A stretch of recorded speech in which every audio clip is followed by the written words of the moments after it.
Hey dreamers, thank you for choosing this calming story to fall asleep to. Like most of my therapeutic stories, this isn't scripted. I just absorb myself in the experience and narrate what's unfolding before me. And as the story begins, so the video will transition to a black screen, and for those who find it helpful to settle down before tonight's bedtime story, I'll begin with a relaxation process. And if you don't need this, you can use the chapters to skip straight to the story. And if you'd like to support what I do here, please consider subscribing and perhaps sharing a few thoughts in the comments. So just take a moment to allow your eyes to close as I count down from 10. And while I count, you can imagine a healing light passing through your body, healing and softening the muscles,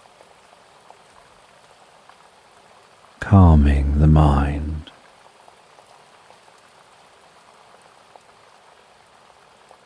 From 10, relaxing the muscles around the top of the head, around the face, around the jaw,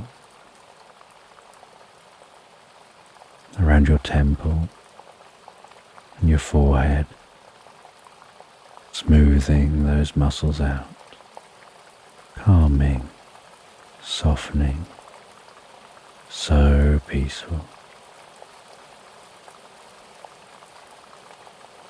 9, with that relaxation working its way around the back of your head and slowly relaxing down the back of your neck,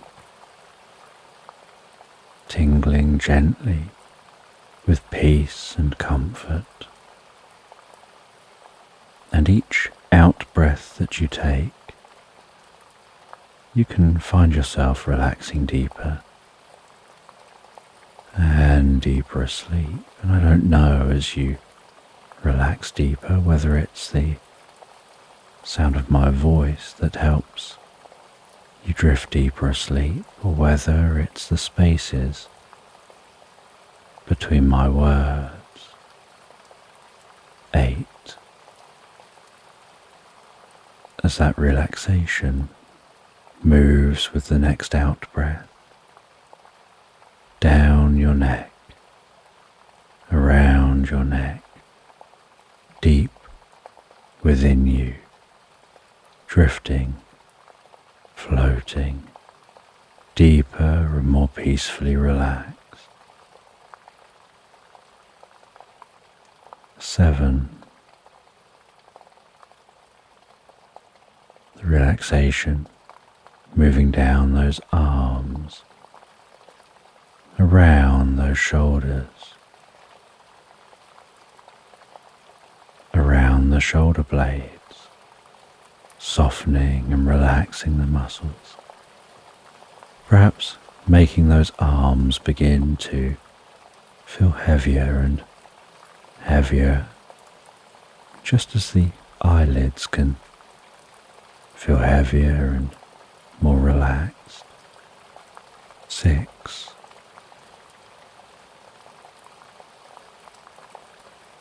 With that relaxation moving down those arms, you can begin to reach the fingertips,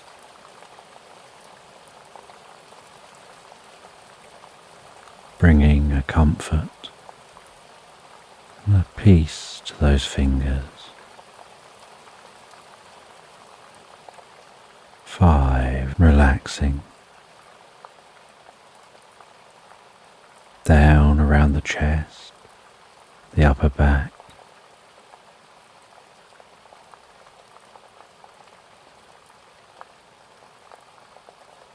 and deep within you, Relaxation can move your stomach, your lower sides and your lower back, softening, relaxing so calmly as a mind and a body. 4, with the relaxation moving down around your bottom and around your legs, carefully moving down towards your feet. 3, moving all the way down those legs, deeper and deeper down, bringing a deep sense of peace and calm, taking you to a place in your mind where you drift deeper and deeper asleep so easily and effortlessly, where your mind is so calm and peaceful.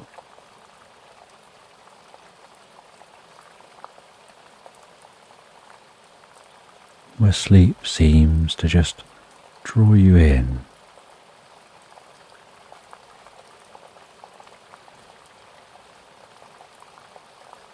Where the mind slows right down. That's 2, as relaxation spreads around the lower legs, around the ankles and down into the feet.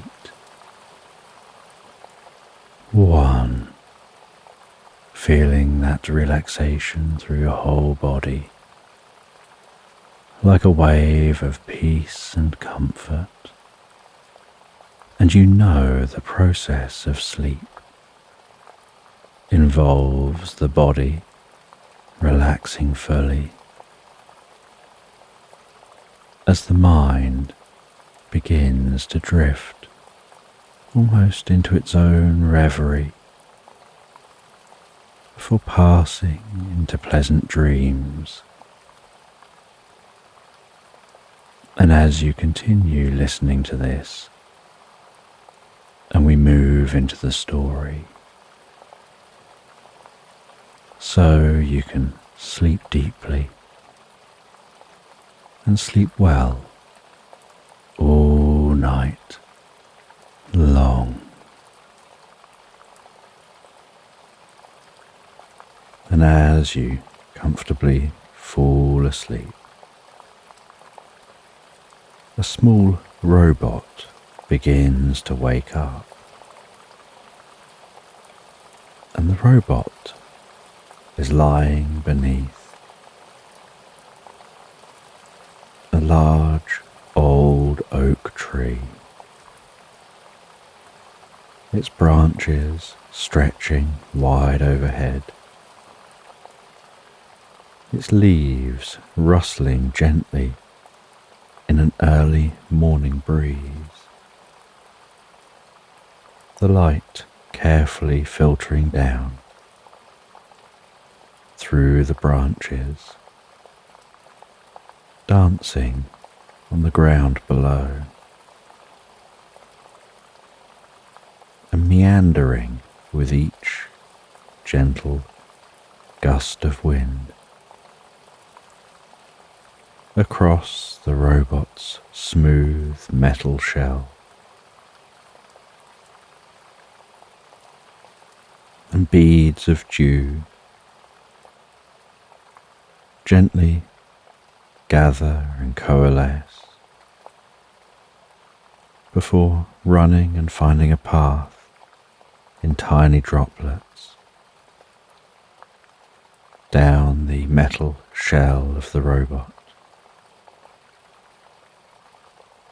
Some of those beads, as they fall, catching glints of sunlight, sparkling like tiny diamond droplets.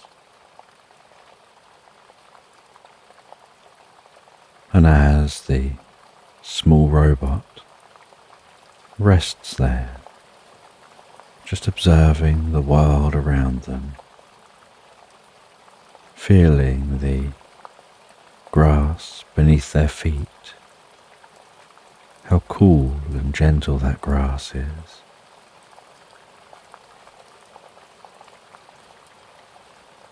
A soft humming begins within their chest,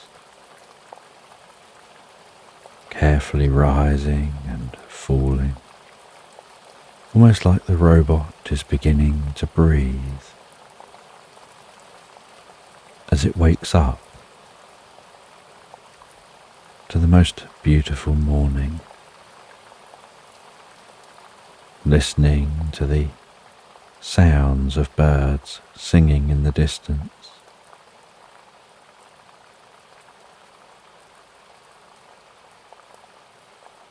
Before, after a while, turning their head, looking around, watching the way the waves of wind dance across the top of the grasses.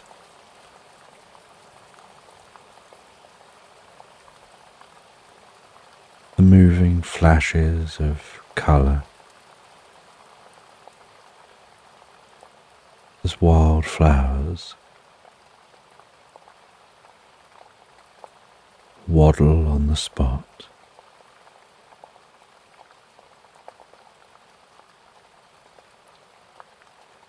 Watching as butterflies and bees begin their day, flitting from plant to plant.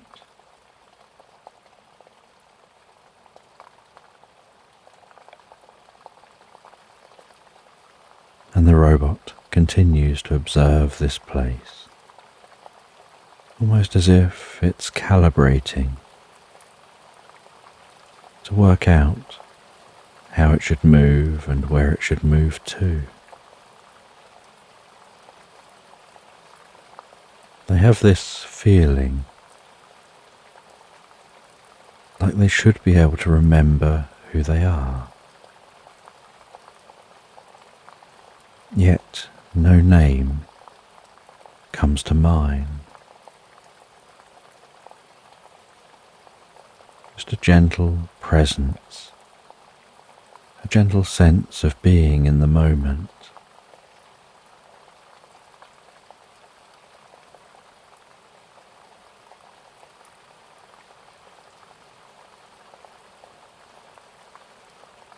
And the robot looks around and notices a small caterpillar crawling across a nearby leaf, and incredibly delicately the robot reaches up with its metal arm, reaches out with a metal finger, and very carefully touches the underside of that leaf.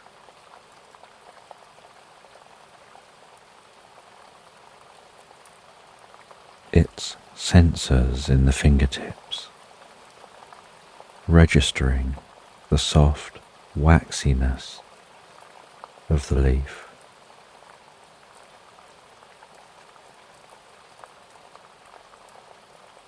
And the robot stands and begins to walk away from the tree, walking out into the sunlight. The slightest hint of mist as the water evaporates from its body.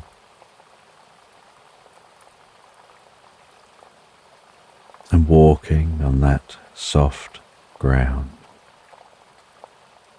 the feet pushing through the grasses.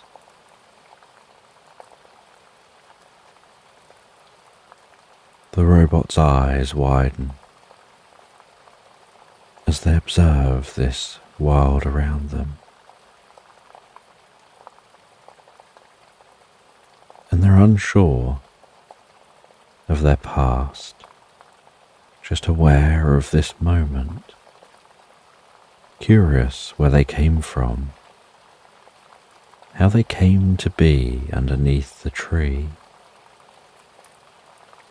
awakening now.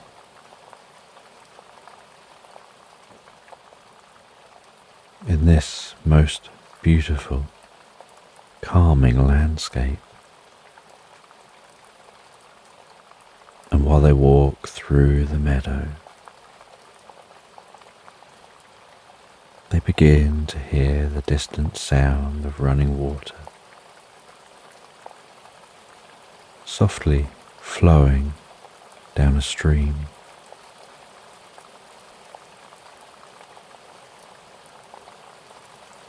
And they walk through this meadow, veering off towards the sound. And as they approach the stream, so they notice the way the sunlight catches the surface of the water, beads of light dancing and shimmering to the sound of that flowing water.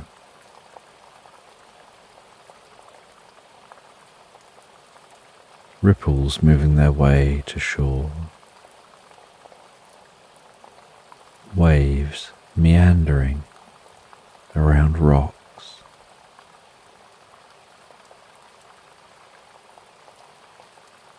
and the robot continues on along the edge of the stream.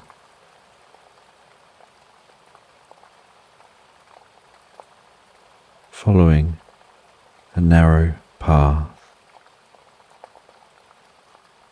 that weaves and winds along the edge of that stream.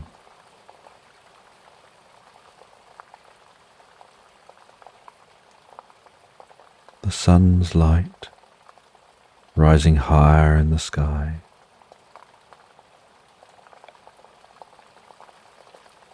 the sounds of nature increasing in volume as more creatures come out as the day progresses.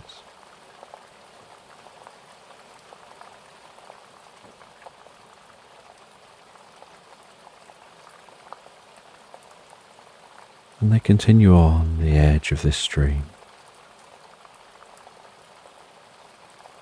feeling comfortably relaxed, curious where their journey will take them.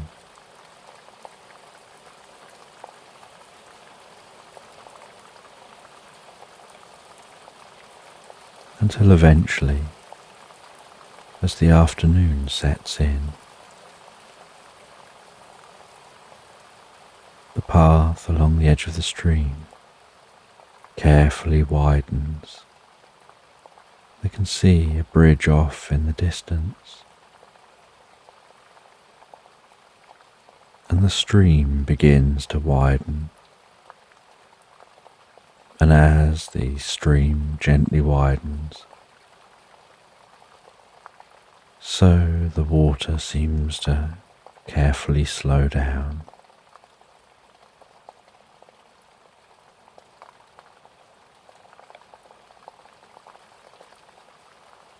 And they find their way to a patch of weathered stones. And the stones don't just look weathered by nature or time, but by frequent use over many years.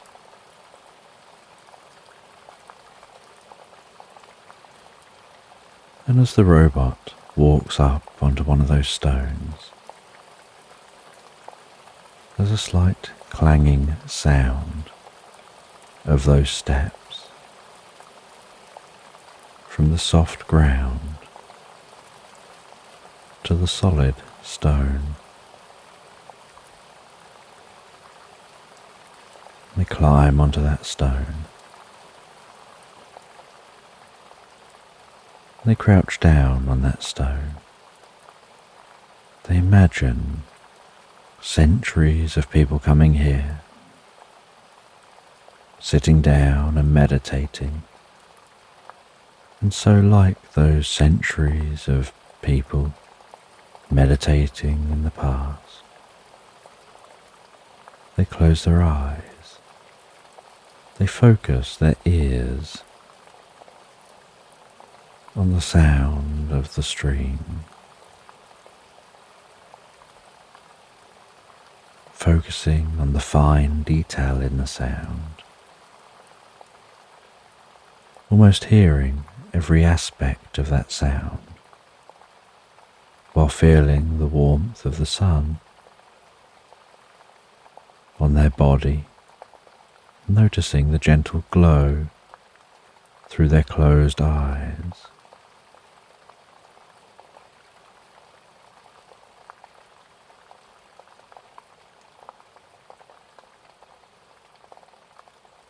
Feeling the occasional sense of the breeze as it flows around their metal cheeks, through their metal nostrils, around their body, and the way the breeze flows around the robot creates a very slight echoing sound from within the robot.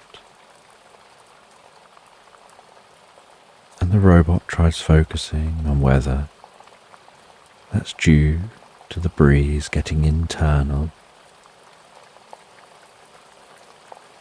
or whether it's just the vibrations internally caused by the breeze softly buffeting its outer body. And as the robot relaxes and meditates there, so they focus on the idea of the different animals within the meadow, their lives, their routines, their part in the greater whole.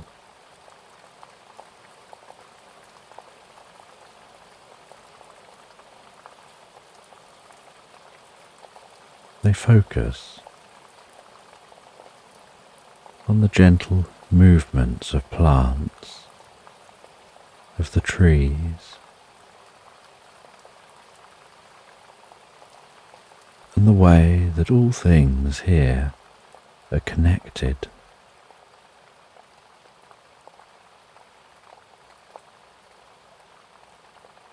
And as they drift and dream and float into the most pleasant meditation, so they decide to mimic meditation practices of old.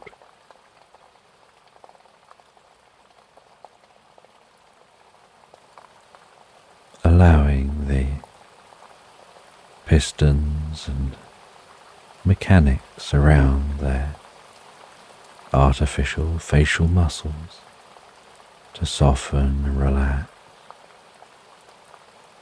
and they allow that relaxation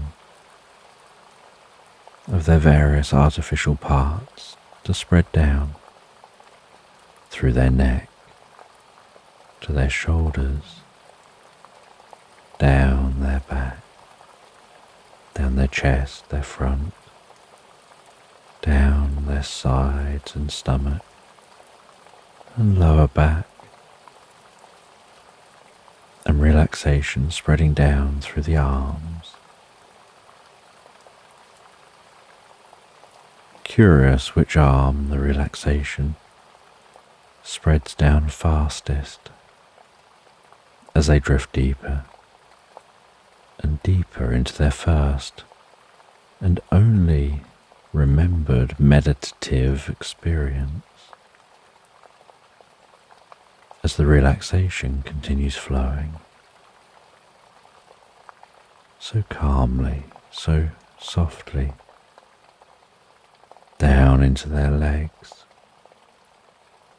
softening and relaxing through their whole body, as if reprogramming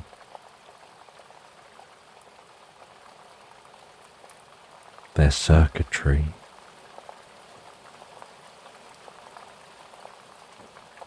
and bringing peace and calm to the soles of their feet.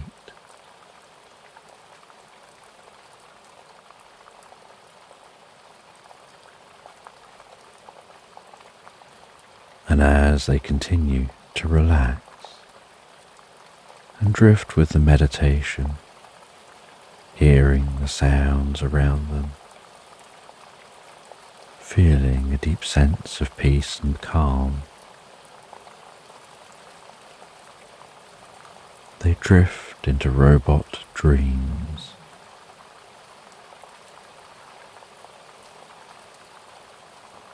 And as their mind explores these electronic dreams, they explore what it means to be aware,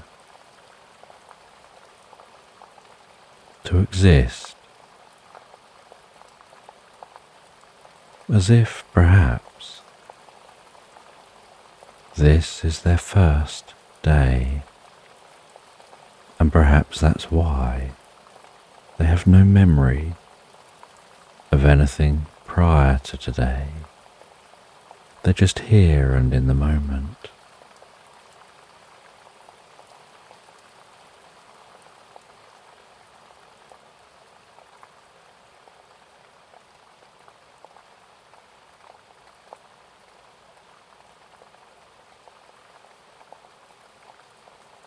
And the robot absorbs themselves so deeply in the experience, in this meditation,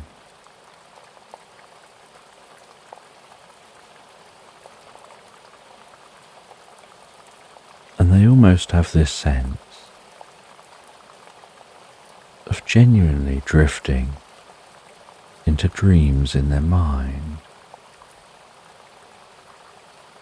into fantasy lands they've never seen or explored before.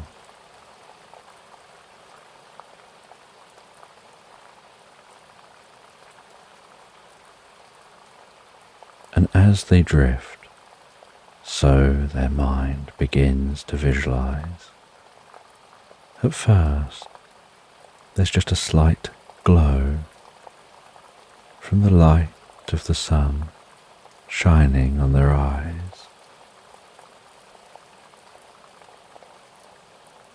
But out of that soft glow,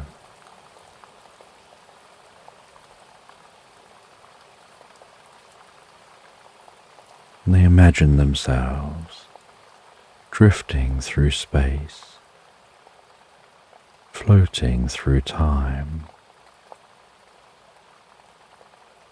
finding their way to an unknown planet. They find themselves in their mind, settling onto that planet and relaxing, and encountering curious creatures, wondrous beings. They see a dragon flying in the air, so enormous yet so graceful. They see some unicorn grazing in a field, their horns almost sparkling and shining with the most perfect white light. They walk through the landscape on this strange planet.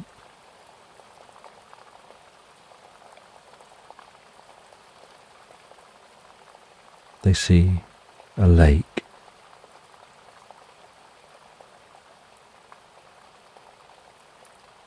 and flying over the water on that lake, casting sparkling, glowing light on the lake below,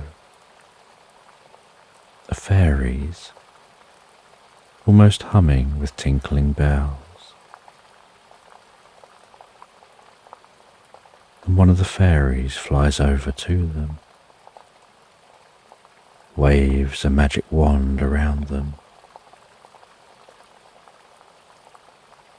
They notice a sparkling light spreading, circling, wrapping around them from their feet, up through their body, until it extends beyond their head. And with that sparkling light they notice a tingle, so calming, so pleasant, tingling through their feet, their legs, gradually up through their body to the top of their head, as if electricity is gently sparkling through them, and as it clears, they feel different. As they take their first steps, something about walking feels different. Everything they see looks different. They walk to the water's edge and gaze into the calm water. And they see that they've become a real human.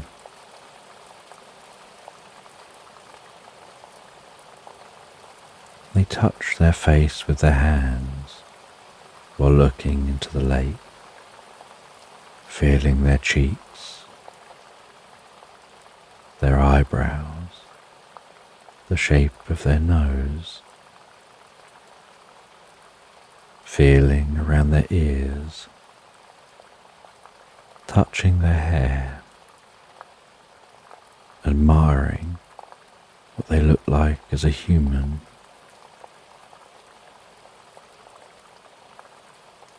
And they feel a rumbling in their stomach, a slight aching. They don't understand. The fairy informs them that's hunger.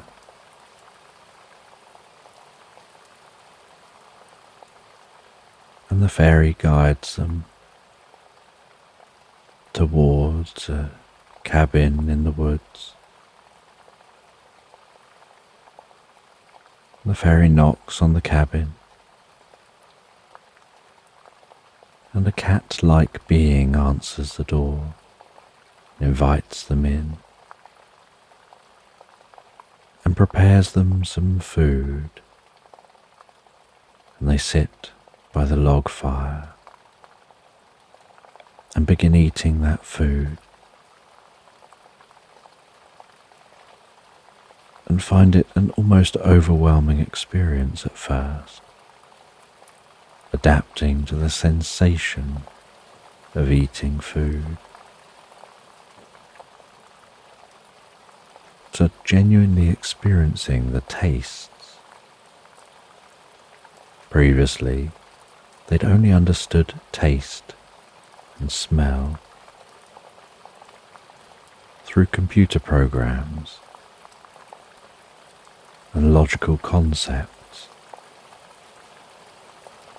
of which receptors get triggered when scent particles enter the body.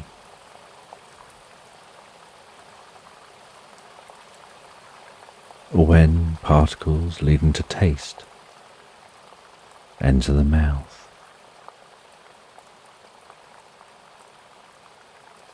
And the whole experience was logical, rational.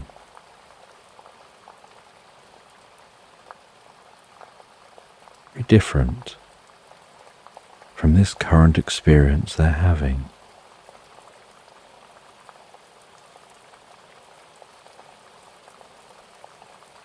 This almost visceral experience,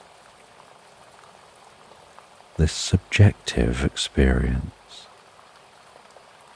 an experience almost too difficult to put into words.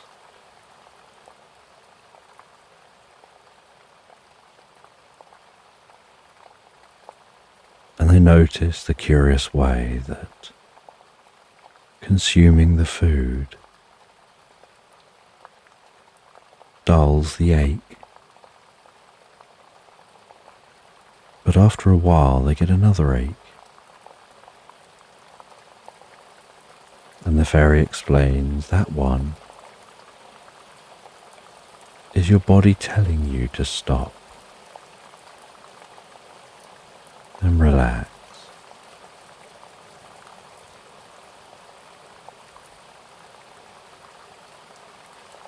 And so they stop eating. And while they rest there,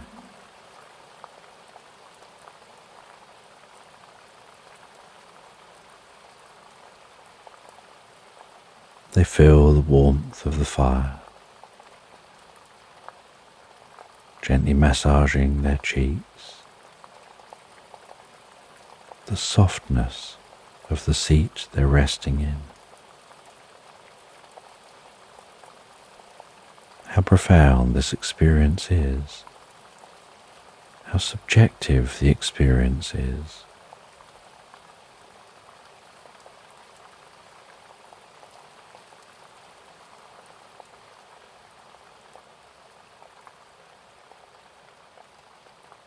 And after a while of resting here, talking with the owner of this cabin and with the fairy, they begin to yawn,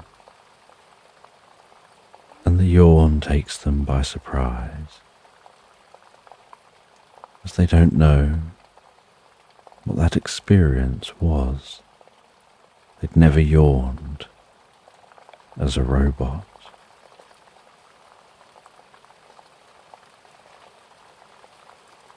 And it's explained to them.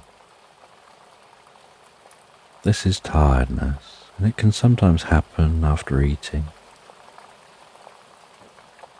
Sometimes from deep relaxation.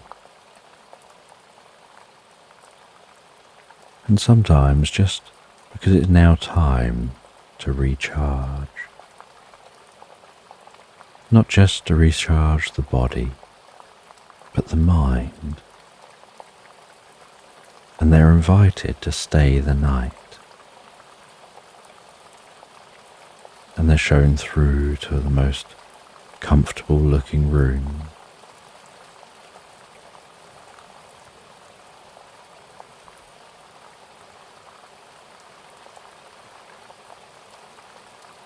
And they climb onto the bed, feeling the softness of that bed. They rest back on the bed.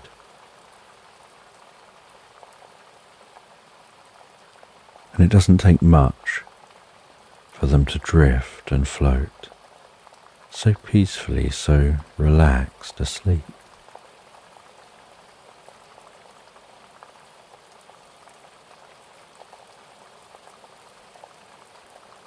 And the next morning they awaken, still tucked deeply within this dream. They experience their first morning as a human, experiencing their first time of needing the loo, and how unexpected that feeling is.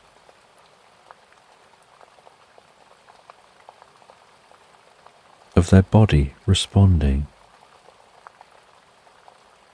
with salivation and other physical responses to the smell of the cooking breakfast, to the smell of drinks being made,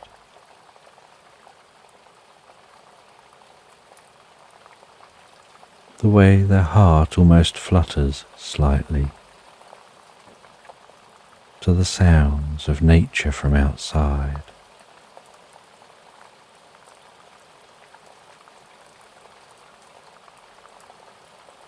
And the deep sense of peace from the kindness of strangers.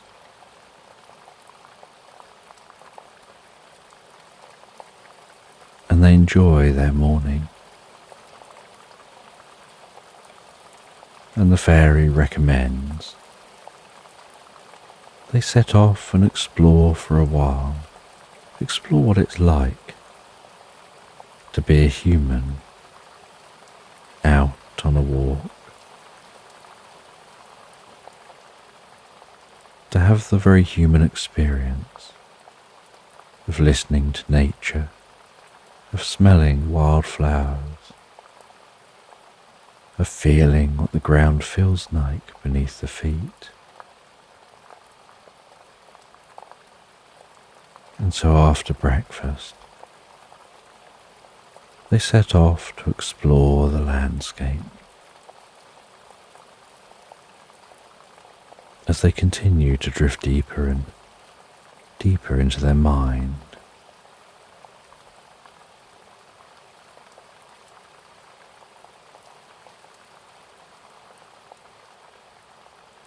and they notice the strange sensation after hours of walking, of the legs getting tired.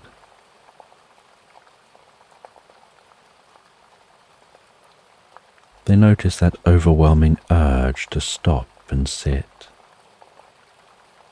to take stock and enjoy the environment.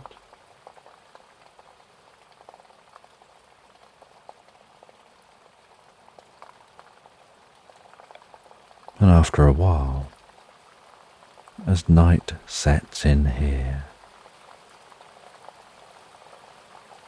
they find themselves lying down and relaxing on a bed of grass in the meadow, watching the stars overhead as they gently twinkle, until their eyes carefully close. They drift deeper and deeper asleep.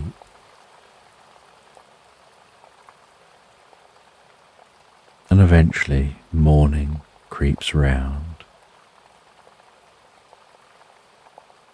and they awaken,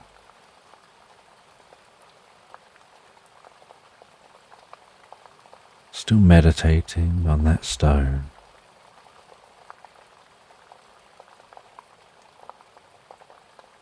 hearing how sounds have changed, feeling deeply relaxed.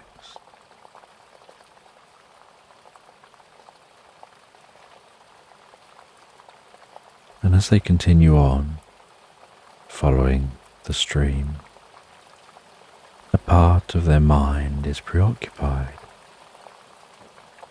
with their first ever dream. Curious what they can learn from the dream, what the dream was teaching them, and how much freedom is contained within a dream. And they explore in their mind while walking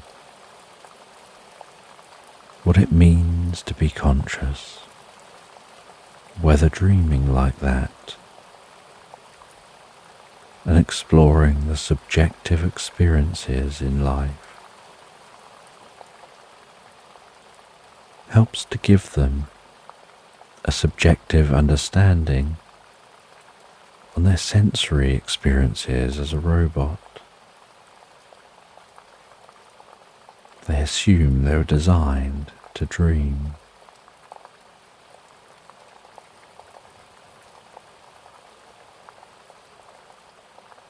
And as they continue exploring, so they explore their mind also, learning what they can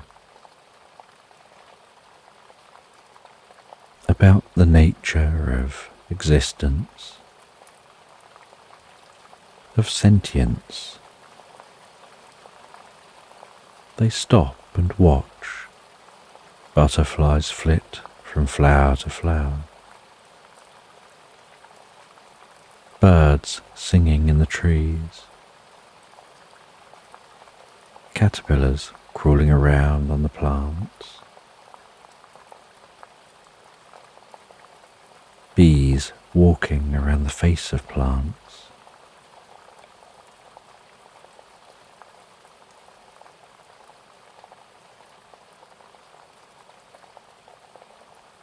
Really learning and exploring and wondering, how does conscious experience and self-awareness differ from one being to another?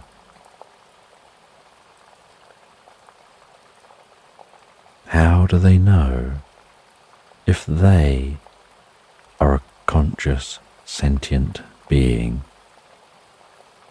or just following programming and maybe just responding in a way that's very predictable?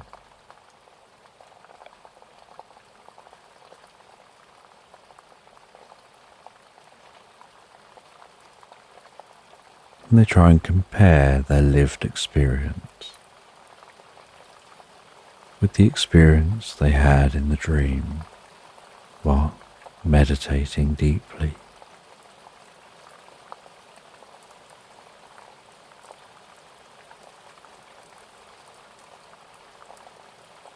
And the whole time they ponder the question of consciousness. They feel compelled to continue to walk a certain route, and eventually this route, leading around the stream, which is getting wider and wider and becoming more of a river, seems to flow down towards the lights of a town. And so they head to the lights of that town,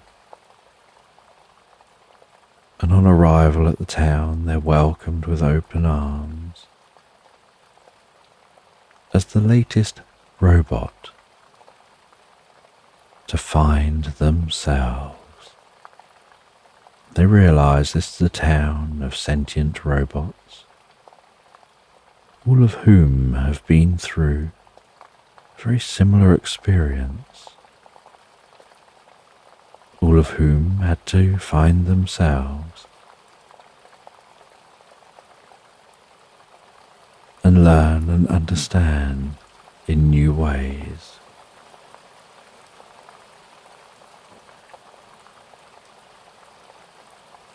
And they get shown to where they'll be living.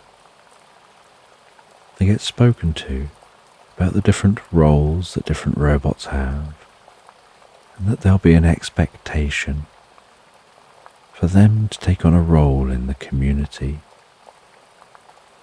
to work at finding their identity,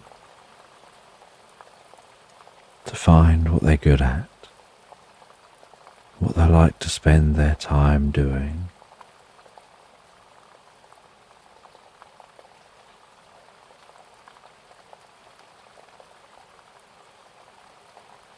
And when it gets to night time again,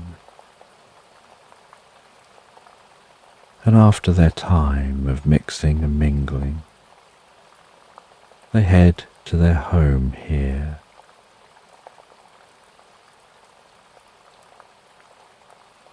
They settle down in bed, and they drift and float so peacefully, so calmly, so relaxed into Slumberland.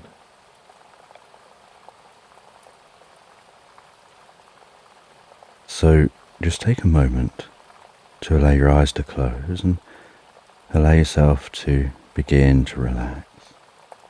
And as you begin to comfortably fall asleep, I'm going to tell a bedtime story in the background.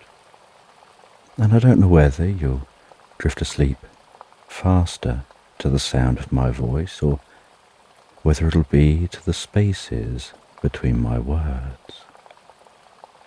And just before we progress to the story, allow yourself to Get comfortable. Perhaps shift about a little, releasing any tension from the day. And notice perhaps a gentle healing light enveloping your head, passing healing, comfort and well-being down through your head. And as I talk, you can notice that as it moves down and softens and relaxes, deep within you, through the muscles, through every fibre of your being, down your neck, around your jaw, around your face, down to your shoulders, down your arms, all the way to the tips of your fingers, down your back and front, all the way down to your stomach, down into your legs, all the way to the tips of your toes. And as that continues, I'm just going to softly count from 10 down to 1 to help you drift deeper inside, to help calm any thoughts, to help you focus easier, more effortlessly on this story. 10, 9, and with each number and with each out-breath, you can drift deeper and more relaxed into the experience.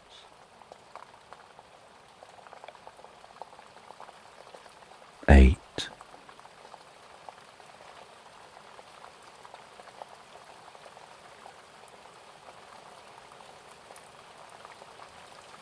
7, that's it.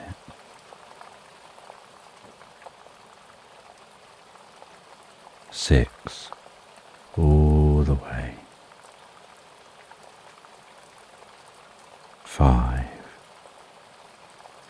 deeper and deeper, so easily and so effortlessly. 4, the relaxation continuing to spread comfortably down through your body, softening and relaxing those muscles. As your body relaxes and prepares for sleep, so your mind calms and drifts and dreams. 3, 2, that's it, all the way. 1, that's it. As we now begin the story.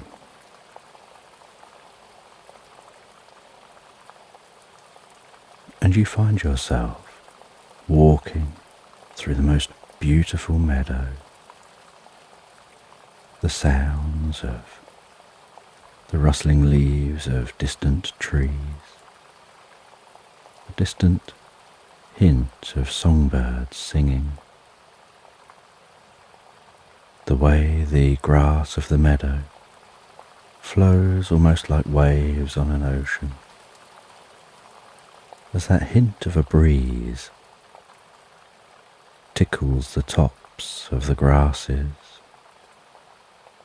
occasionally wafting the sweetest scent of wild flowers to your nostrils. Watching as bees and butterflies flit from plant to plant, and way off in the distance, somewhere towards the horizon, you can see a thin tendril of smoke meandering up towards the sky.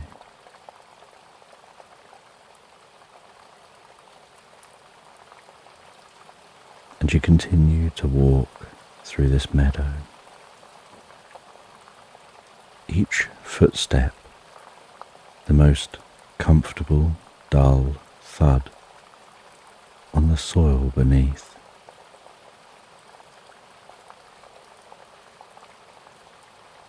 And as each foot slides forward through the grasses,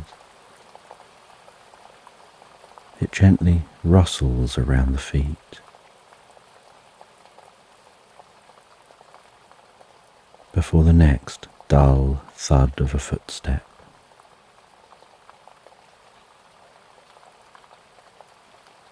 And you walk slowly, gently, peacefully, almost just meandering through this meadow,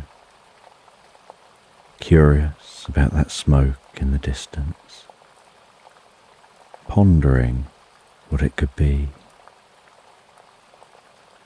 based on its size and the colour of the smoke. You feel it's likely the smoke of a campfire. And you continue on through the meadow.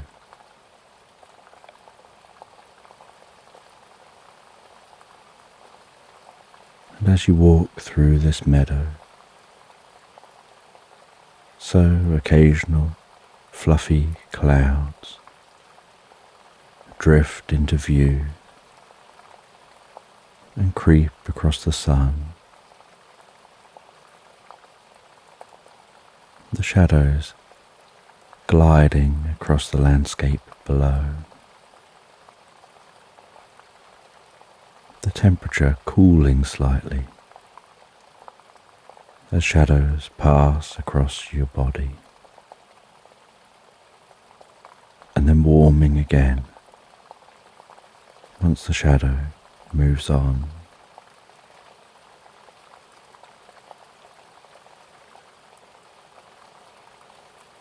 And occasionally a few clouds in the sky will bunch up, and the sun has to pierce its way through the cracks and crevices between those clouds, casting wide rays of light to dance across the landscape.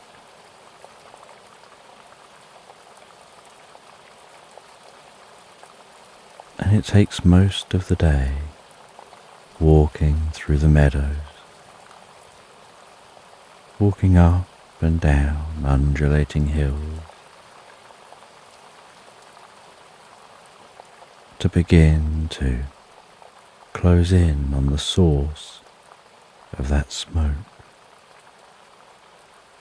And as you do, night begins to wrap the landscape below in the most beautiful, deep, dark blue hue, with sparkling diamonds dusted through the night sky.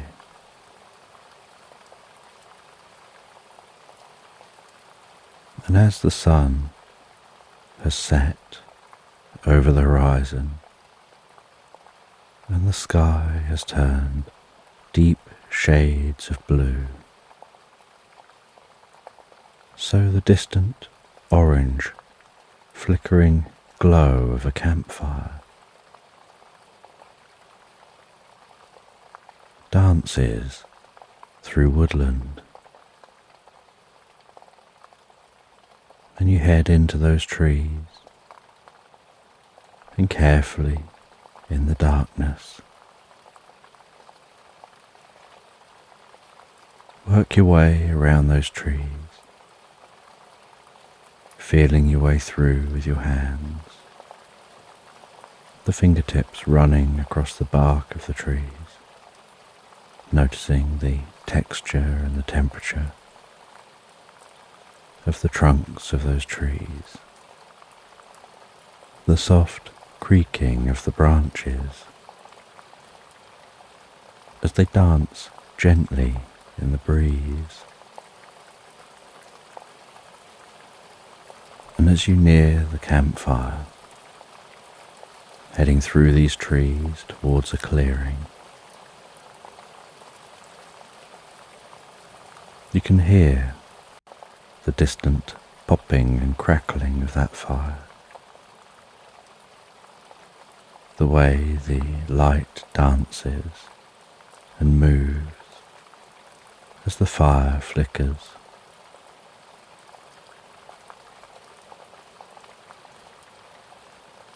The orangey glow permeating the landscape.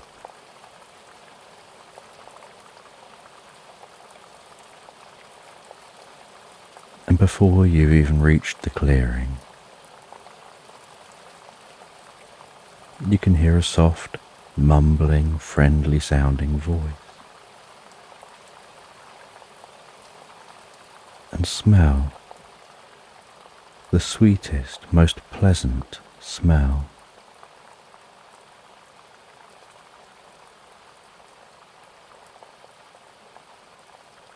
And you head out of the trees into the clearing. You see the campfire flickering away. A small tent near the campfire, its sides blowing gently in the breeze.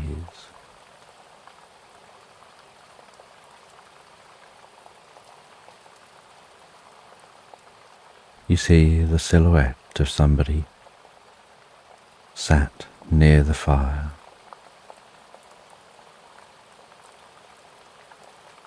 The fire the other side of them. You approach that person from behind. You make sure to be making enough noise to be heard, so as not to startle them as you approach. And as you arrive at that person, it's you that's perhaps a little startled when you realize that they're a gingerbread man, and that it is this person who smells so sweet.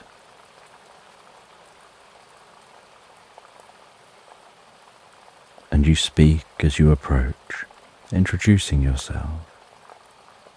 They turn to face you with a smile and gesture for you to sit on a log near the fire. And so you sit down softly on the log. You share about how you saw the fire, just the smoke in the distance, and thought, I'm going to investigate that. And you set off on a long journey,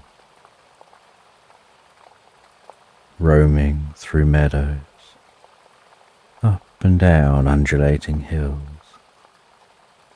through that patch of woodland, and out here to the clearing.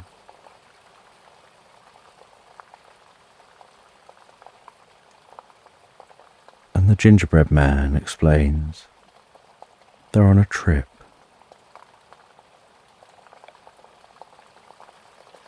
And they've set out to find themselves. And the only way to find themselves is to get away from everything that's not you, so that what's left is just yourself. And they're on their way to a remote location, somewhere they'll be able to be alone, to relax and meditate, to truly discover themselves.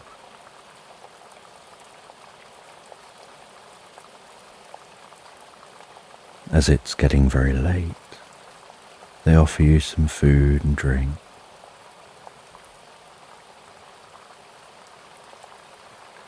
You have a backpack with you and a tent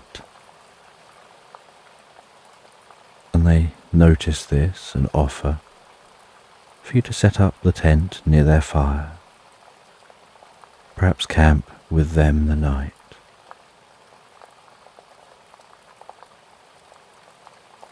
And so you set up your tent, and then for hours into the night you sit with the gingerbread man, sharing tales and wisdom, sharing your life lessons you've both learned. And the fire very slowly and gently burns down to embers.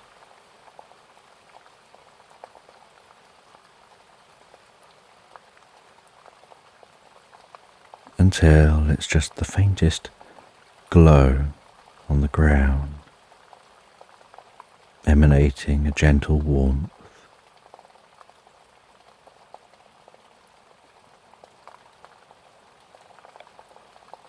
And as the stars overhead continue to twinkle and dance their way through the night, and the occasional shooting star streaks across the sky,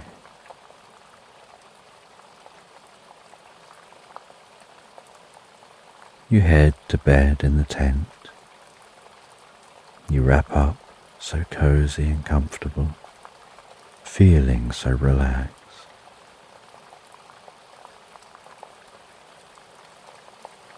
Breathing in the fresh air of nature around you, almost being lulled asleep to the gentle pulsing of the sides of the tent as the wind pushes and pulls on the tent as it blows past.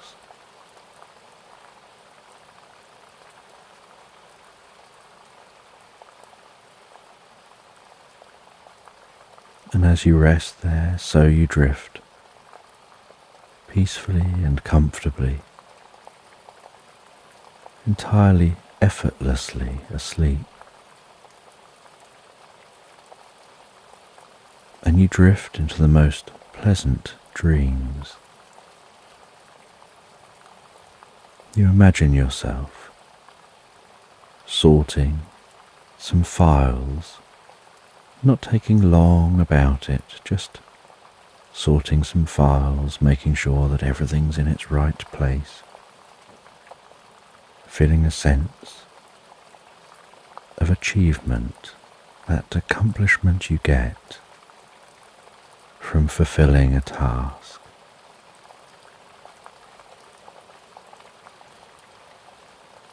You dream of walking along a seashore, seeing a curious-looking stone, picking that stone up, and as you walk, you absent-mindedly, playing with the stone in your hand, running your fingertips over the smoothness of the stone, moving your hand in a way that lets you judge the weight of the stone.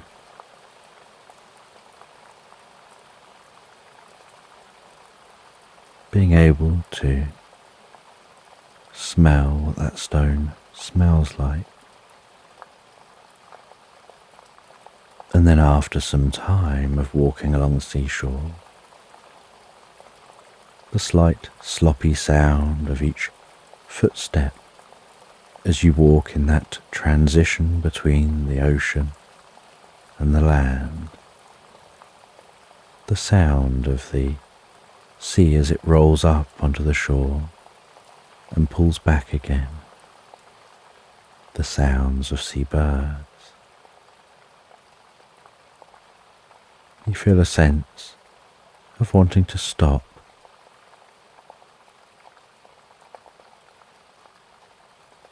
resting by the seashore, gazing out across the sea. That stone somehow feeling heavier and heavier,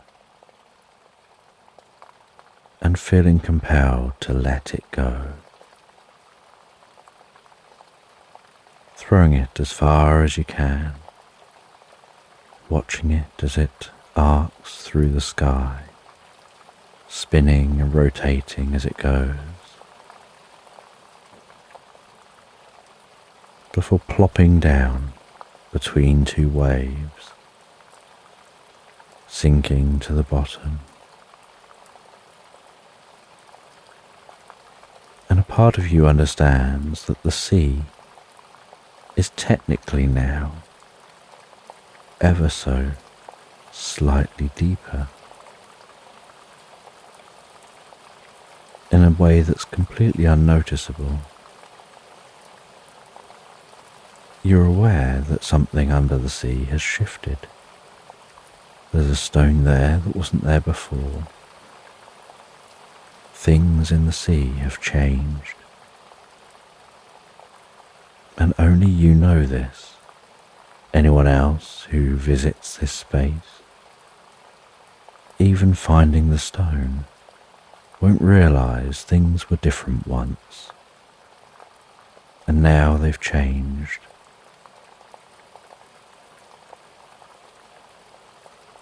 And feeling lighter, you continue walking along the seashore, just as you continue drifting and floating deeper and deeper into a dream. And while you continue in this dream, the landscape shifts. And your mind doesn't pay any real attention to that shift. It feels so natural, and something you wouldn't even question, as the sea's waves turn to grass in a meadow blowing and moving in the breeze. As the sand beneath your feet turns into the more solid ground of a meadow, and you see a single tree in this meadow, and you can hear crying, and you head over to that tree, and the crying gets louder and louder. And as you arrive at the tree, so you ask, "What's wrong?"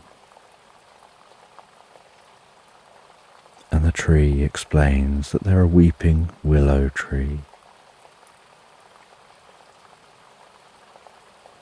and the leaves are hanging low, the branches are curved over at the ends. They're almost shrouded within themselves, gently weeping as they talk. They explain that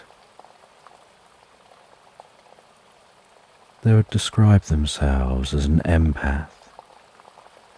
They're highly sensitive to picking up on emotion of other things and other beings, and highly sensitive to finding the emotion within situations.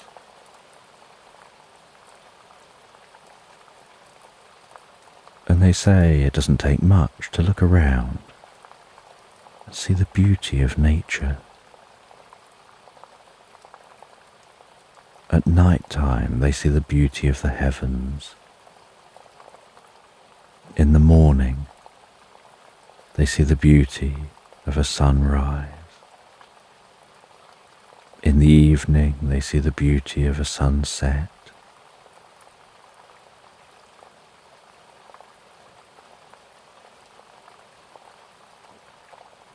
They see the beauty of lovers picnicking beneath their branches, of families playing in the meadow with their children.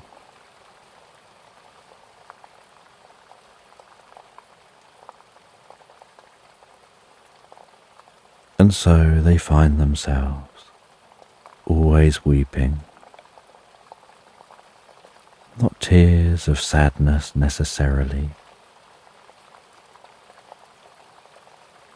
but tears of connection to all things.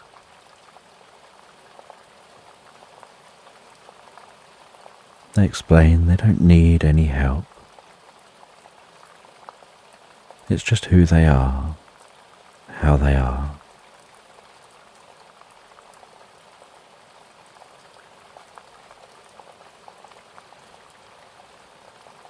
And sometimes it can just be overwhelming. And so it's a learning they have to make for their whole life. To learn to manage their emotions, their incredible sensitivity. And they don't want to get rid of that sensitivity, just to not be overwhelmed by it.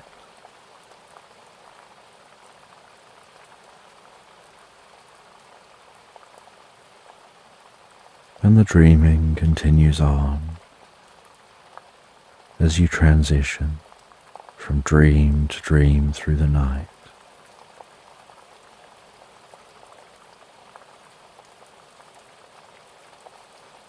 Saying goodbye to the tree, continuing on through the meadow, which gradually turns into walking through an old-fashioned town.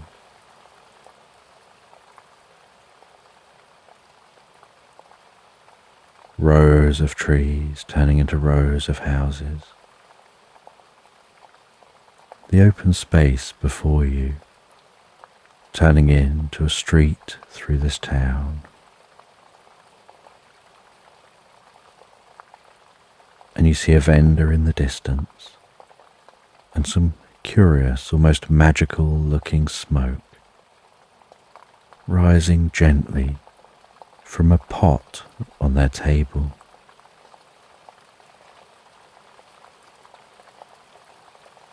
And that magic-looking smoke intrigues you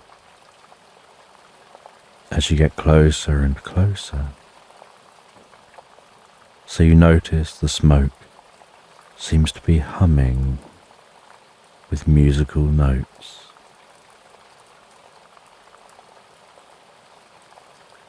And the vendor, a very curious-looking fellow,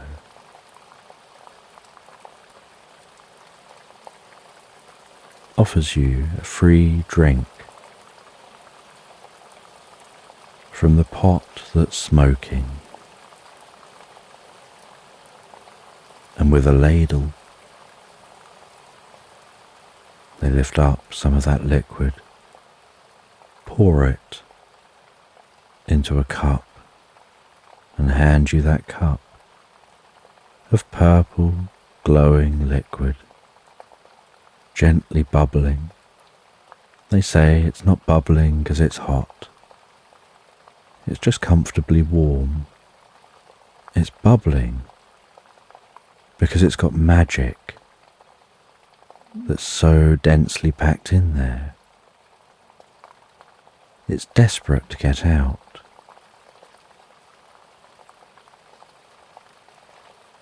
And you drink that drink and feel the warmth of the drink softly weaving its way down through your body, almost as if it's touching your soul, bringing such deep peace and comfort, and a feeling of being connected to this world in a whole new way. Like something that needs healing within you is being healed as you dream.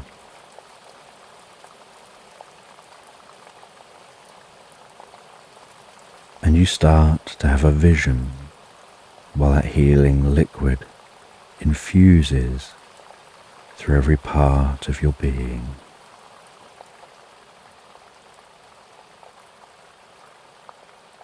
You find yourself having a vision of standing in a stone ring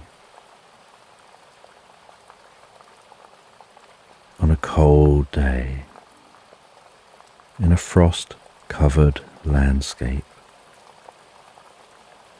where the grass almost cracks and crumples underfoot.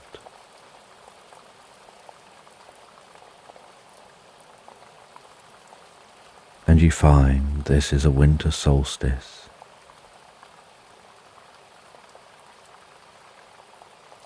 And you watch as the sun lines up. The light of the sun shines through a crack,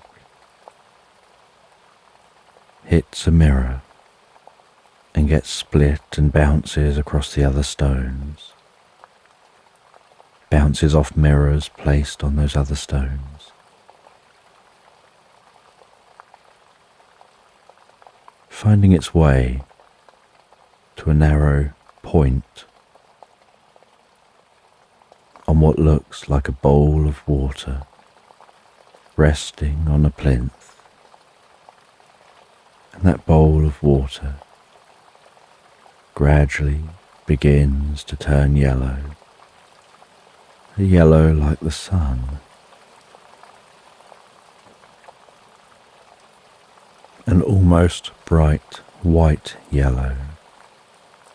And you watch as people queue up to walk to that bowl. They say a few words, they drink from the bowl and walk on. And as they walk on, so you notice a gentle yellow glow spreading through each of those people, as if infused with the life-giving energy of that sun, through the life-giving properties of the water. And you drift even deeper and deeper asleep, eventually passing beyond the dreams into a heavy physical relaxation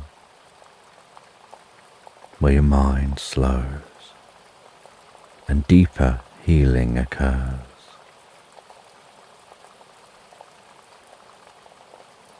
And the next morning, you wake up in the tent, you open the tent,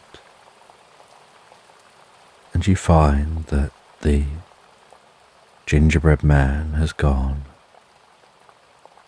The fire has been extinguished, the space for the fire has been covered over. There's almost no trace they were ever there.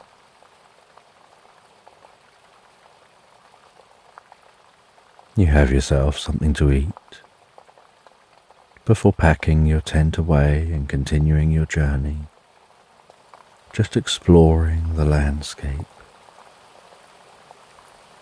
enjoying your time in nature. And as you explore and walk, a part of you keeps thinking of that gingerbread man and their journey, wondering whether they'll find themselves.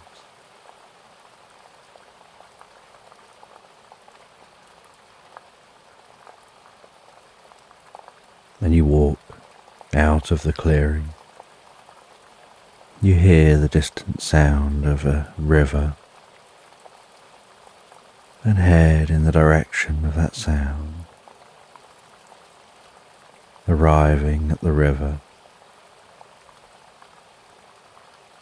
and following along the edge of the river for a while.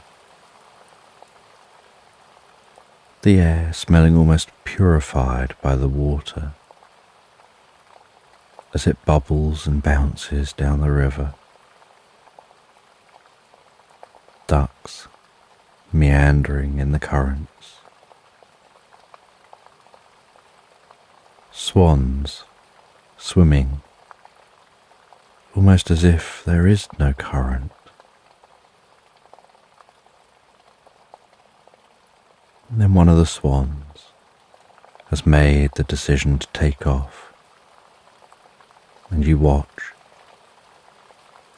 as it flaps and pushes its legs through the water before reaching a point where you can hear each breath the swan makes while its wings flap, the splashing of its feet as it's now running across the surface of the water, the white horses dancing behind the swan as it launches in the air, turns towards the nearby woodland and disappears beyond the trees.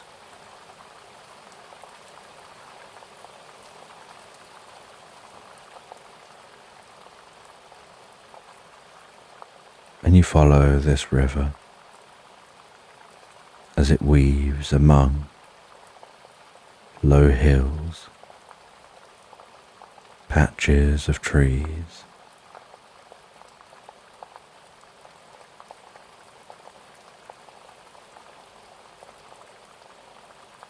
spending another day of walking, keeping in mind your route home.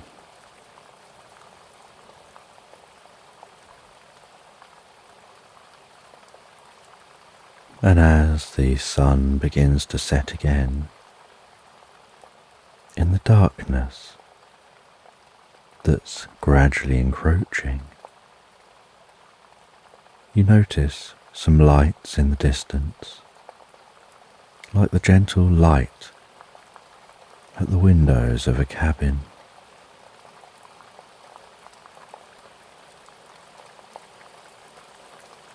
And it takes you many hours to slowly close in on that cabin.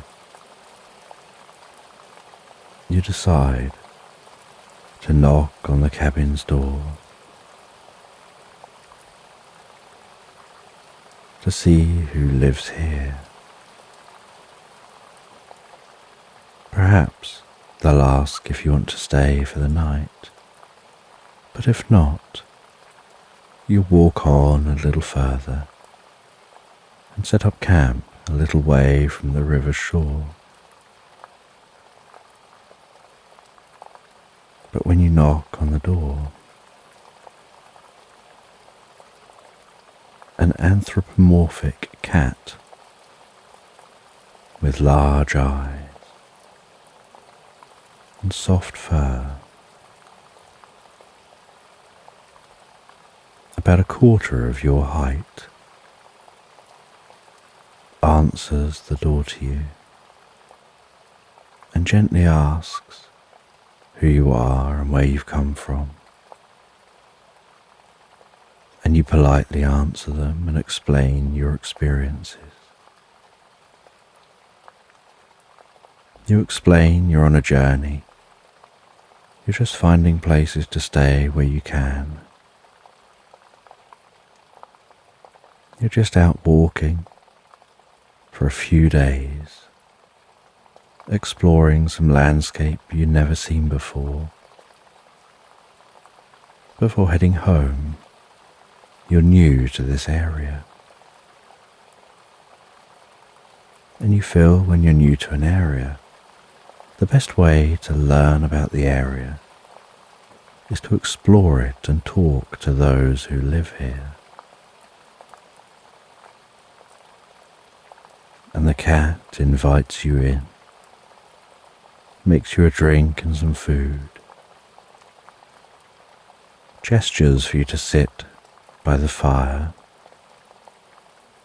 and you sit down in the most comfortable of armchairs, so comfortable in fact that just sitting in it, you notice your breathing calming, you notice yourself starting to fall asleep.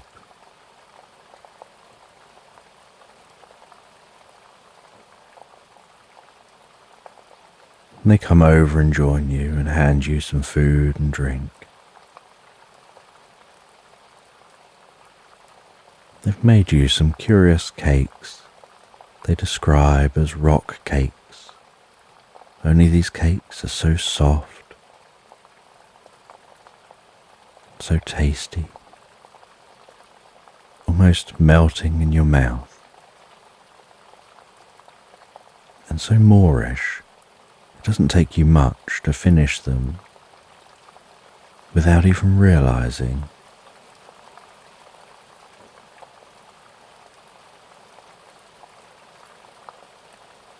And the cat explains a bit about this area, the history of this land.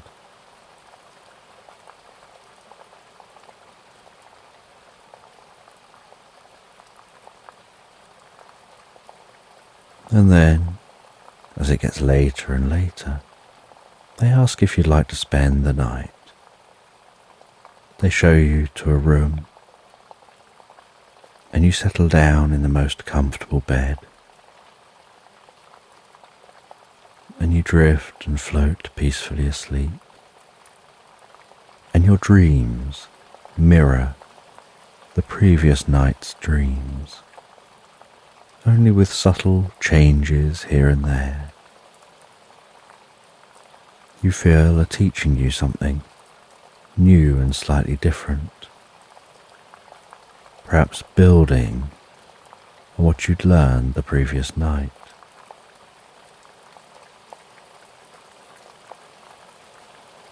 And the next morning, unlike the gingerbread man who'd left, the cat is still in their home, only they've made you breakfast, and you're awoken by the scent of the most beautiful breakfast, almost following your nose to the kitchen.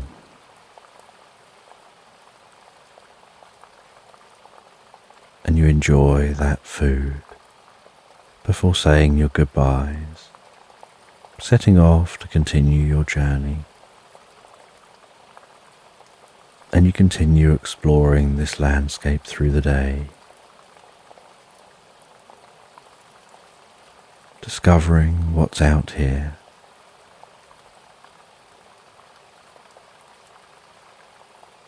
And after another day of exploring, you pitch up the tent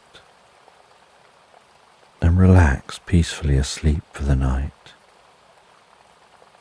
before starting your journey home, following the right direction but a slightly different route to maximize the chances of new encounters and discoveries. And to help you to learn more and see more of this landscape.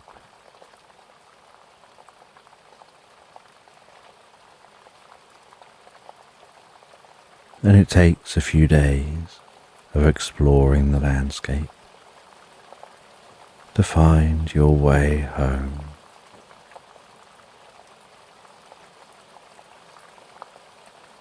And once home, you unpack all of your gear. You pack everything away where it belongs. You make everything nice and tidy.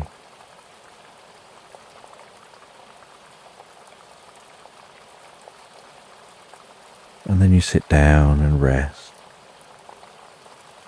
before finding your mind drift and wander to your experiences. And as night sets in, you rest in bed and read for a while. But it doesn't take long for you to discover you want to really just go to sleep.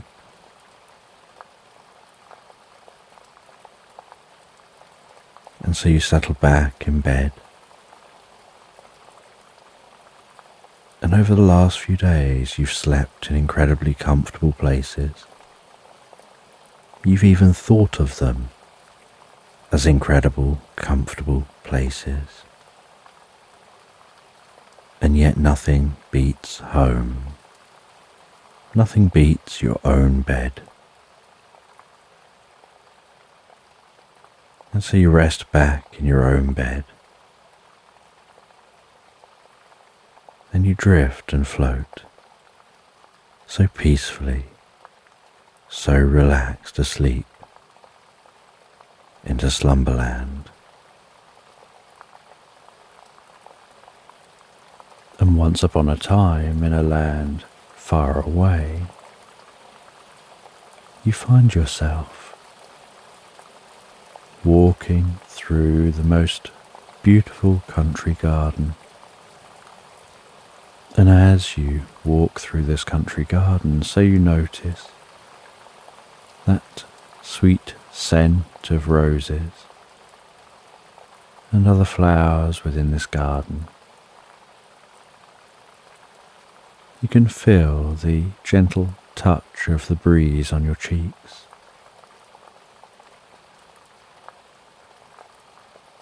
You can see the blue sky beyond the garden.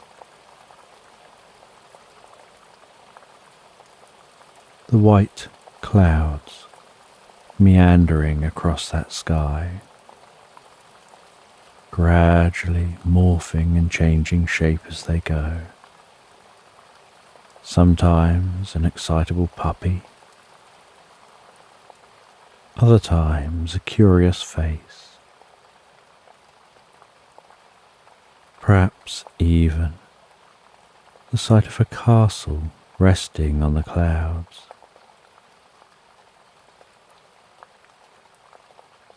And the leaves of the trees and bushes rustle gently.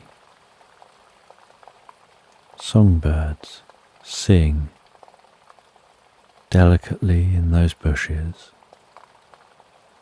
A robin singing from a tree. Butterflies carefully flitting from plant to plant.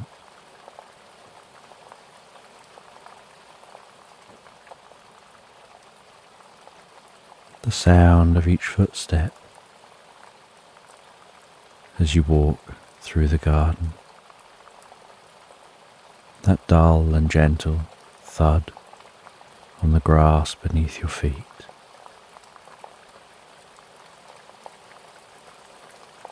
And a certain peace and tranquility begins to envelop you. As this natural environment begins to almost infuse itself within your mind,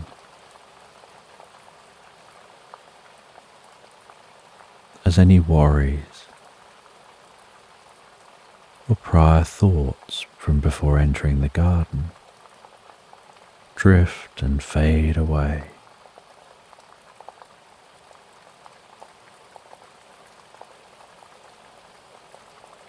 And you head over to some of those plants. You touch the petals of the roses, feeling their waxy, cool smoothness. You pull a rose towards you, holding that firm stalk, feeling the gentle pressure as the rose flexes in your direction, smelling the scent of that rose before carefully moving the rose back into position. And you head through this garden to an open area of grass, just a short distance from a small pond in the garden. You lay a blanket down on the grass. You rest down onto the blanket. The grass just beneath the blanket, propping the blanket up ever so slightly. As you touch the blanket with a hand, it feels almost like the blanket is resting on a carpet of air, like a cloud drifting through the sky.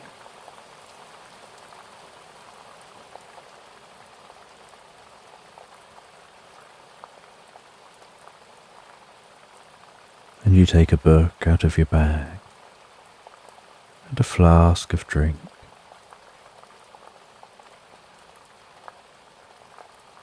You see that robin flit down to the pond, standing on some stones near the edge of the water,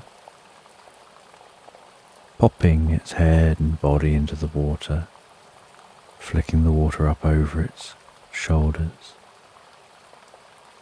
rustling around, washing itself carefully and preening, with tiny little splashes.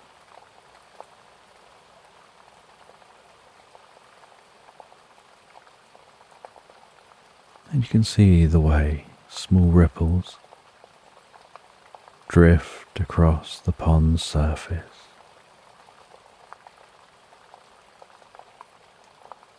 And hear the occasional sounds of different birds which visit that pond to wash or drink.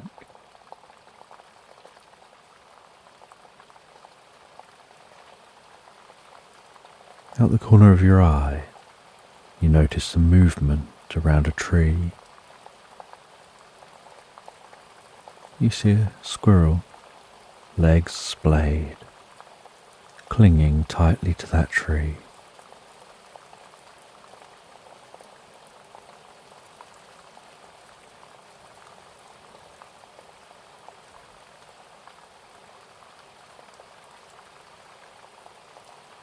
Scampering around the trunk.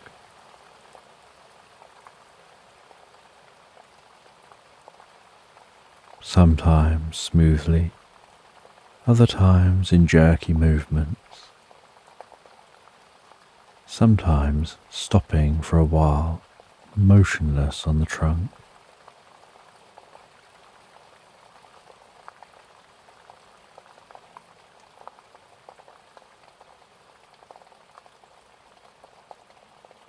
Almost blending in with the trunk of that tree.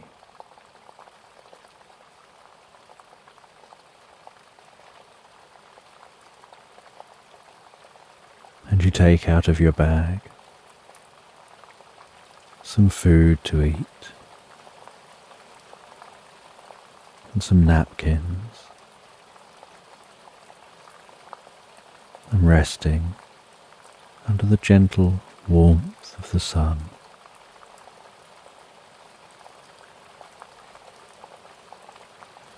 You enjoy some of that food. You pour yourself a drink and enjoy the drink. Before settling back on the blanket.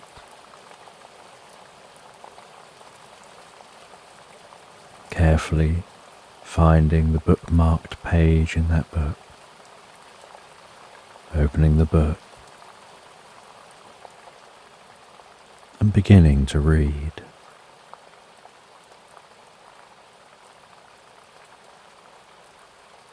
And you decide to flick back a couple of pages just to read the end of the prior chapter, to recap where you left off previously, before reaching the beginning of this chapter.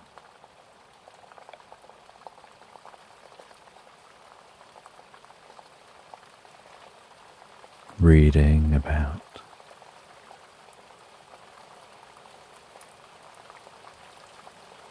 an ogre who was misunderstood and was sent on a quest by a wizard in a deep, dark forest. And the reason the ogre was chosen was because of people's reaction and prejudgment, just based on what they are and how they look.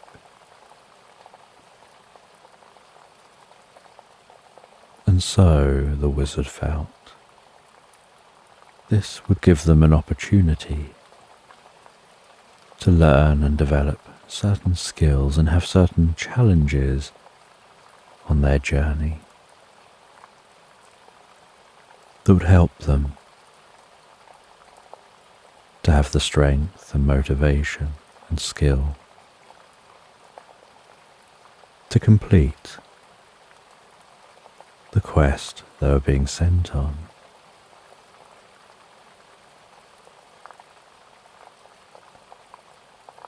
The ogre protested, said there are much better beings out there for the task. But the wizard told them it's those experiences that you have, those that challenge us, that shape us and help us to grow into the person we need to be. If they just pick someone who's had an easy life, perhaps someone who's just always been popular and liked, they'll have no knowledge or skills of how to handle challenge,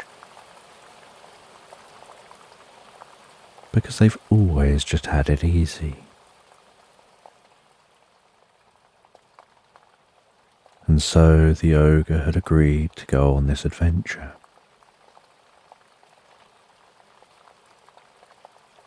And now they're at the point in the story where the ogre has been travelling for many days,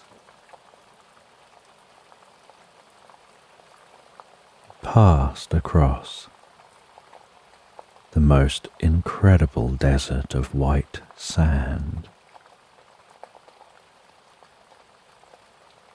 and bright light of the sun.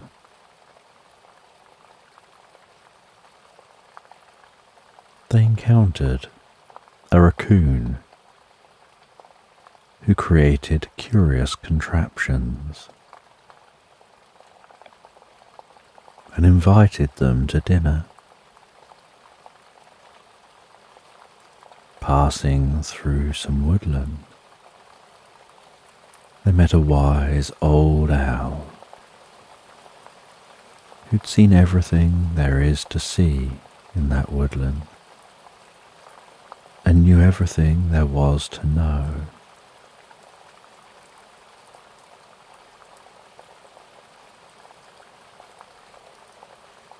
And now, heading out of woodland and into a clearing,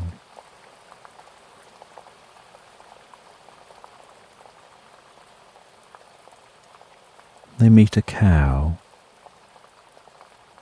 who sat on a small wooden stool with 3 wooden legs.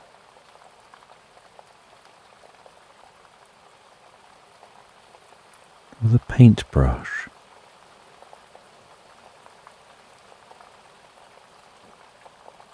attached to a front hoof.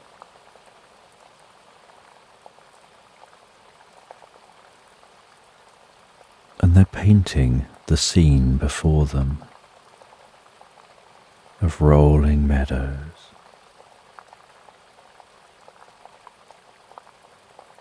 of a river weaving its way through the landscape below.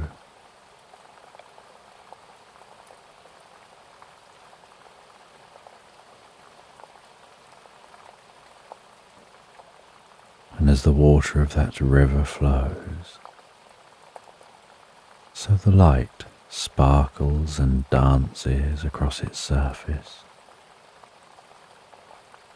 There are fields of sheep. There are fields with horses, fields with other cows. Off in the distance is a small town, and in the heart of that town is a tall church.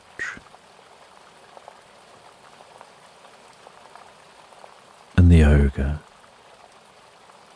approaches the cow slowly and quietly, peering over their shoulder at the painting they're doing, before softly making an acknowledgement, letting the cow know that they're there. And the cow hears the voice, talking soft and gentle.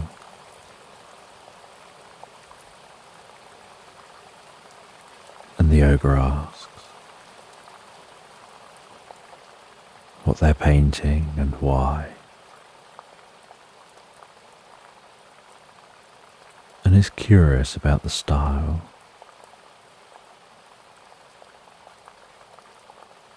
It looks like it's painted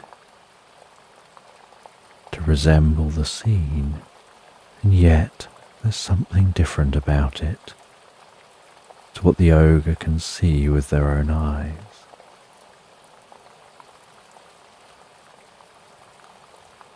And without turning around, still just focusing on the painting and the task at hand, the cow explains what they're painting, why they're painting the way they are,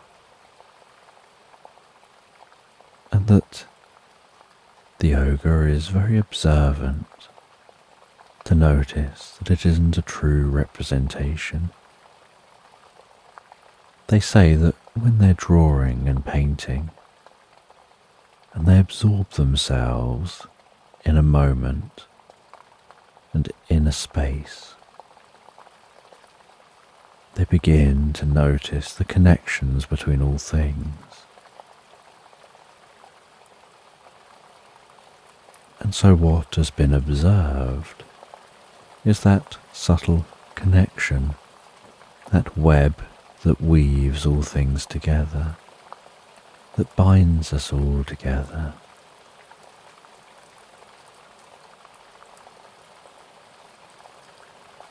And the ogre approaches closer,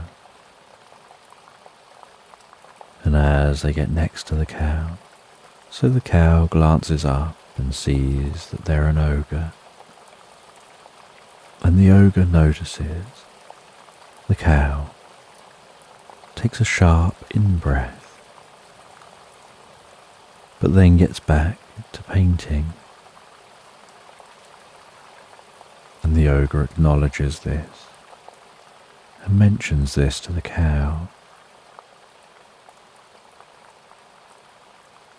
And the cow says, as I turned and saw you, so I was surprised by what I saw. Our conversation was friendly. You sounded friendly. And yet when I saw you, just for a flicker in my mind, I thought you're an ogre. And the ideas associated with ogres briefly came to mind. But then I let that go. I knew that my reaction wasn't who you are. How you are is who you are. And so I focused back on my painting.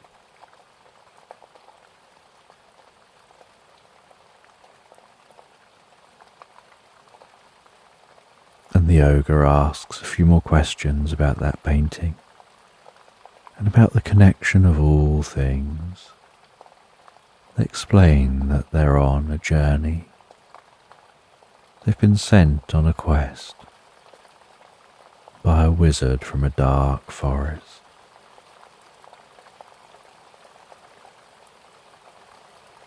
They're in search of ancient ruins.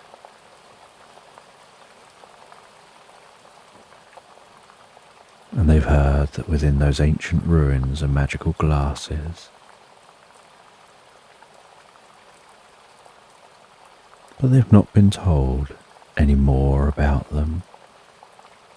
Just that they need to go find the magical glasses. And when they do, they'll know the answer to resolve the quest.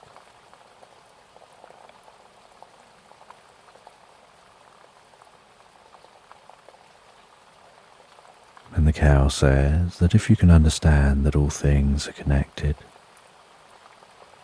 then you can tap into that part of you which is connected with everything else. And when you do, it allows you to communicate on a deeper level, to understand the world around you on a deeper level. And that helps you to find your way in a whole new way.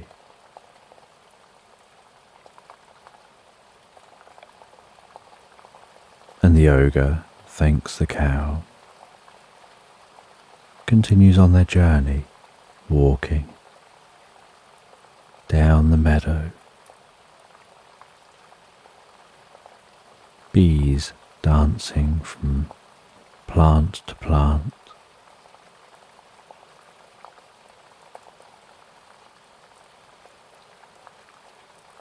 The sounds of nature, so soothing and calming.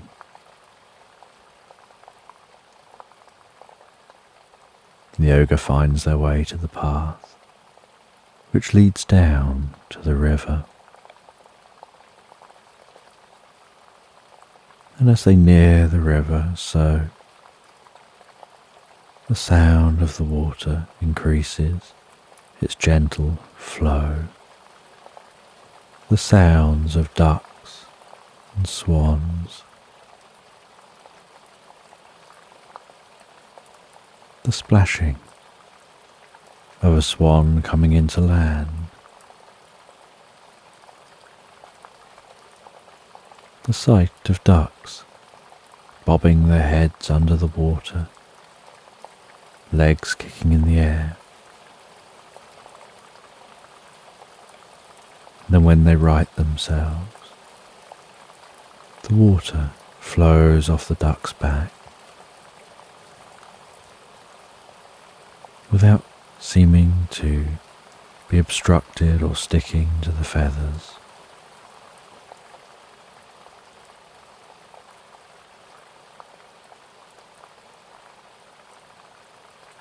And noticing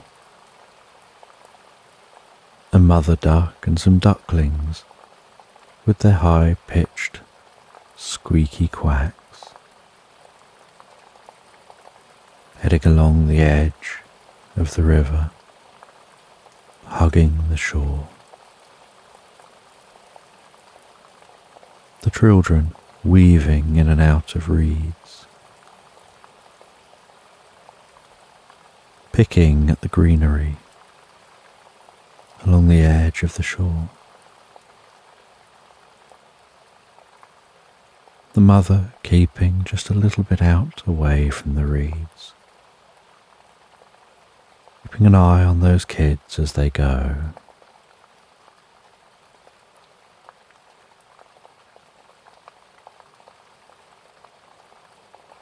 And the ogre continues walking along the edge of the river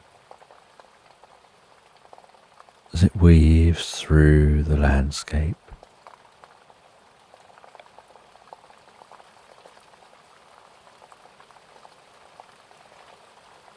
And until encountering a stone bridge.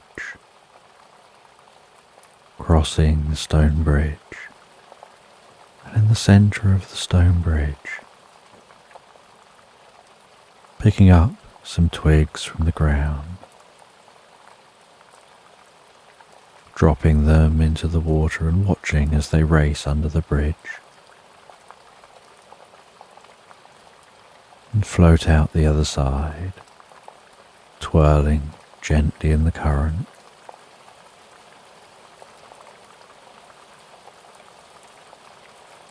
They continue walking along towards the town.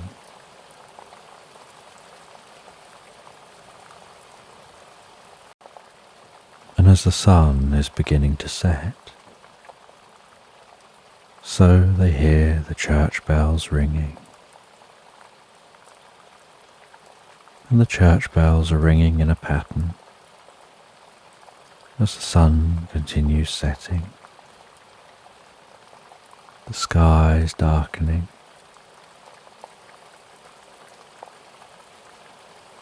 And lights come on in that town, offering a gentle illumination in the distance.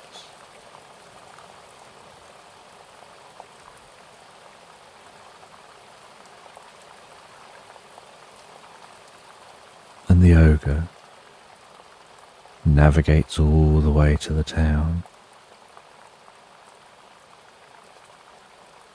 But as they arrive at the town, so they notice at this time of an evening, after the sun has set, very few people are out and about. All the markets have closed. There are people milling around the bars and pubs. There is still the occasional person going into inns.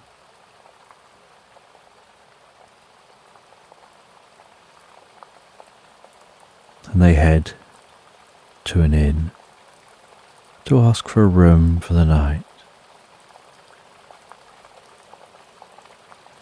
And without any judgment, the staff oblige. They head up to their room. They stand at the foot of the bed. They turn their back to the bed, lower themselves down to a seating position and then flop back, feeling the soft comfort of the bed beneath their body.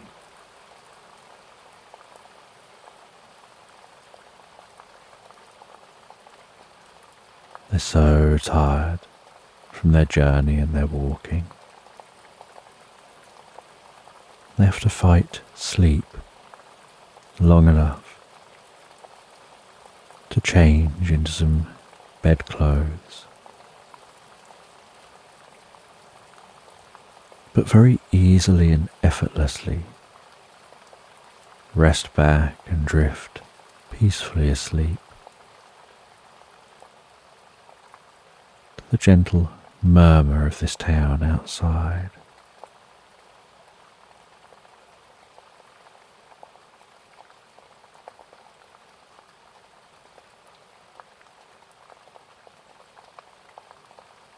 And they drift into such a deep, serene sleep, such a restorative, recuperative sleep. And the next morning when they awaken, the sounds outside are louder, as the hustle and bustle of the day have already begun.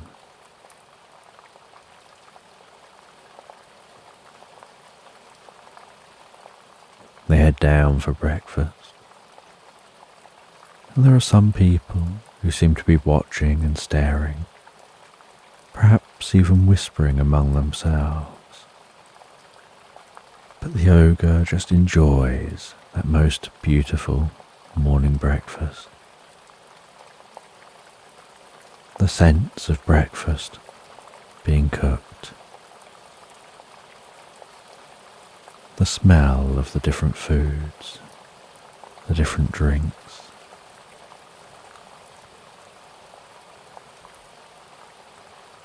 and after breakfast, packing away their things, checking out and saying goodbye,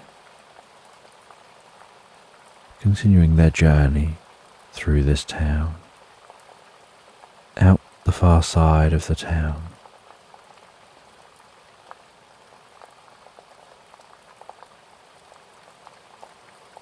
And they find themselves walking for the whole day,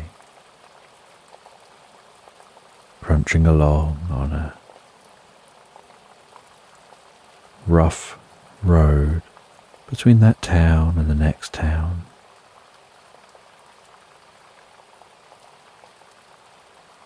Turning off after most of the day of walking onto a different path, finding themselves occasionally lost in thought as they walk.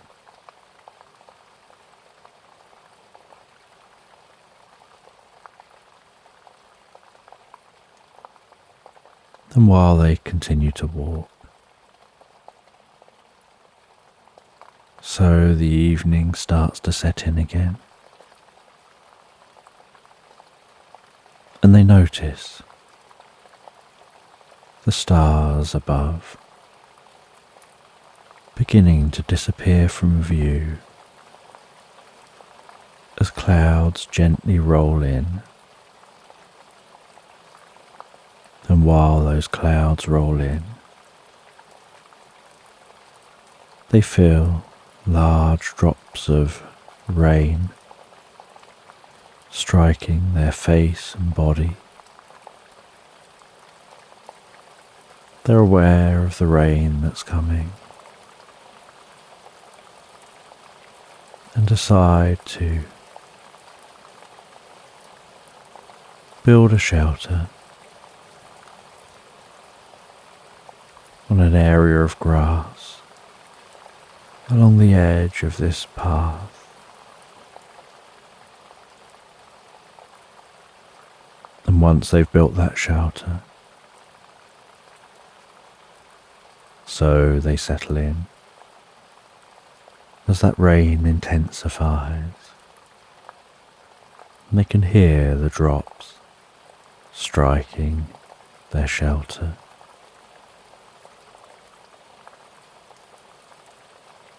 And those numbers of drops increasing and sounding heavier and heavier. And as the rain sounds heavier and heavier, so they find their mind relaxing deeper and deeper, as if something about the rain is deeply calming and peaceful, like it's washing away any worries, any negativity,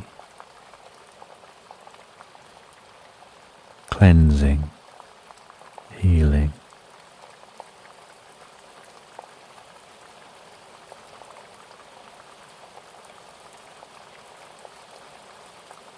And it doesn't take long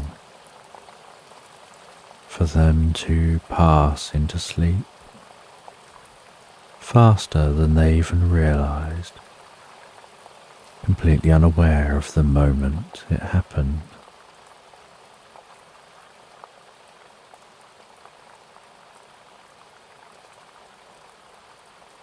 And while they sleep, they're unconscious, can still hear and perceive that rain and its soothing quality.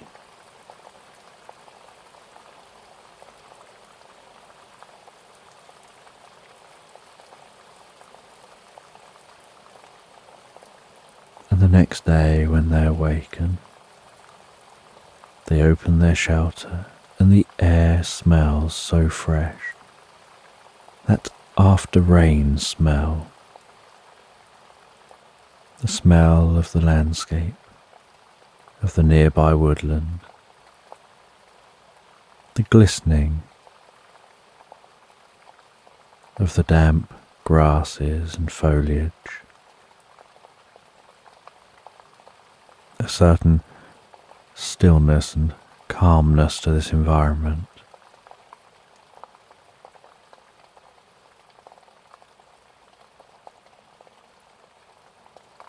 And they pack themselves away and have something to eat and sort themselves out ready to continue their journey. And as they continue their journey, so they can see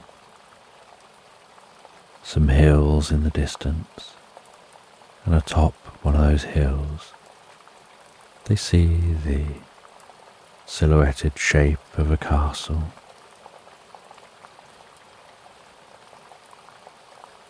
For a few moments, their walk almost becomes a skip as they notice they're nearing their destination.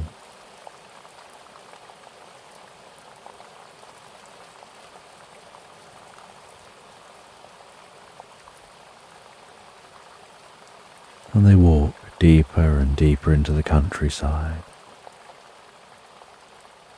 heading as directly as possible towards that castle.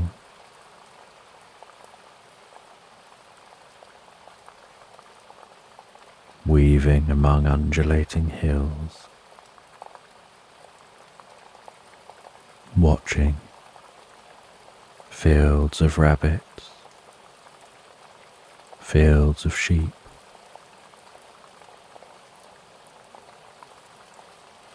birds pecking at the ground in a freshly ploughed field.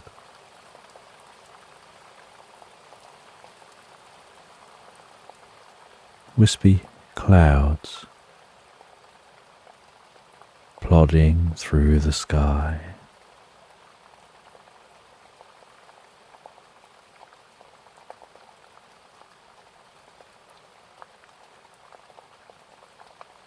And as they near to the castle, they have to ascend a massive staircase up the side of a hill.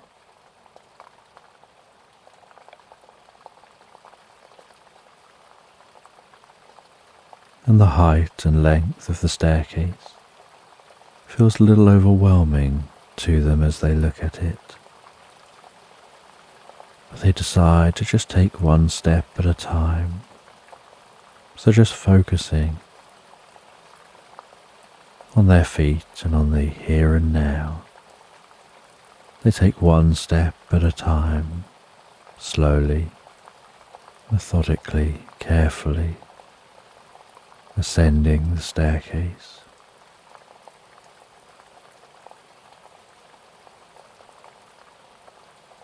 And eventually they reach the top of the hill. As another day is drawing to a close,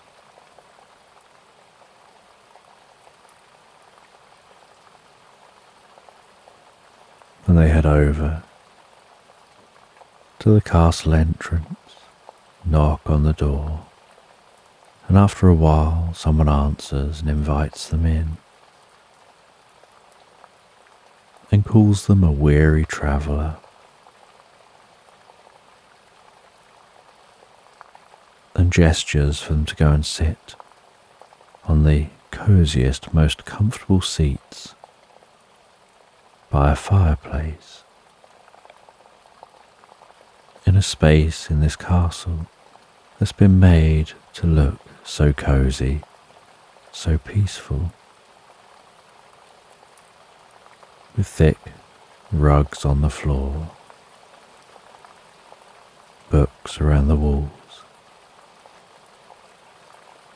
soft lighting dotted through the room, and that gentle crackling of a fire.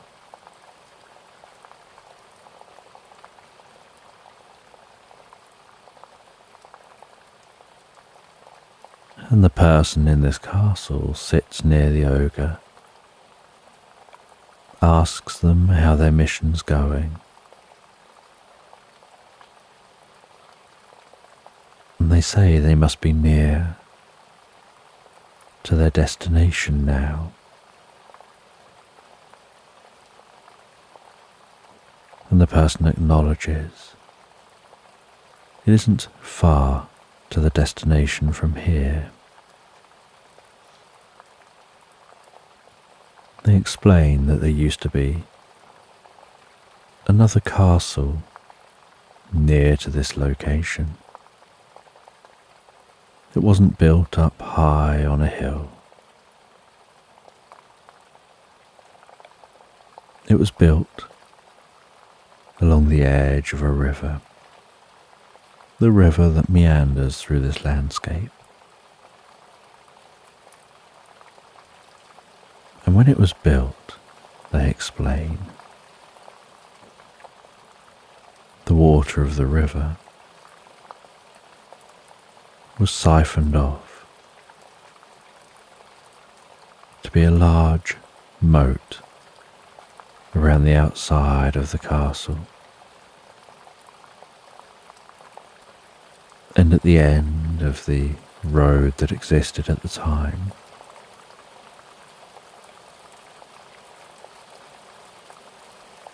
was a lip up to where a drawbridge would come down, creating a bridge.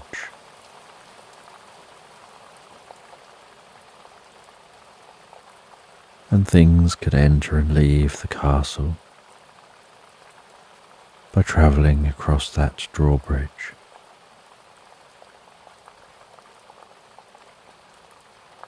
And there was this loop created in the river to create that moat, like a ring attached to the side of the river. However unknown to those in the castle at the time, altering the flow of the river, even that little bit, meant that the water that kept flowing past wasn't quite as strong as it was before, due to some of it being siphoned off. And so unknown to those in the castle, the river wasn't so good at moving silt and other bits and pieces within the water constantly downstream, and so more and more of it settled. Some of it was getting hooked on the edge of where the ring of water was created.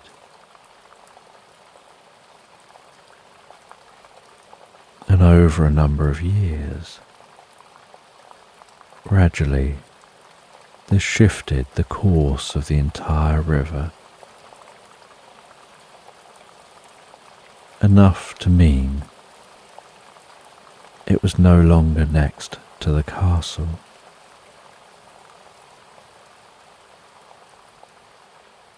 And it was too much work for those at the castle to be able to change that flow and keep it how they wanted it. So after a few generations,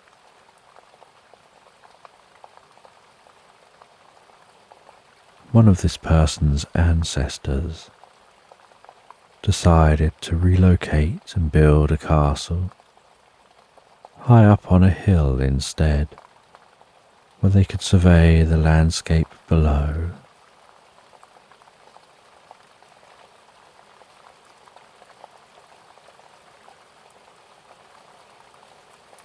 And after telling their tale, the person said that old castle was just left to gradually go to ruins. The water in the moat gradually dried up. Over the eons, nature reclaimed the moat and managed to wedge itself into the stone of the castles, and has been wearing down the castle ever since,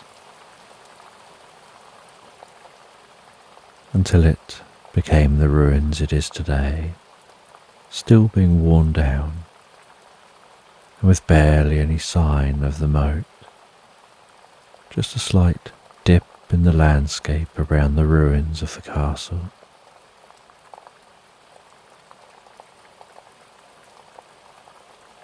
And the person asks if the ogre would like to stay for the night, prepares them a nice meal and drink, shows them to a room with the most comfortable bed covered in blankets, and a curtain that seems to go around 3 sides of that bed, giving a very royal feeling to this bedroom. And they look out from the windows over the landscape below.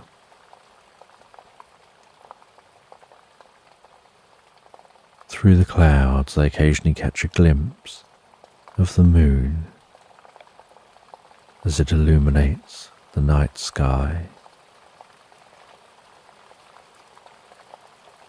They head to bed and drift comfortably asleep.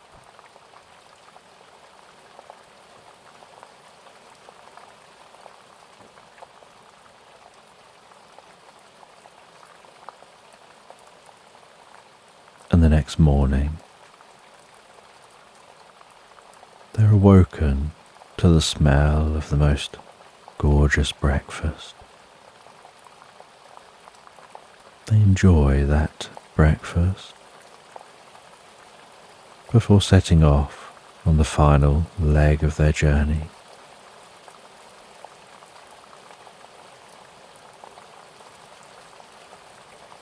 They feel more so now than they have before, that deep connection with the world around them, as if nature is guiding them. They just have a perception of it, like they can hear nature encouraging them in certain directions. They follow the edge of a river, the one which changed course over the years. They then break free from that river, walking into woodland.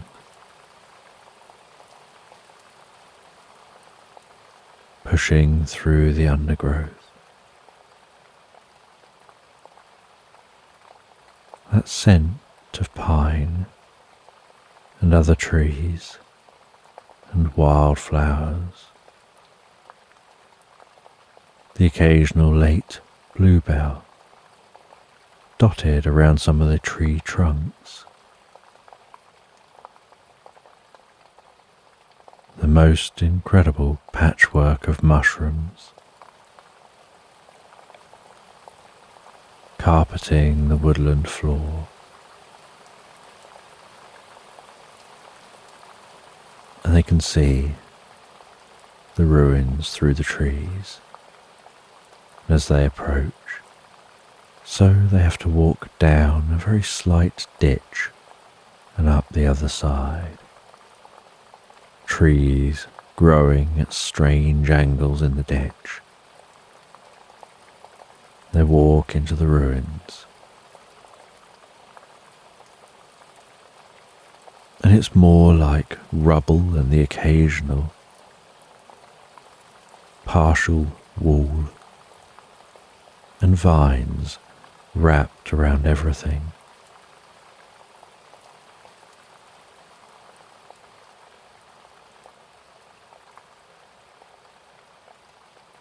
And they feel themselves drawn, as they close their eyes and relax, to a specific point within these ruins.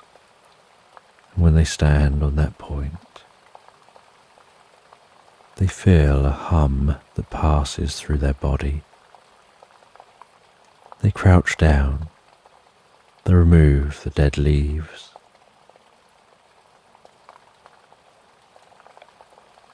They dig down a little bit and find what looks like a trapdoor.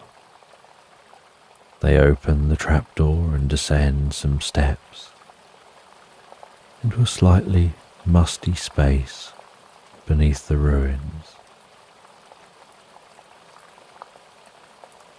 And against the back wall in this space, as they illuminate it with a torch, its light dancing and flickering off the stone walls,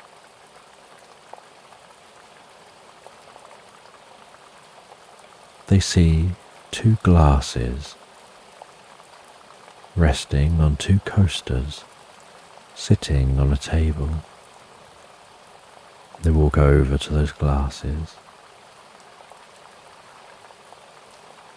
Next to the glasses is what looks like an old bottle of wine. They pour a little bit of that into one glass.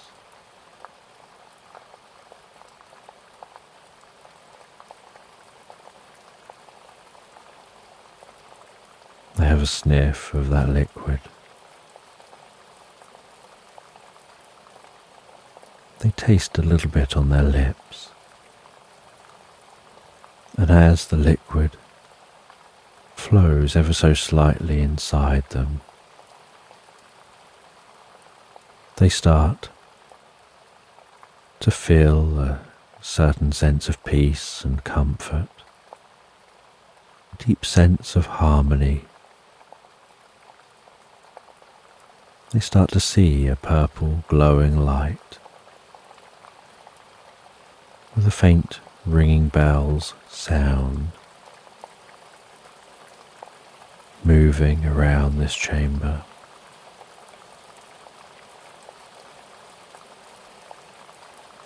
They follow that sound and find in one wall, behind a lopsided picture, is a cubbyhole, and in that cubbyhole is another drink. They take that bottle, they pour some of that into the other glass and take a sip of that. And one liquid is more red and one liquid is more white.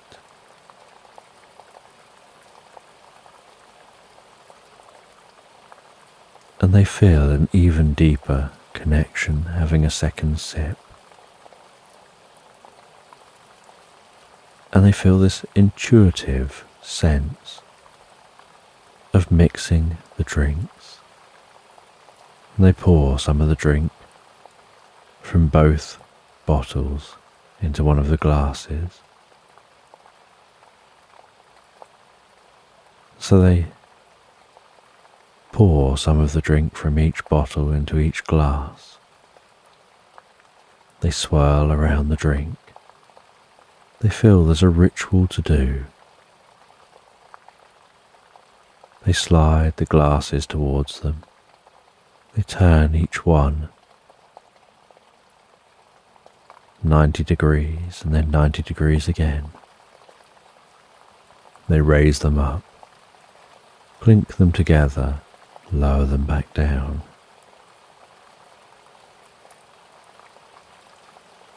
They then very carefully pour the lighter liquid onto the darker liquid, and as they carefully do that, so they watch as it flows straight through that darker liquid and begins filling the glass from the bottom until that glass has the darker liquid at the top and the lighter liquid at the bottom. They hold it up in front of them and notice as it nears the torchlight that it gently fizzes and pops. They swirl it around slightly, and as it swirls, so it mixes, and while it mixes, so it changes colour and becomes all the colours of a rainbow. And out the top, a like mini firework display, a pop of colour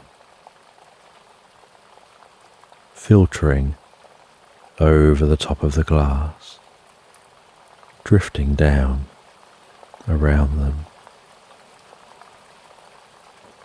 They blow across the top of the glass, blowing some of that away, and gulp back that liquid. And as they gulp back the liquid, so they feel it passing in their mouth, down their throat, down through their body, and the liquid within them begins to turn to light, spreading healing, comfort, and well-being up to their brain, around their head, their ears, their eyes, their cheeks, their jaw, their nose, around their neck, down into their shoulders, down to the tips of their fingers, bringing deep comfort down through their body, all the way down to the tips of their toes, and their eyes gently close. And as their eyes close, so they relax deeper and deeper into the experience, feeling themselves sitting down, placing the glass down, sitting on the floor, closing their eyes, deeper and deeper, as they drift into the most pleasant experience. They begin to connect with the universal wisdom of old ages, a connection with all things in the land. They begin to learn what it was the wizard sent them on this journey to discover, and why it was that they were needed for the journey.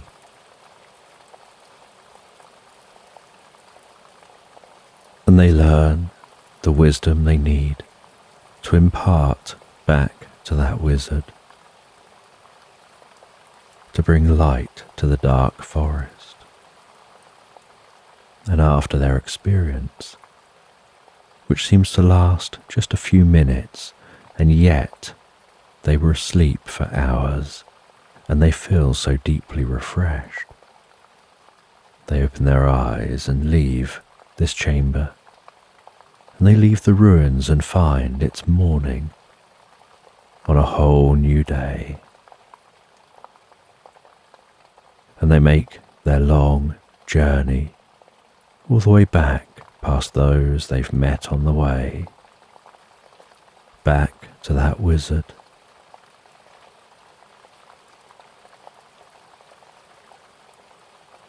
And as you finish reading the book, so you notice that the evening is setting in. You can hear a toad by that pond gently croaking. You can hear crickets in the landscape around you. As you close the book, and the warm red of the setting sun carefully fades over the horizon, you clear everything away, head back through the garden, back into the house. You make yourself something to eat and drink. You enjoy that food and drink, and resting through the evening before heading to bed, settling down in bed and drifting and floating so peacefully and comfortably asleep into Slumberland. And in this bedtime story, you find yourself waking up comfortably one morning in a log cabin to the sounds of woodland outside. The sounds of some of the birds in the trees. The sounds of distant ducks on the lake. A little way into the heart of the woodland. And you wake up, climb out of bed, seeing the gentle glow of daylight as it passes through the thin curtains.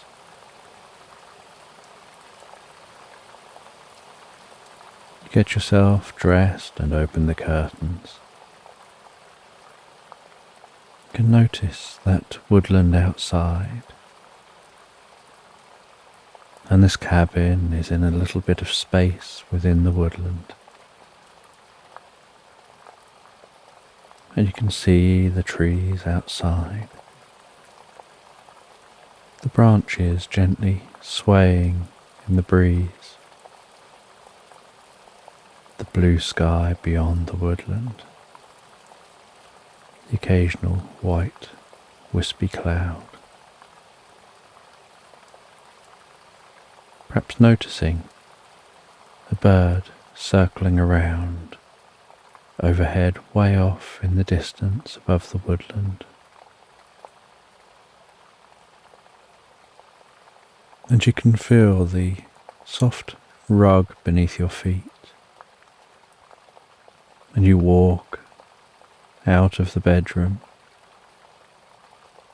to the smell of breakfast in the dining area in the kitchen, and the clinking and clattering of plates and cutlery as the table's laid.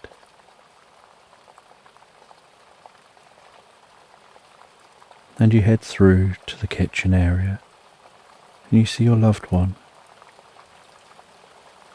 smiling over at you,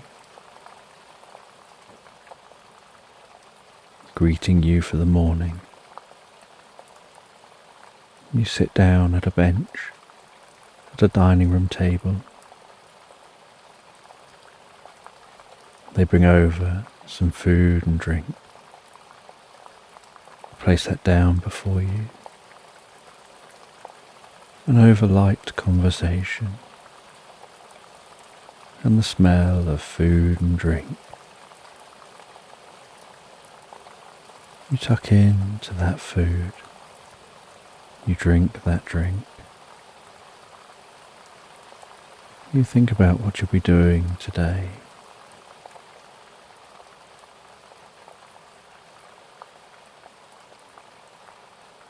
And in this room,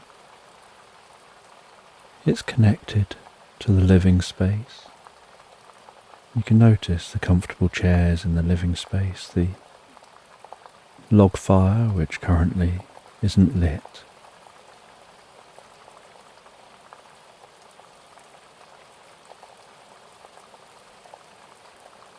And on a rug in the centre of the room,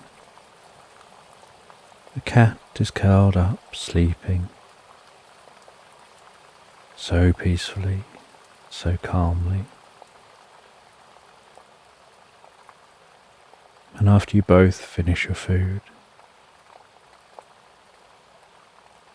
you get ready to go outside, change into suitable footwear and clothing.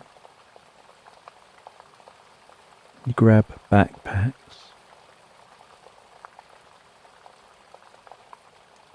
You head outside the cabin and close that door behind you with a clunk. And there's a cat flap in the door, and so the cat can come and go as it pleases.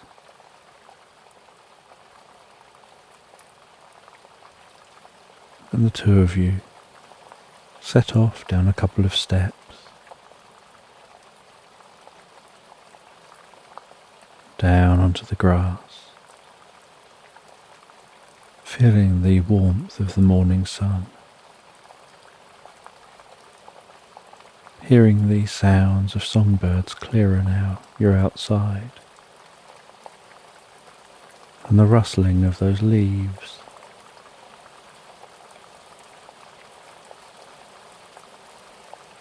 As together you walk towards the trees and head into the woodland. And sunlight breaks through the leaves and dances before you. The songs of birds echo through the woodland, reverberating off the trees.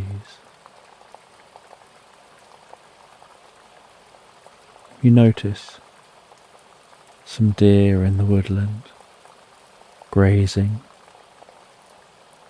keeping themselves to themselves, occasionally glancing up in your direction, just to make sure that they know where you are,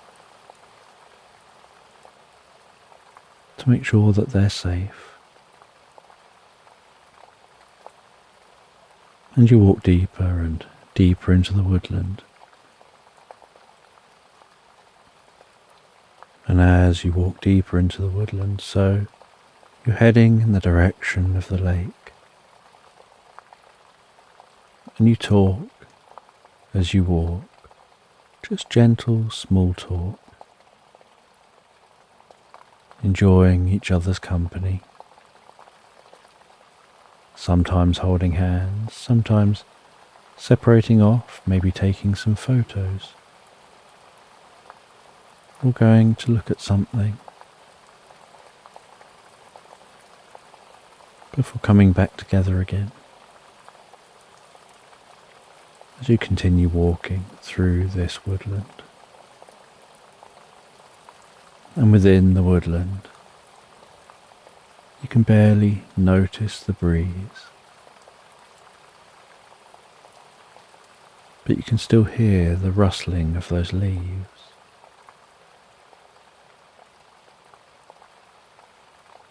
And after a while, you begin to hear the gentle lapping of the water on the shore of the lake.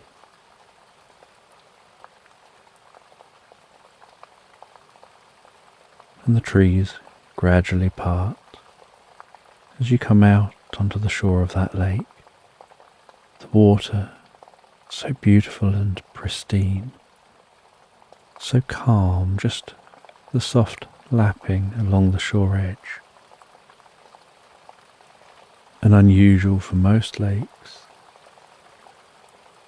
this area of shore has white sand, almost like a beach on the side of a lake. And the lake is a beautiful shade of blue, with the dancing diamond light of the sun sparkling across its surface. Around the outside of the lake, you can see the rest of the woodland, and off in the distance you can see tall hills and low mountains. And together you lay down some blankets on that sand.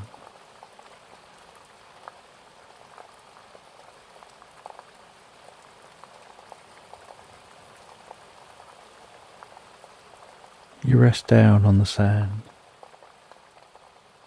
Place your backpacks down beside you, smelling the slight, fresh air from the lake.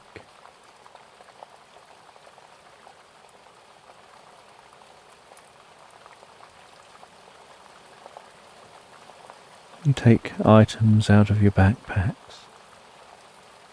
lay it out before you like a picnic. You feel the warmth of the sun now, approaching midday,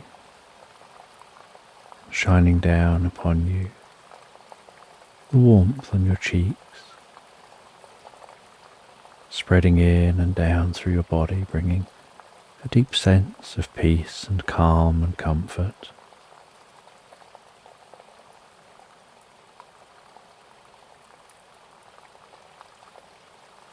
You chat and laugh as you eat your picnic together, feeling so relaxed here on the edge of the woodland, the edge of the lake, on that soft sand, the gently rustling leaves behind you, the gently lapping water before you, enjoying each other's company, forming some pleasant memories you'll cherish and hold on to.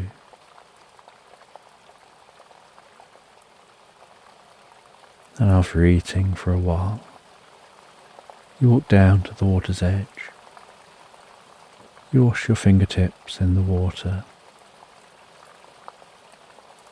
You run your hands through the water, feeling the texture and the temperature of the water as it flows so gently and peacefully through your fingertips.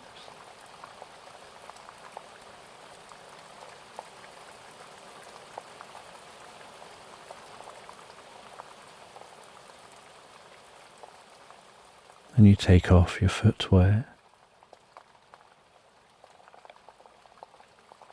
and you wade just up to your ankles in the water and just stand there,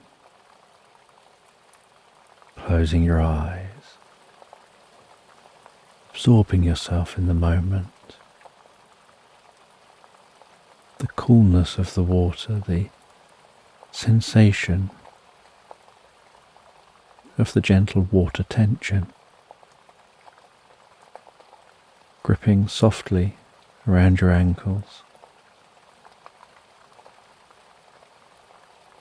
the feeling of the water rising ever so slightly up and down as those shallow waves roll past to the shore,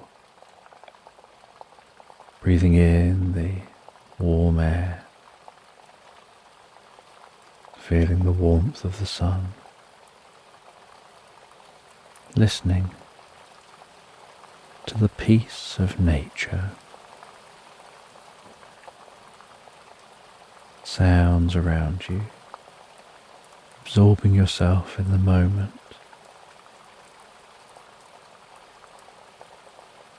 almost as if time stands still.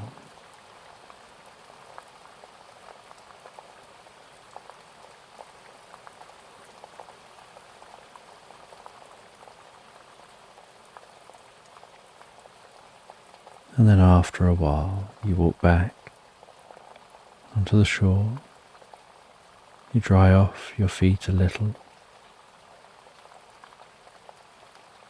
You rest back down on that blanket.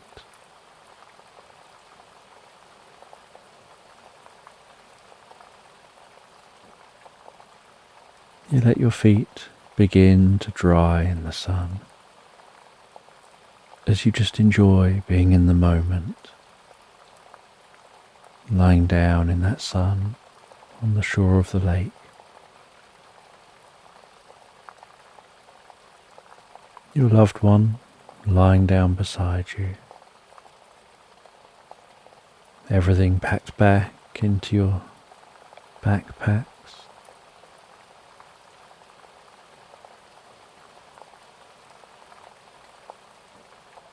And you just enjoy being at peace and in the moment.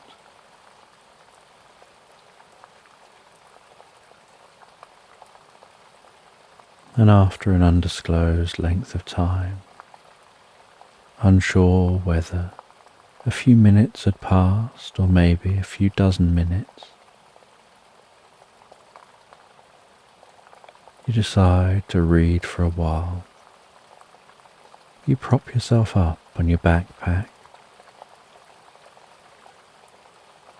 and still enjoying nature and the atmosphere. You begin to read and relax.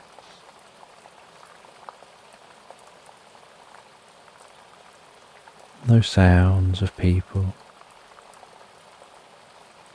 no sounds of aeroplanes or other man-made sounds, just sounds of nature and your loved one beside you,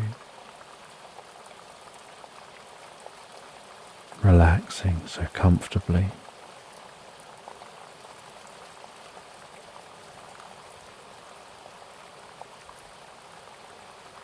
And your attention becomes absorbed deeper and deeper into the book,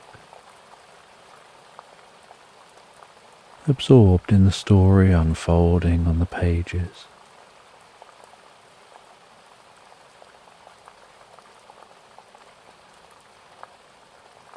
About a kitten searching for a long-lost crystal, following streams of consciousness, infused with nanobots, pulsing from a small magical box, floating in space.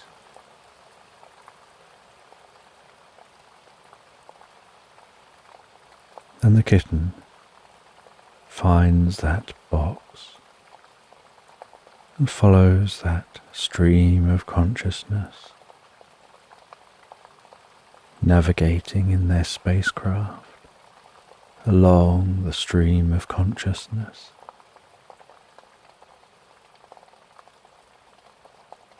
Until they notice the stream of consciousness flowing to a planet around a distant star.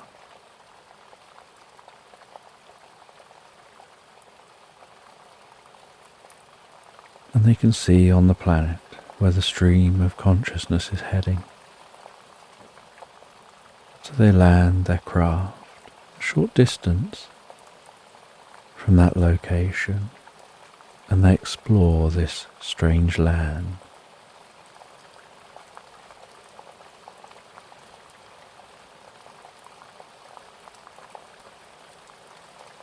And as the sun sets here on this strange land, they set up a campfire. And they can hear the gentle hum from the stream of consciousness as it pulses a little bit in the distance.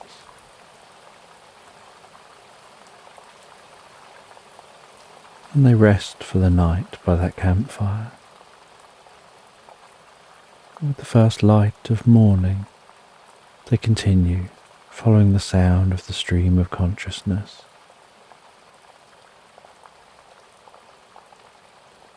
And at the heart of the sound, they discover a cave. And they descend into that cave. They explore this cave, the echoing footsteps as they walk, the faint dripping of distant water, filtering through the rocks above.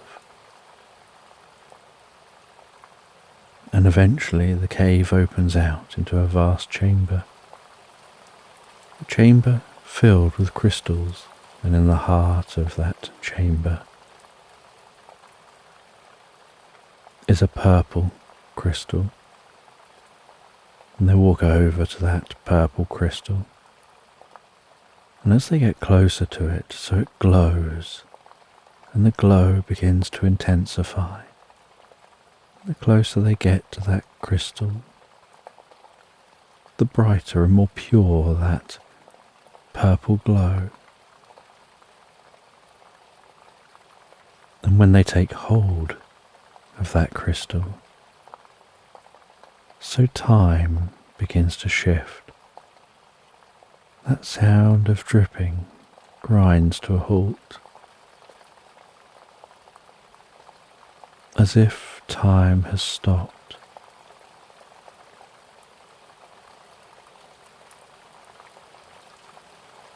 And they begin to get a sense of thoughts and ideas meandering into their mind, teaching them something so deep and so meaningful about this place. And you continue to read for a while. But as time goes on, with the comfort of the environment, the gentle rhythmic lapping of the water on the shore, the soft rustle of the leaves in the trees, and the woodland behind you, the eyes looking down ever so slightly to read, they begin to want to close, and you feel more relaxed. And so you place a bookmark into the book. You close the book and rest it on your chest. As you rest your head back into your backpack, and you allow yourself to begin to drift so peacefully and comfortably asleep.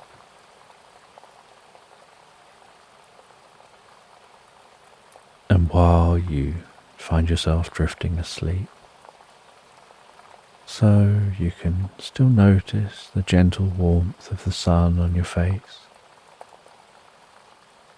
the sounds of the lapping water and the rustling leaves, but it all begins to fade and feel more distant as your unconscious begins to become lost in thought.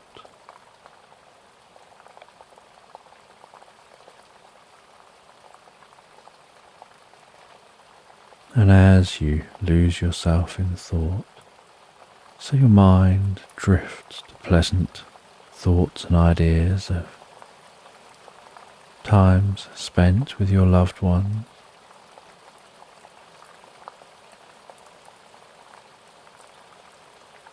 to your time here, to thoughts of the future, things you've got to look forward to thoughts of things you're grateful for,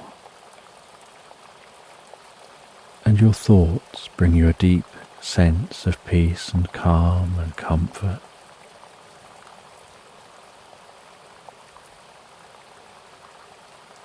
As you drift even deeper and deeper asleep,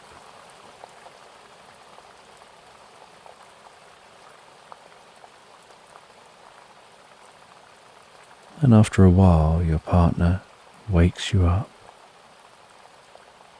lets you know that it's probably best not to fall asleep in the sun for too long,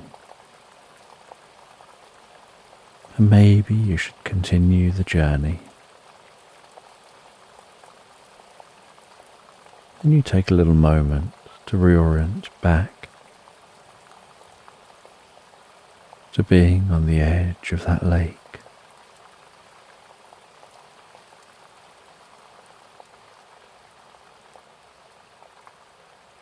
Before standing up and packing the last few bits away, including shaking off the blankets and wrapping them up and putting them in the backpacks. And together you continue following the edge of the lake. You walk away from that white sand.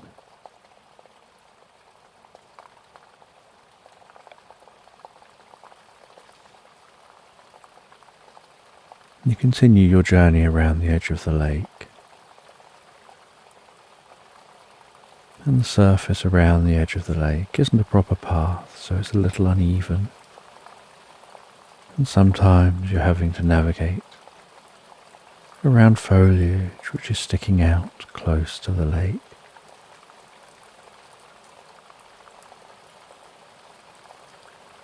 And you get round to the side of the lake, and then follow round to the far side.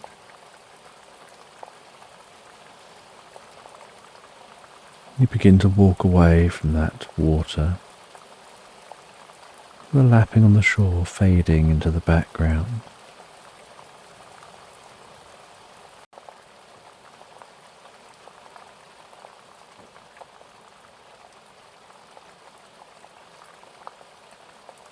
And as you walk, you keep walking around and you find a stream that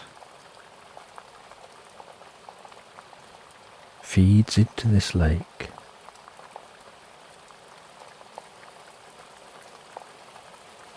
And you balance as you walk along stepping stones across this slow and gentle stream.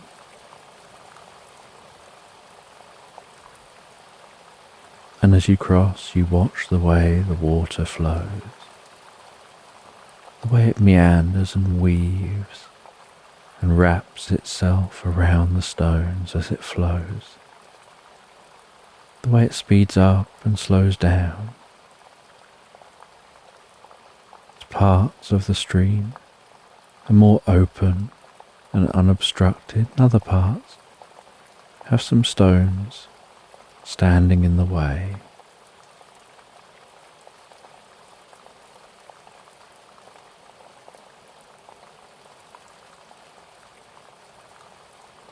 And the occasional leaf floating and bobbing and turning itself gently around as it flows down the stream.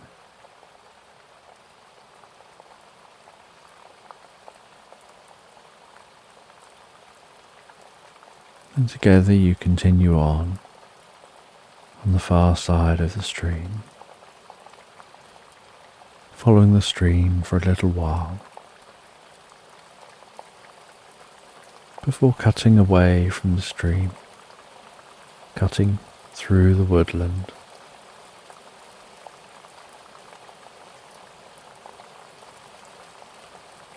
And as you continue to walk, an afternoon continues to set in.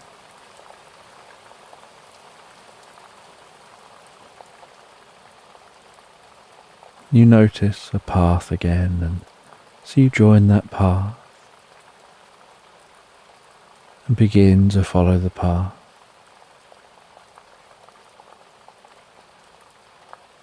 And the path leads down to the ruins of an old church, and the roof of the church has collapsed. Some of the stonework has collapsed, but one side of the church is still standing, and on top of that side is a weather vane, turning gently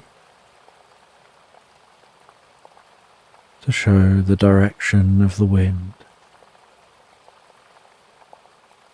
And each time the weather vane changes direction, so you can notice just the slightest hint of a creak and squeak.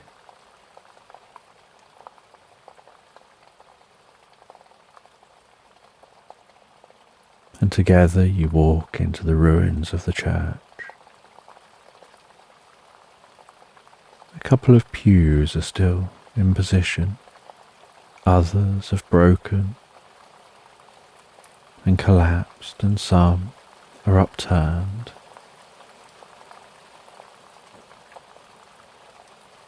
And there's still a stone altar within this church space.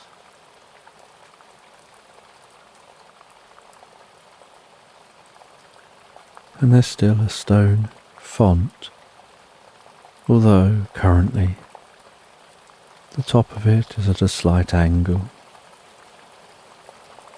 and the only water in it is old rainwater. And you think to yourself about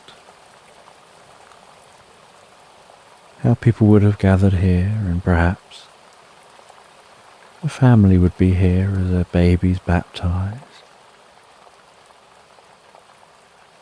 And as you turn around in this space and look back down the church, you imagine people congregating here. You assume that somewhere near this space must be an old road leading to a town. Or maybe it was a church for a small village.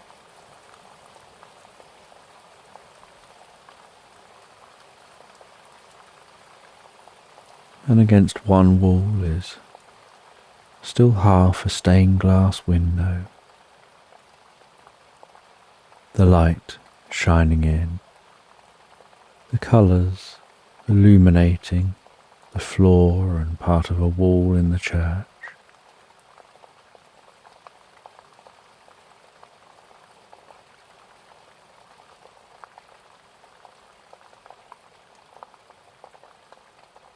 And against another wall, you see the remains of a large pipe organ.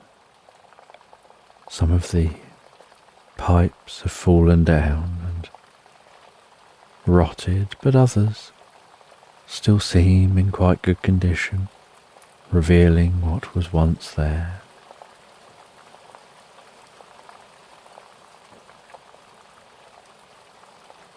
And you notice against the back wall of this church is a wooden door that's unopened, and you head to that wooden door. And beyond the wooden door you notice some steps leading down. And from the outside this space just looks like it was the stone of part of the wall, part of a support to hold this part of the wall up. But actually this bit of support is hollow, and it's just hollow enough that you can walk in and descend those steps. And so you descend those steps and find yourself ascending into a high ceilinged corridor. And the steps head in the opposite direction to the church, and the corridor heads in the opposite direction to the church. And together you follow this corridor, shining a torch down the corridor, the light dancing off of the damp walls. A low, gentle rumble of a bit of the wind that manages to navigate its way into this corridor, funneling down, reverberating around.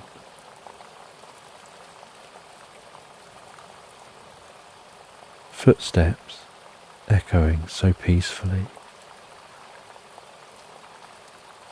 The atmosphere down here feeling deeply calming,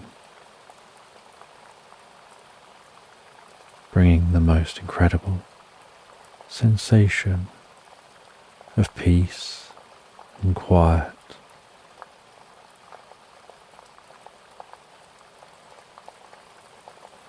after quite a walk,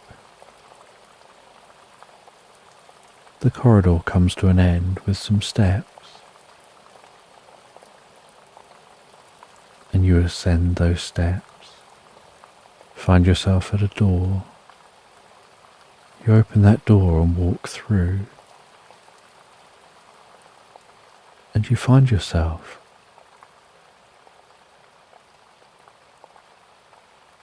in a small chamber,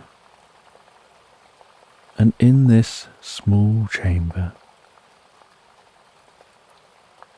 is a stone table, and resting on that stone table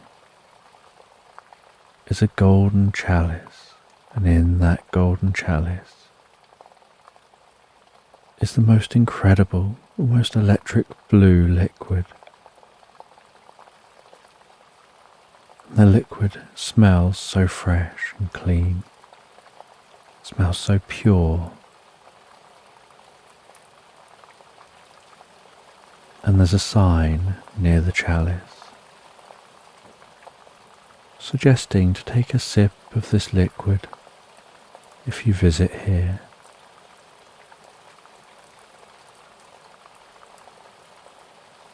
And so you both take a sip of the liquid. And as you do, you feel that liquid pass in through your mouth. The coolness of the liquid spread down your throat, down to your stomach. That coolness spreading out to your arms and down to your fingertips, spreading around your neck, the top of your head, around your face, the back of your neck, around your shoulders, seeming to soften and relax. And you begin to feel more relaxed as that liquid continues to flow and spread through you, softening and relaxing your shoulder muscles, your chest muscles, the muscles in your arms, your face, down through your body, around your stomach, your lower back, all the way down into your legs to the tips of your toes. And with that deep physical relaxation, you feel your mind relaxing, becoming more focused, quietening down, as if the liquid is lulling the thoughts to sleep.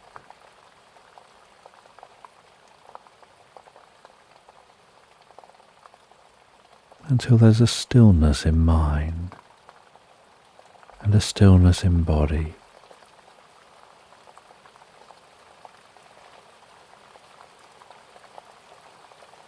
And you start to feel a connection with the here and now, and through time and space. You start to understand and perceive things previously unknown.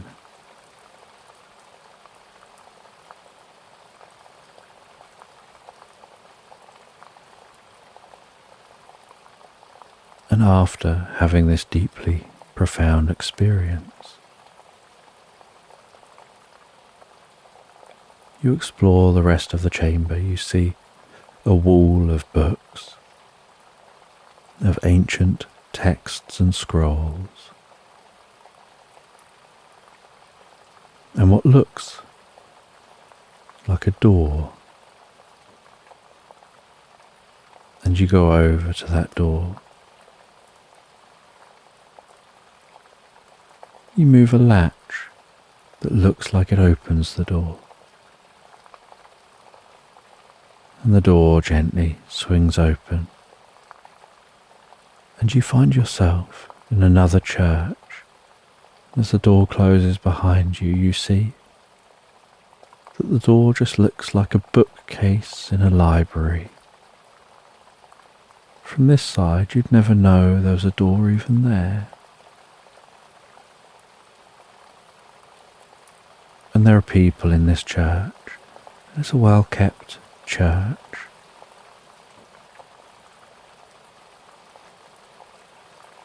And you walk around the church and everyone just greets you so friendly.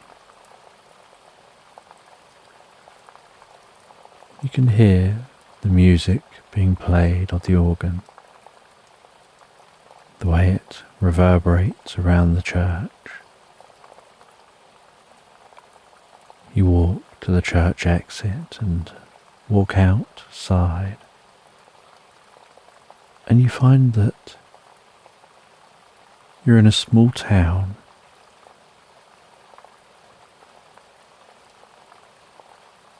And there's some shops and some other buildings and places to stay. And there's just a very gentle hustle and bustle to this town. And you walk away from the church to explore the town. And together you decide to go to a local pub you see. You head into that pub and you talk to some of the locals about this place and where it is. One of them shows you a map, and you can see on the map where you're staying. You can work out where the ruins are and where this small town is. You ask about the church in the ruins, and they say that nobody really goes out that way nowadays. And there's so much woodland. People had forgotten there was even a church outside of town.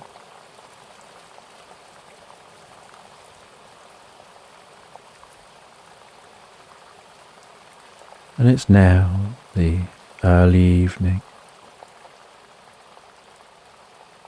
and so you both decide to enjoy a pub dinner. You relax down as that food's brought over. The sun's setting outside. They have a cosy fire on in the pub. There's a gentle murmur of people talking among themselves, the soft clang and clatter of people eating and clearing away plates. There's the smell of cooked food, the smell of different drinks, and such a cosy vibe to this space. And you enjoy your meals together and good conversation. And after eating, you then rest in the pub in the most comfortable armchairs, with a drink each, just enjoying the conversation with locals, learning the history of this place and this area, learning about the myths and legends. And not a single person mentions the secret passage. Nobody else brings up the old church.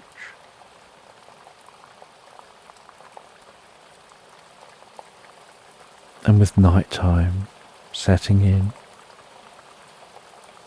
you both head out into the pub garden for a little while, still talking to some of the locals, enjoying the cool nighttime air. The distant sound of crickets,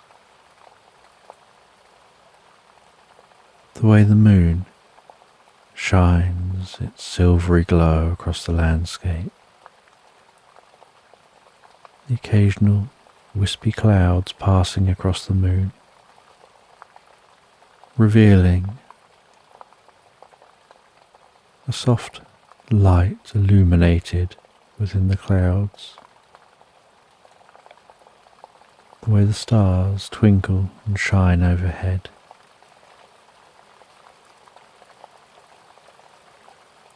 And you ask at this pub whether they have a room for the night, and together you settle down in that room. You drift peacefully and comfortably asleep. And the next morning, you set off saying goodbye to those here at the pub. You explore for a little while around the town. You buy some gifts and different items from market stalls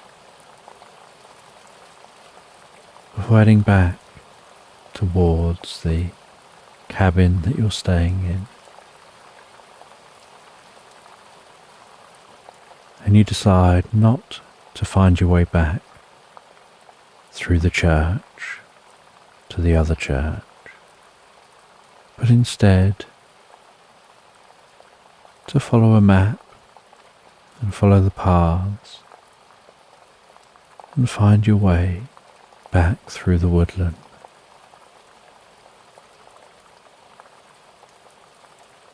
And you walk past some farmland. You follow the stream which you assume is the same stream. You follow a large bridleway which meanders into a smaller footpath. Before heading off that path and just weaving your way among the trees, pushing branches out the way, smelling the leaves and that scent of the wood.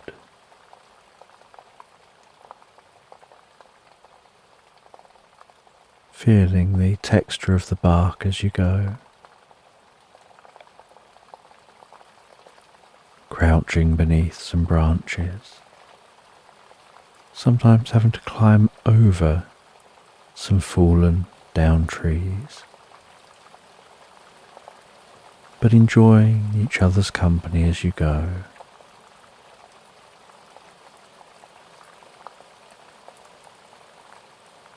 And together you navigate through the woodland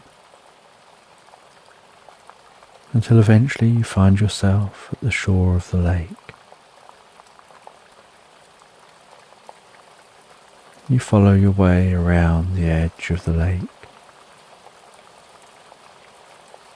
The sounds of the trees still rustling, the lake water gently lapping, ducks flapping in the water and splashing and landing and taking off.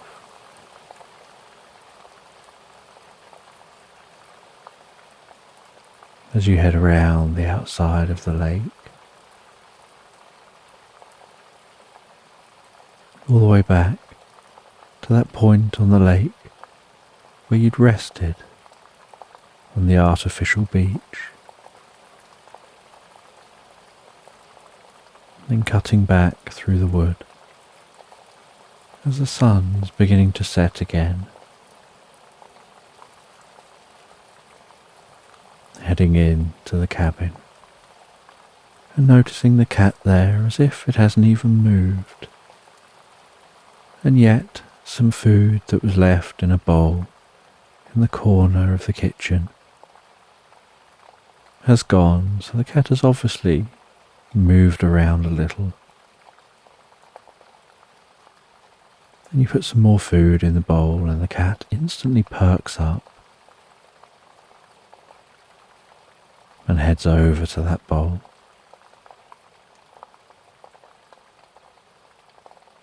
And you and your loved one prepare some food and drink. Get yourself cozy and comfortable. Now you're back in the cabin. You enjoy that food and drink before resting in those most comfortable armchairs in the living space. putting some logs in the fireplace and lighting a log fire,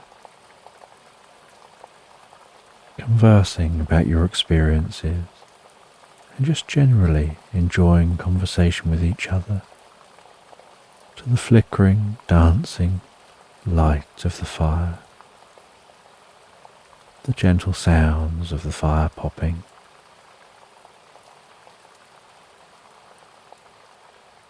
the way shadows dance and leap around the walls,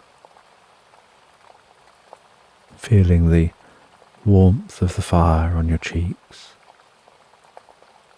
as you enjoy talking long into the night until the fire is burning down to embers and eventually goes out and you head to bed. And you don't know what tomorrow is going to bring, but you do know that you look forward to discovering and knowing you'll learn something new as you settle down in bed, making yourself comfortable, feeling deeply relaxed as you drift and float so peacefully and so comfortably asleep into Slumberland. A little kitten named Ruby is resting in front of the most comfortable, cozy fireplace. And Ruby's lying on a thick, furry rug, snuggled down, the warmth of the fire, gently brushing her back, soothing her deeper and deeper into the most pleasant reverie. The gentle sounds of the crackling fire, the dancing of the orange light through her eyelids as it gently illuminates corners of the room.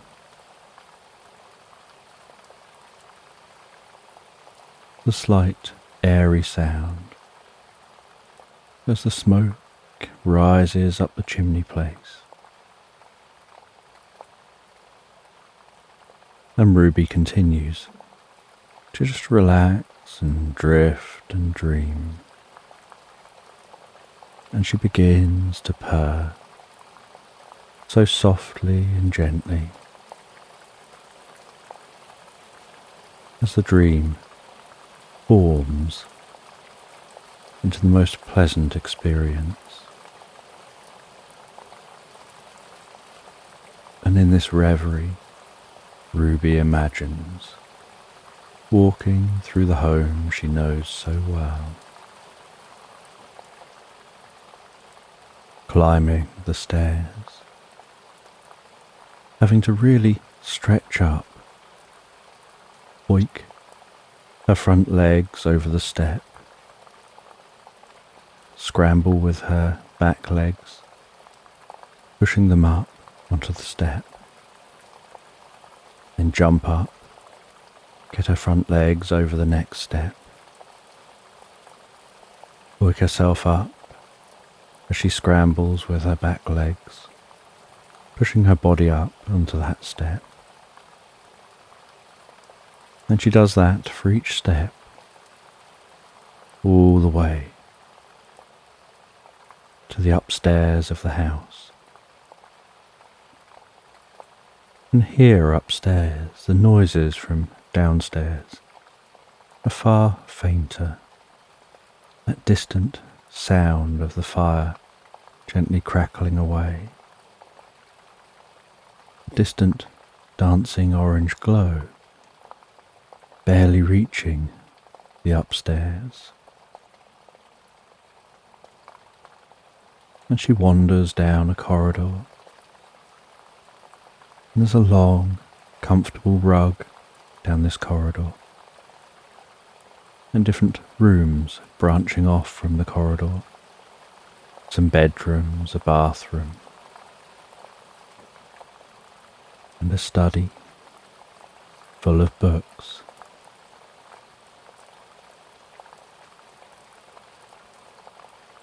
And she heads through to the study. And in the study, the shelves of books seem to tower above her all around the walls. And in this room, it's so peaceful. The sound is so muted. The air feels so still and calm.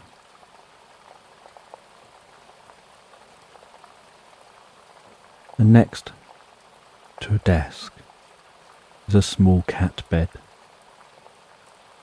She climbs onto that squishy cat bed. There's a sense of turning around and resting in that bed. And while she rests in that bed, so she starts to hear a curious sound. She hears the sound of some tiny squeaks.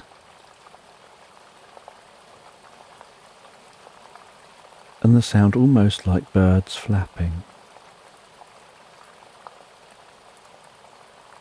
And her ears prick up with curiosity. And she looks around, more scanning with her ears than her eyes, trying to pinpoint the sound. She finds herself looking up towards the ceiling. And as she looks up towards the ceiling, she realizes the sound must be coming from the loft.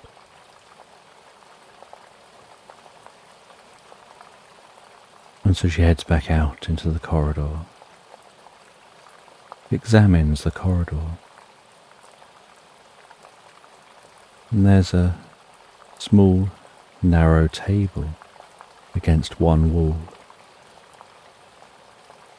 And on that table there's a vase, a couple of pots, and some flowers.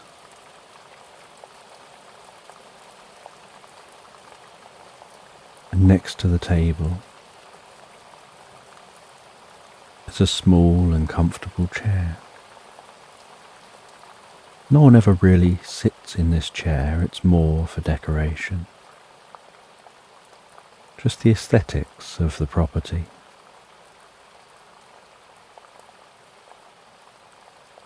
Ruby thinks the idea was that perhaps people would use it to put shoes on and off if they came out of their bedroom and were about to go out.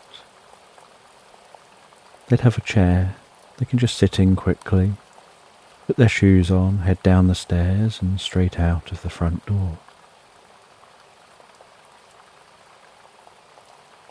But the family that lives here generally leaves their shoes by the front door, so none of them seem to use the chair.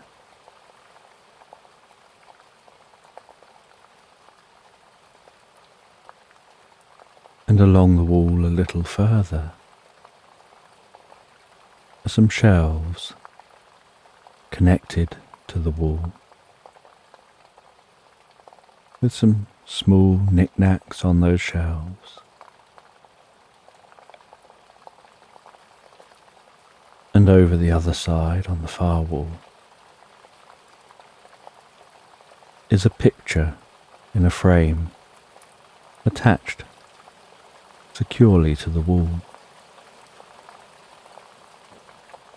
And so Ruby has an idea.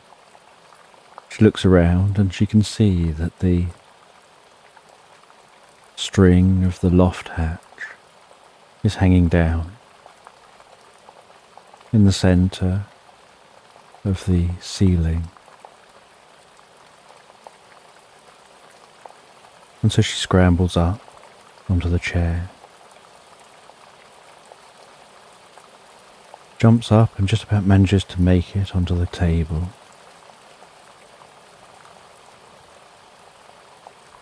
Weaves her way around the items, and then jumps up at the shelf, and then wiggles her bum a little before leaping across to the picture, hanging on to the top of the picture, shimmying along that picture frame. And once she's in line, with the cord attached to the loft hatch, she lifts up her back legs, pulling them up as high as she can,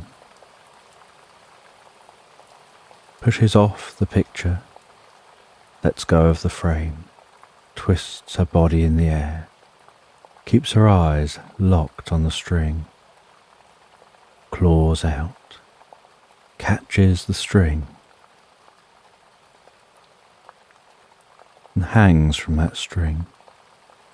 And after just a moment, the hatch above her gently swings down open, and when it reaches a certain point, a ladder begins to descend from the hatch.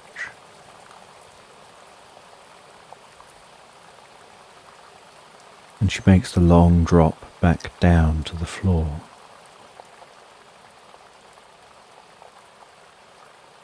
As the ladder reaches the ground, she walks around to the steps of the ladder, scrambles up onto the first step, has to jump to reach the second step, scrambles onto that step, jumps to reach the third step, and proceeds to jump and scramble her way all the way to the top of the ladder and into the loft.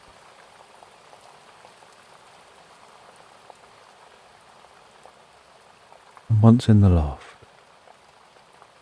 she looks around, and this loft is kept so tidy and so clean, and she can hear that sound and sees a strange creature flying around.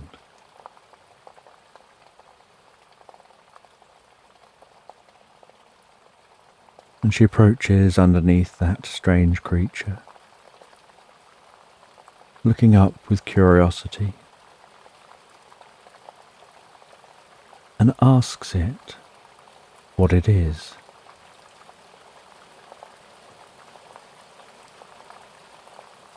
And it flies down and lands hanging upside down on the underside of a shelf, swinging gently back and forth at the same height as Ruby, and explains that they're a bat, and they don't normally visit this property. There's a small window into this loft, and it was left slightly ajar, and they'd found their way in.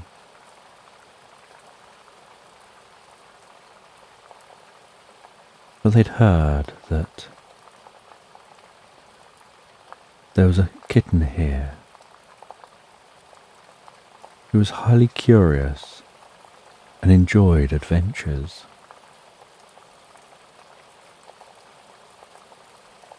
And so they said that the elders would like to meet with the kitten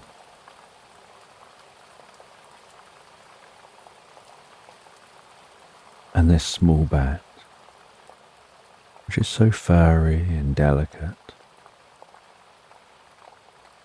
Explains where the elders are and how to find them. And hands Ruby a small map. And Ruby tucks the map into her collar. And the bat flies away and heads back out that window. Ruby descends the steps, down that ladder, gathers up a few items in a small bag.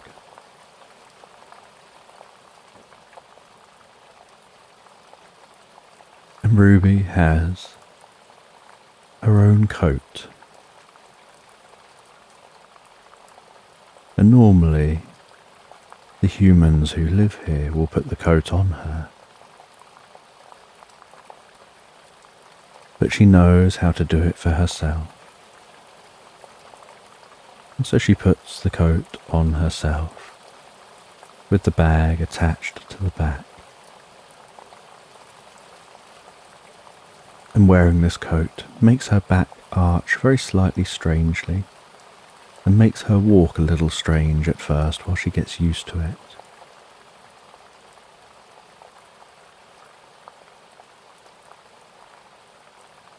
And she heads to the cat flap at the back of the kitchen, walks through that cat flap and out into the night time. And as she walks into the back garden, she can smell the scent of the beautiful flowers. She can see the way the moon's light casts its silvery glow across the landscape, and how blue the landscape looks late at night.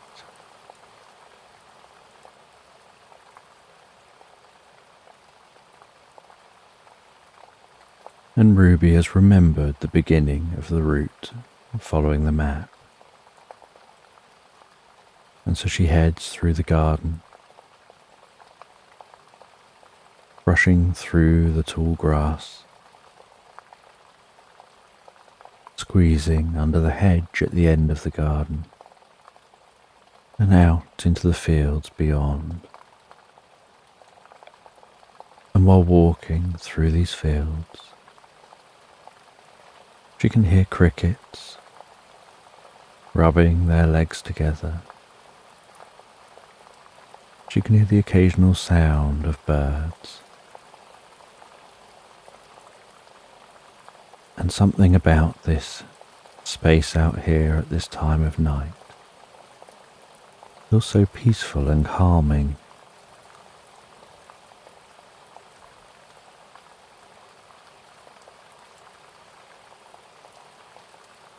And as she continues walking across the fields, so she gets further away from the hedge, further away from the trees that were dotted around near the hedges, into the open fields, and so the sounds of birds gradually faded, and the sounds of crickets gradually faded,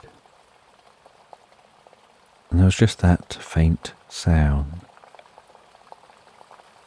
of the breeze blowing through the fields, the gentle rustling.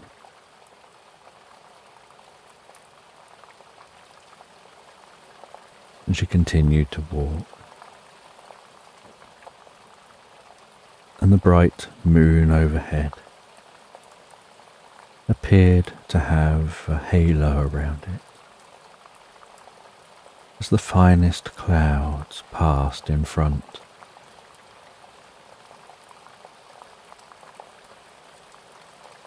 And it almost looked magical.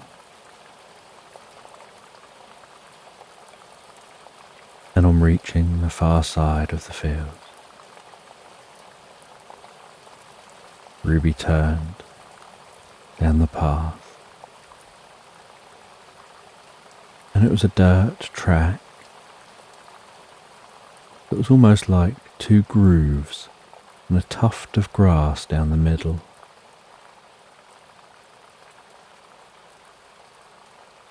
And the track was compacted mud and some loose chalk.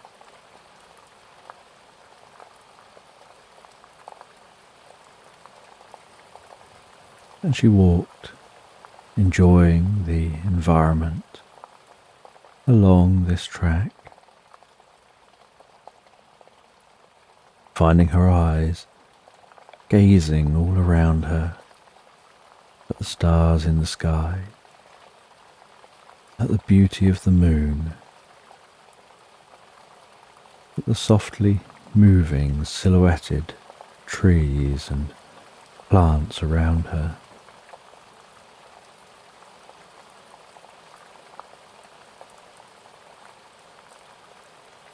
And after a while of walking, she finds her way to a crossroads and can see the signposts. An old, gnarly wooden signpost with a few different directions. And she checks out the map, looks back at the signpost and knows which way to go. And so she follows the correct route. Now heading away from farmland, all those fields, towards open meadows,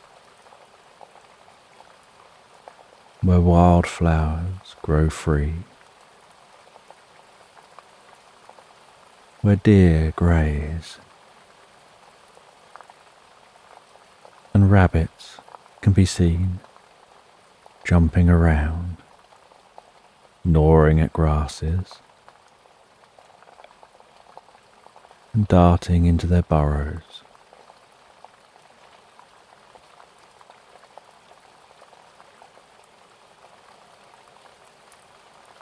And she continues following this meadow till she starts to hear the soft sound of flowing water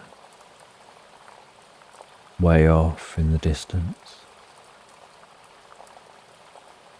She refers back to the map.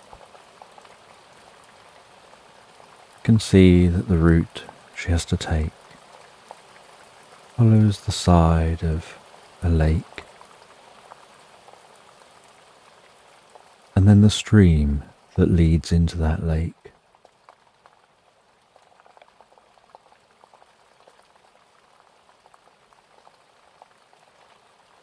And she places the map away again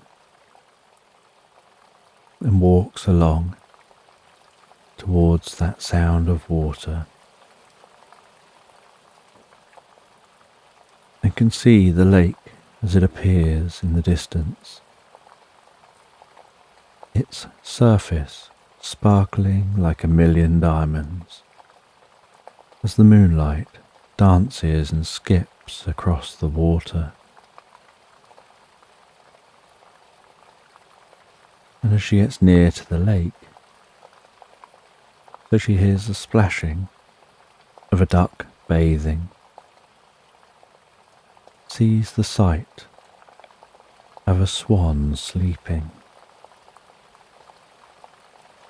just gently floating, its legs just beneath the water, moving slightly, as if to help keep the swan in position.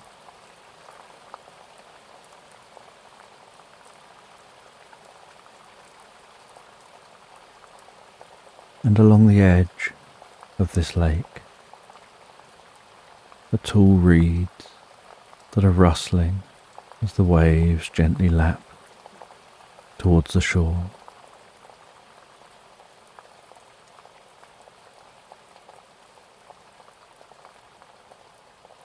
And she heads along this lake, follows the lake round,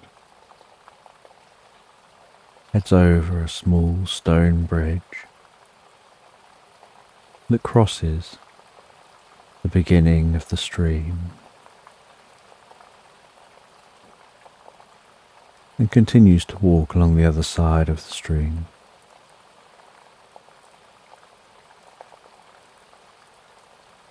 Almost walking with a slight skip at the pleasure of being out in this environment, how calming and deeply relaxing it is.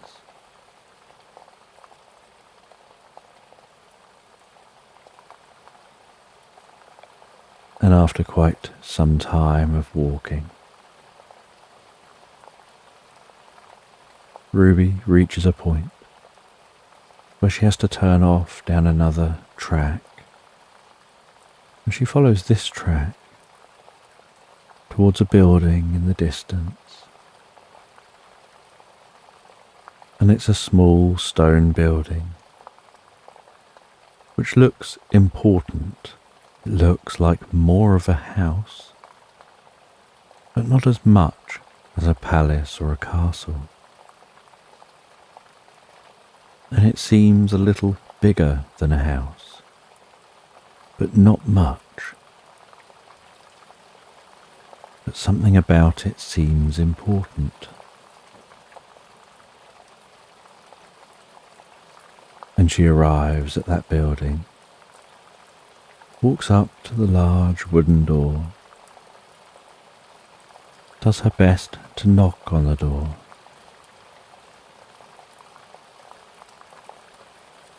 And she can hear some movement the other side of the door.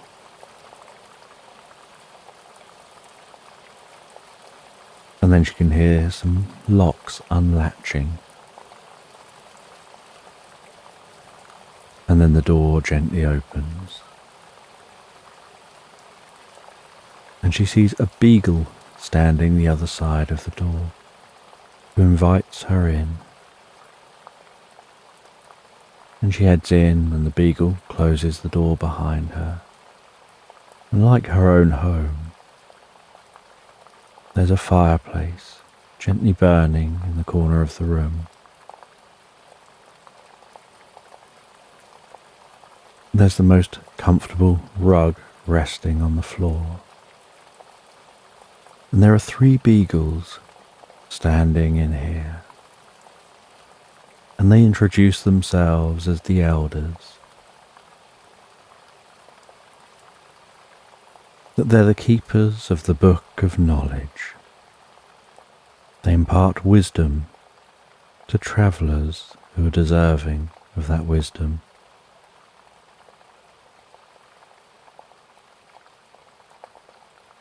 And they show Ruby through to what looks like a vast library.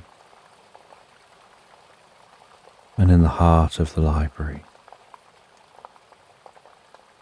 is a book on a table which seems to almost be humming with knowledge. And looks like it's almost sparkling with magic.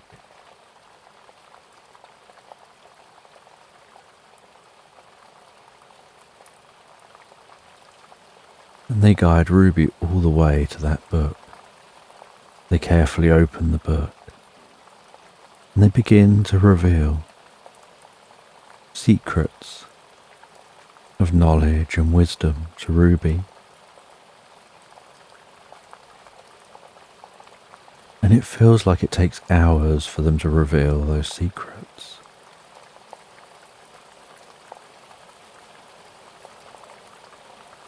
But as they approach the last page,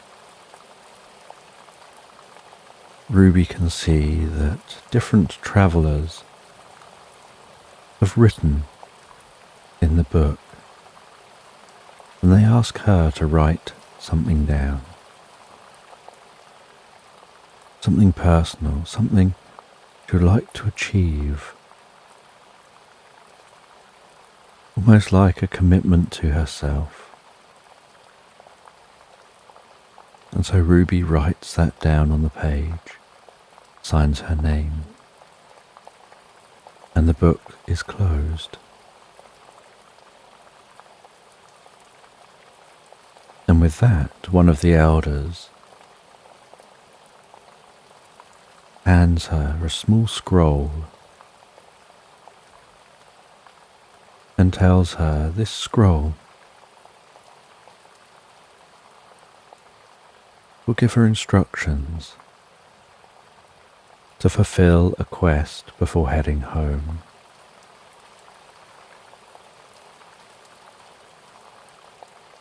And so she takes that scroll. She's asked if she would like to stop for a while and have some refreshments, as she's already been on a long journey. And so she sits with the elders and enjoys a drink and some food and some good company. And after that drink and food and good company, feeling full and satiated and deeply calm and relaxed, she says goodbye to the elders, leaves the building.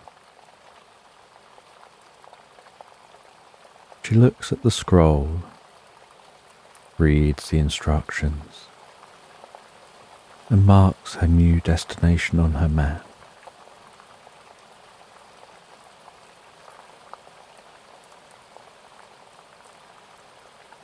And she has to follow a winding road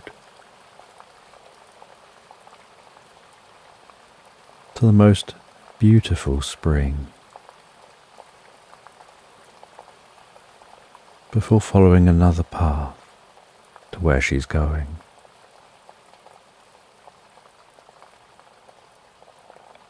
And so she follows that path, getting deeper and deeper into the landscape, following the map, often from memory, while gazing around, enjoying nature.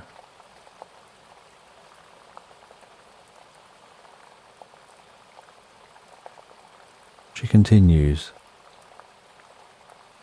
wandering and drifting and dreaming through the landscape.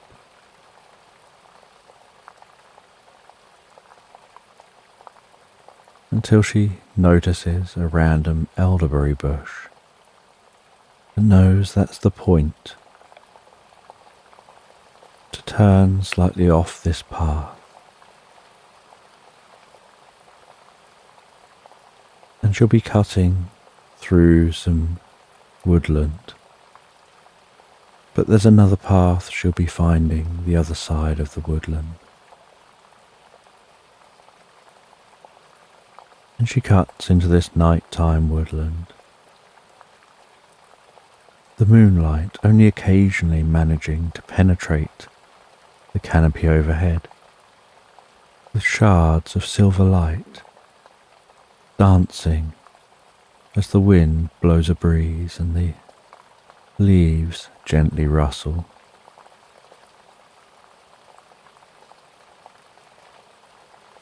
And she continues on this serene journey with a deep sense of peace and harmony and a connection to this world around her.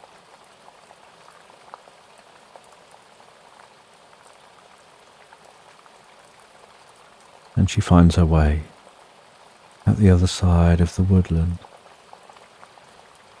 to another path which she follows, and she continues following that path to a freshwater spring. The smell of that water, smelling as fresh as it looks. And she follows that spring as the water flows towards a seashore. And it's quite a walk she has to make through this landscape, heading towards that seashore. It feels like many hours before she even starts to hear that faintest sound of waves lapping onto the shore.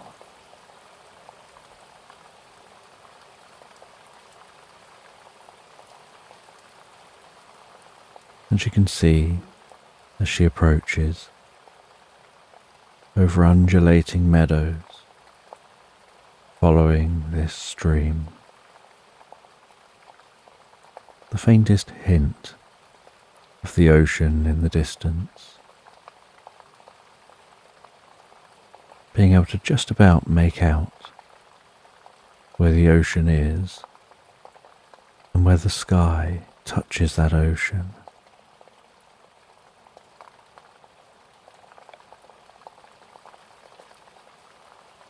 And she arrives at the ocean,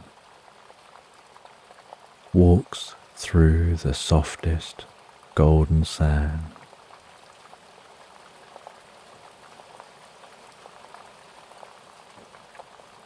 can hear the sound of the ocean waves as they lap on the shore and pull some of that sand back or lapping back on the shore again.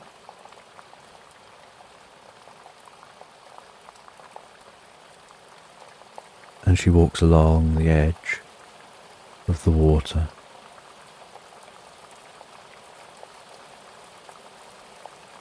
There are points where the undulating meadows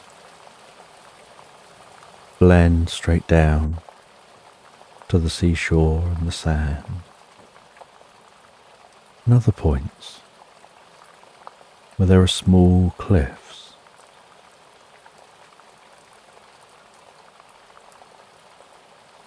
And as Ruby explores the cliffs, she finds a cave she's looking for. She lights a torch and heads into that cave, hearing the way the sea echoes in the cave. But the further she walks into the cave, the more distant the sea sounds.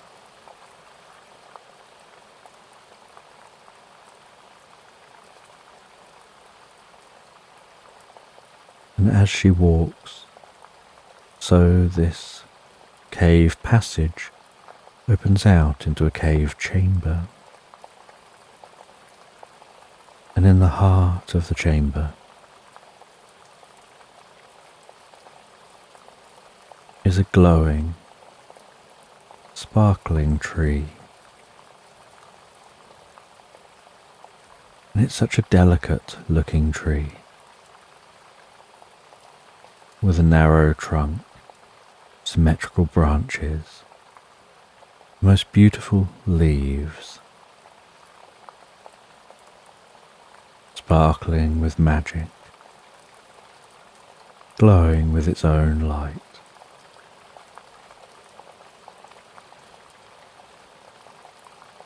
And on this tree is a single fruit.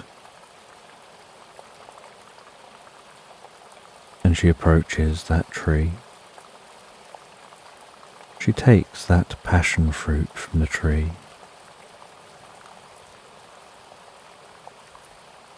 And as instructed in the note she was given, she takes a bite of that juicy passion fruit, and then another and another, until the passion fruit is all gone. She then follows the instructions that she's to go and lay on a certain bed in this chamber.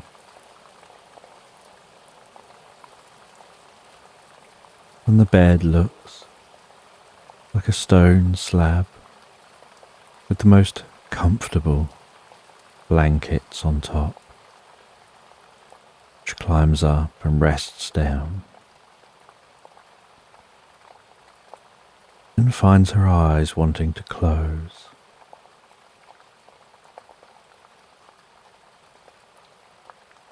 And as her eyes close, So she feels herself drifting and floating deeper and deeper into a reverie.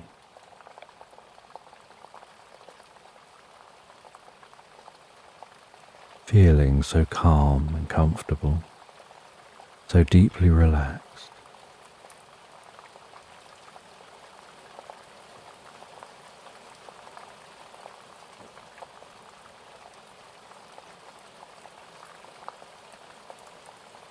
And as she drifts deeper and deeper into this passion fruit fueled reverie,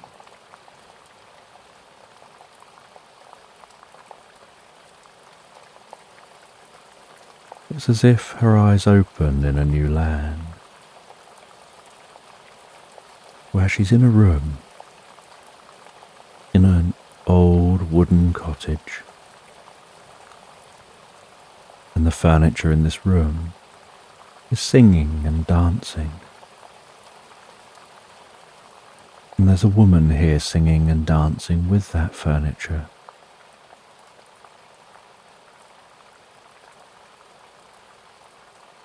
And she can see through the windows. The sun is shining and it looks like such a beautiful day. And outside is a white horse. And she feels compelled to go outside and meet the horse. And so she heads over towards one of the windows which is open, climbs up and out of the window, jumps down the other side, and heads over to the horse.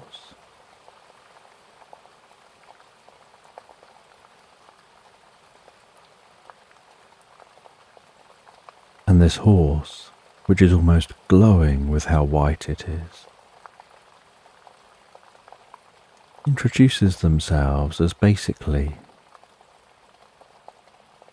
they always take the simplest option to a solution.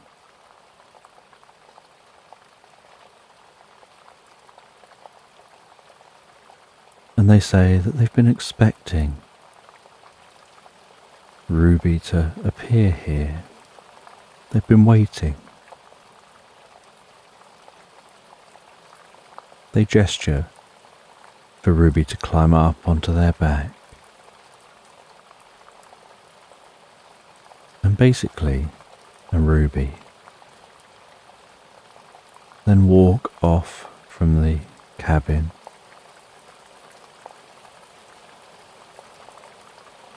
before basically begins to trot. And then the trot turns into a canter, and Ruby holds on tight. And as the canter turns into a gallop, so bubbles seem to form around basically's feet. And basically takes off into the air, riding on a bed of bubbles, leaving a trail of bubbles behind, galloping through the air above this magical and unknown landscape.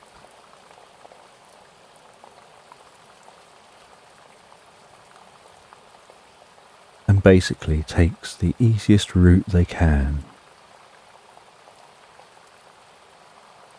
up to a land in the clouds, lands on the clouds, slows down to a trot, and then a walk, and approaches an ivory-coloured tower, glowing in these clouds.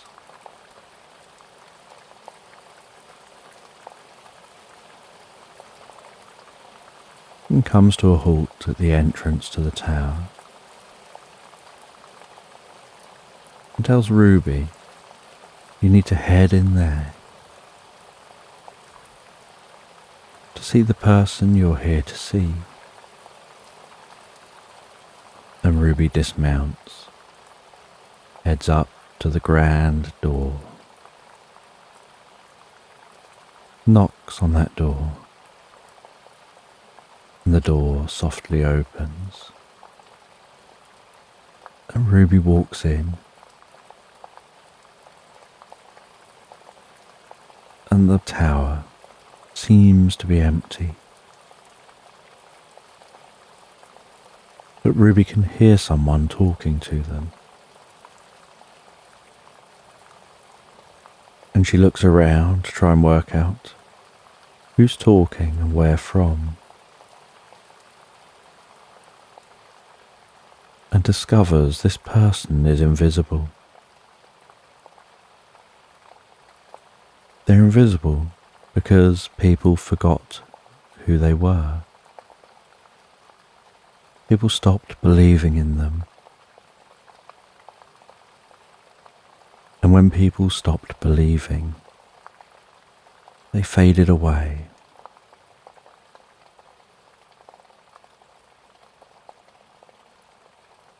And they want Ruby's help to be visible again.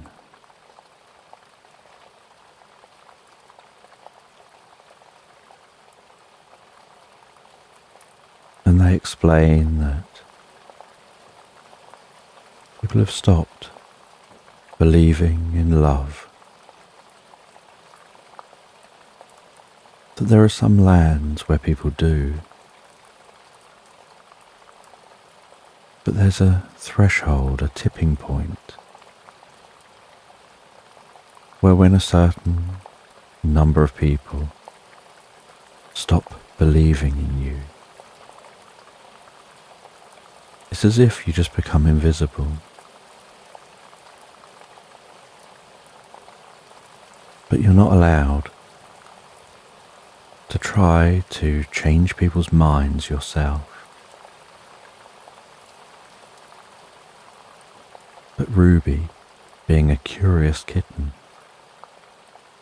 has the ability to help to touch the hearts and minds of many.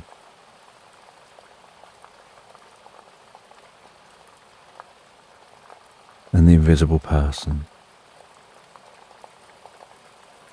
asks Ruby to head over to a ruby red rug in the corner of this room. Asks Ruby to put on the magical mittens,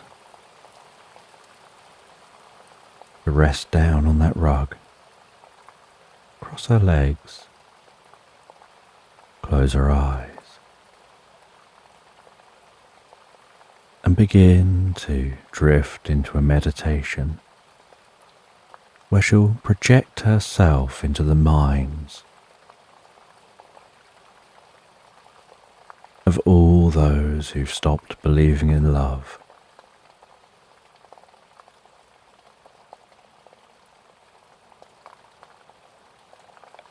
And to influence their dreams, so they dream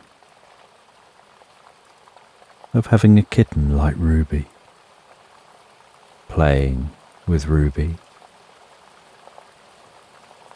feeling Ruby rest on their lap, purring while being stroked.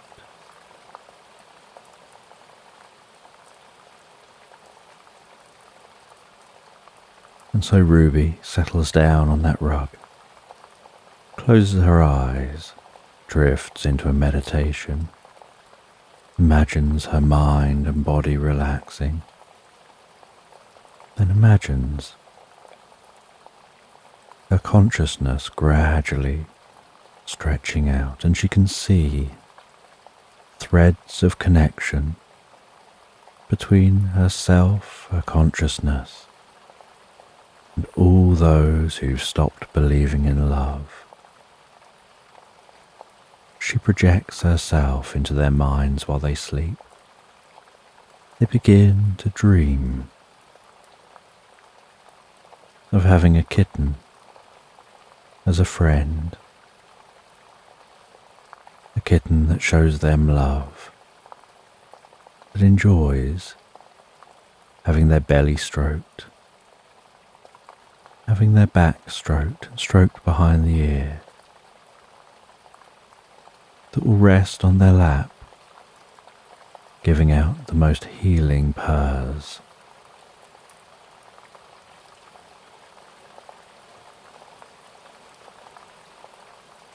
And as Ruby projects herself into the minds of those people, so she sees those people's cheeks turning slightly red and warm, colour coming back to their memories, love coming back to their heart.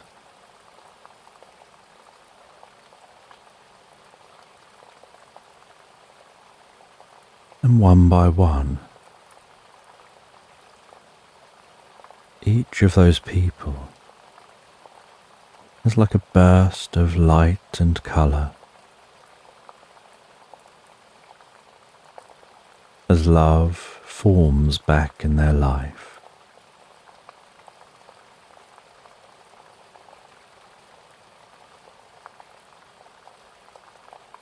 And once each one has love back in their heart,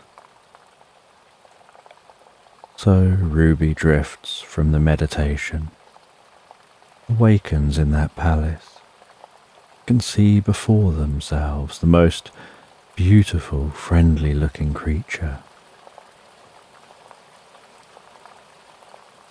They thank Ruby for all her help. They hand her a gift that's so precious it goes unspoken.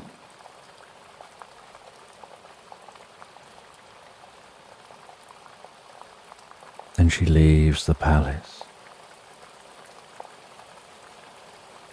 She rides basically on those bubbles back down to that cabin.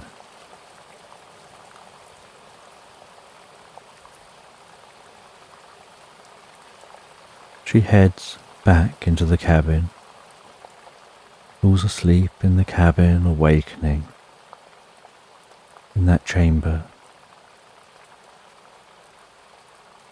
She leaves the chamber and walks along the beach. Something about the way she walks now is lighter than it was before. Something within her has changed, as has the world around her.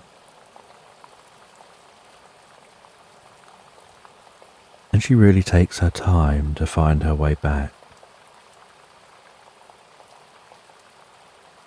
until she drifts into the deepest of sleeps and wanders and meanders through the stages of sleep, before awakening on that rug in front of that fire. And after awakening on that rug in front of the fire, she decides it's time to settle down somewhere else. She feels things here have shifted, like somehow this entire dream sequence was deeply meaningful.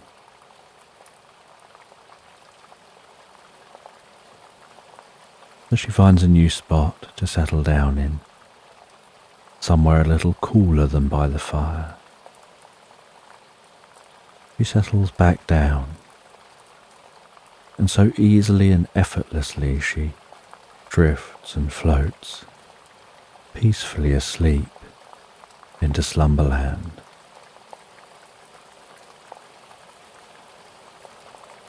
And in this bedtime story, you're wandering through an early morning meadow. There's low fog bubbling around your feet, simmering just above the plants and the grasses of this meadow. And something about that milky, bubbling fog and the rising sunlight, which is gradually evaporating that fog away, seems to give a certain stillness to this environment, almost as if the sound of each footstep struggles to weave its way through the fog and out to your ears. And as you continue to walk through this meadow, the sun continuing to softly and slowly rise over the horizon, you can hear the morning sounds of songbirds singing gently in the trees, occasionally seeing the puff of fog bounce as rabbits leap through the meadow.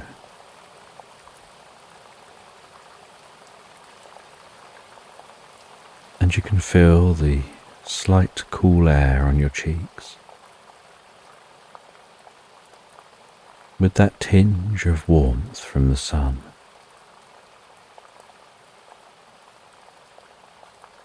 And while you walk through this serene meadow,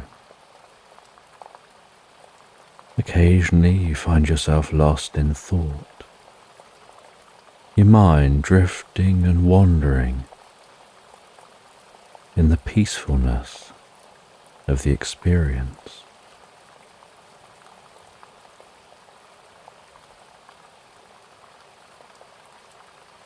And as you wander and wander, you walk from the meadow into some woodland, passing through a gate.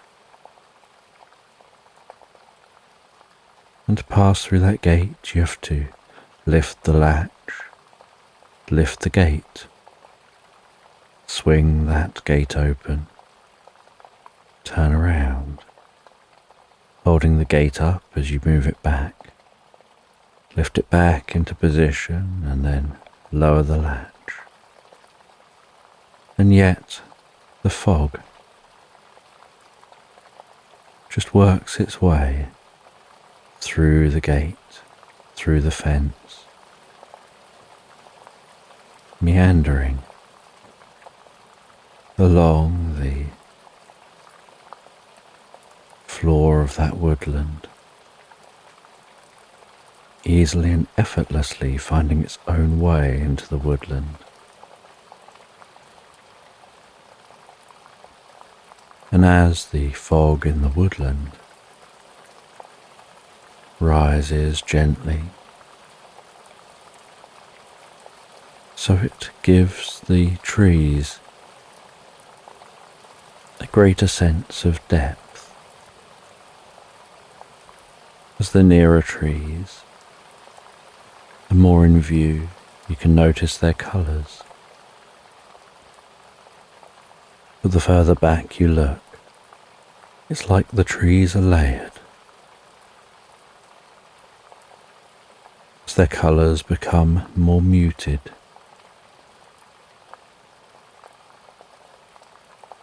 and while walking through this landscape, some of those early rays of morning light shining, dancing golden rays through the branches, almost as if that light is zapping the fog, helping the fog to disperse, but giving the green leaves a slight yellow tinge that helps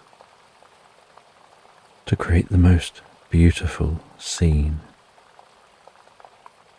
And so you stop and take some photographs as you go, framing trees within your shot. The fog helping to create that separation between the subject you're photographing and the rest of the trees in the woodland. And knowing that ordinarily when walking in woodland and taking photos, you see trees with interesting character, gnarled branches and trunks, leaves hanging off trees in an interesting way, some trees having interesting symmetry, others having interesting asymmetry, but ordinarily with no fog. The background is too chaotic and similar to the tree to make the tree stand out and look as good in the photograph as it did to your eyes when you saw it.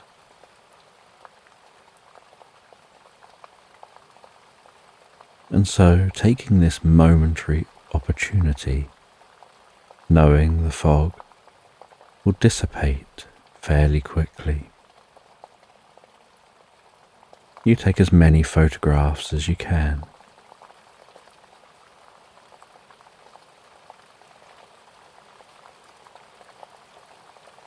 And while the fog gently dissipates and rises up and leaves the canopy of the woodland,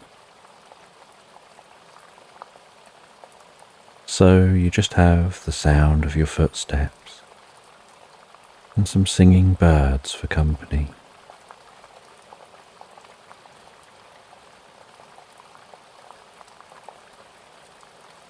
And while walking through this woodland,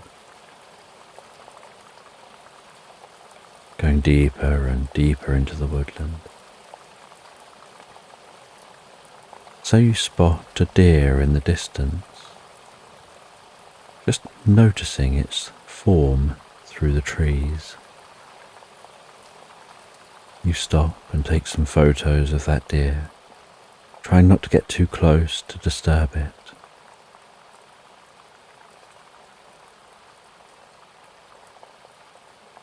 As you continue on further,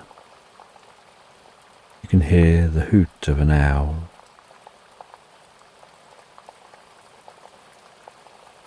and almost out of the blue, you spy a young owl resting in a tree, seemingly staying as still as possible, as if not to be noticed.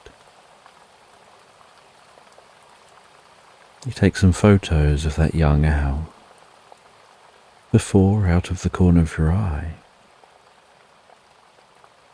seeing the parent owl with its fully formed feathers.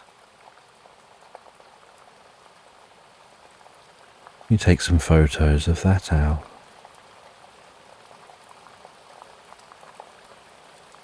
And you feel that this has been a productive trip. Your observational abilities have really paid off in your patience and your calmness, walking so calmly through the woodland that you don't disturb the nature as you go. Then while continuing to walk and explore the woodland, you come out at a lake in the heart of this woodland. And you sit down on the edge of the lake, with your feet gently in the water, that water so calm and soft, just the right temperature, the feeling of the water lapping peacefully over your feet, your lower legs.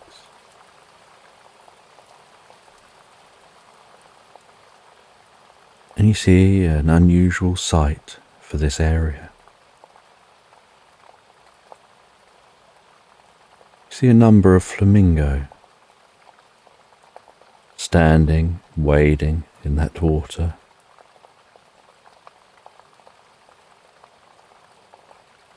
And you watch as those flamingo stand there and then dunk their heads down below the surface for a while.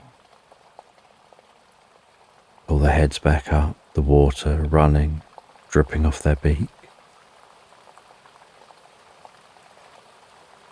The way the light glistens across the lake surface, making the surface of the lake almost seem to sparkle. And while watching this scene, the sun, now higher in the sky, approaching midday,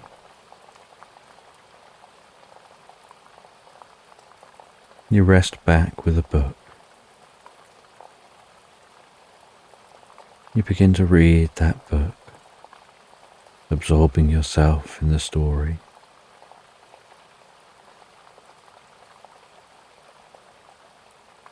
And you absorb yourself in that story so much so that the sun continues to pass across the sky. Clouds drift past.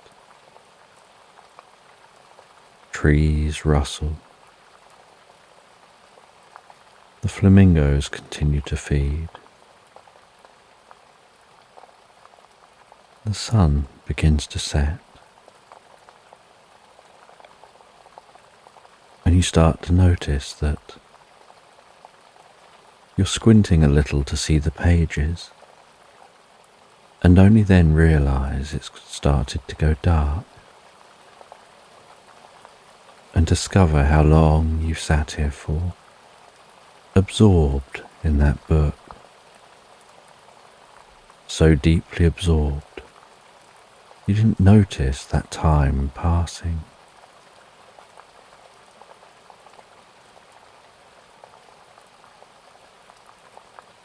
You move away from the water's edge a little, decide to set up a camp, set up a campfire,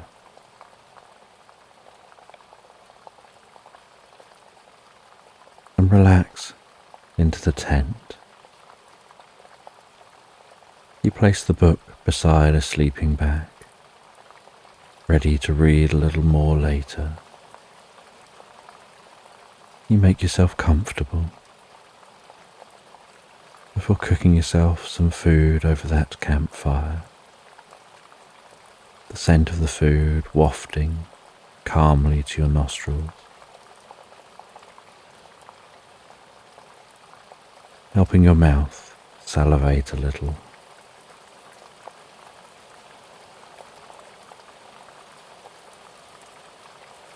You enjoy some food and drink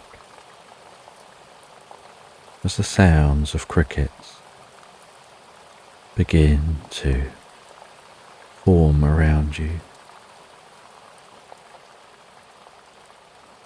like a small chorus of buzzing notes.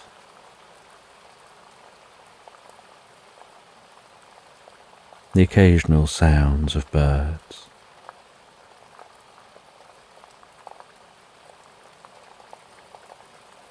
And the sound of splashing in the lake as the birds on the lake move their wings, some perhaps landing on the water, others maybe taking off, others perhaps just cleaning themselves. But it's now too dark to see the lake.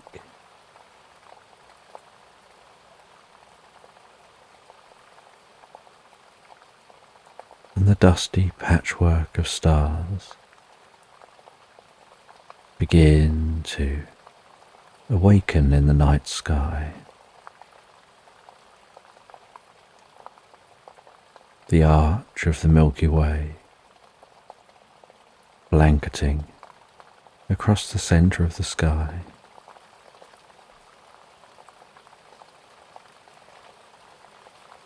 occasional shooting stars fizzing past.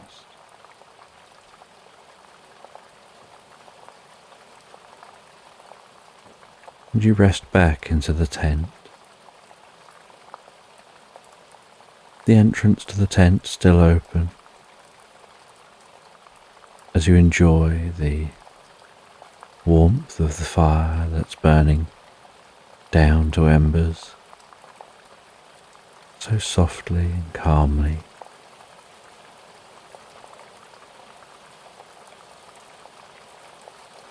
And once the fire has fully burned down and all the crackling of the fire has stopped, you seal up the entrance to the tent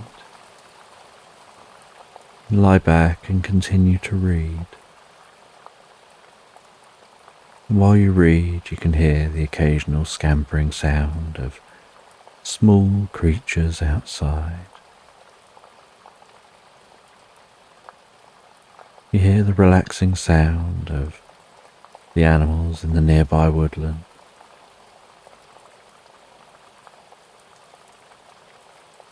You think you hear the sound of perhaps a deer walking up to the lake's edge,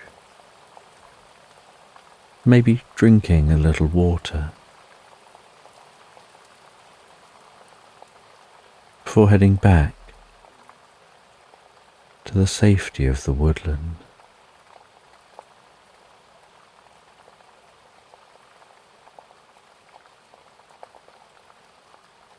And you continue reading through that book, but start to feel your eyes getting heavier with each line you read, as your eyes are scanning left to right and then down a line, left to right and then down a line. Those eyes moving down feel more weighted down and heavier, and begin to want to close.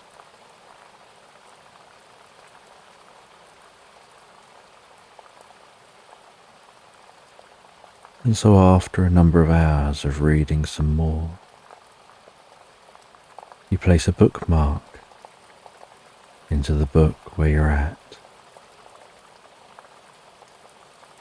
You put the book down beside you before settling back, snuggling down into the most comfortable way in that sleeping bag, feeling the perfect temperature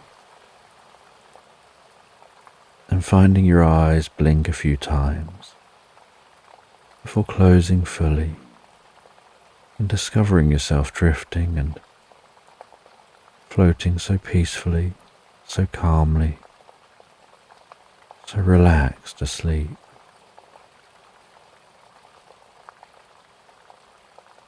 And as you sleep, so you begin to imagine yourself in a computer game.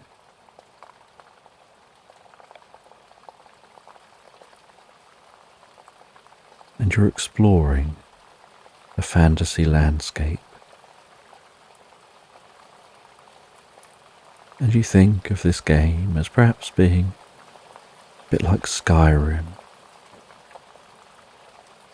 or maybe The Witcher, some kind of open world fantasy adventure. And you can see the tall mountains in the distance, the aesthetically pleasing river thundering through the landscape.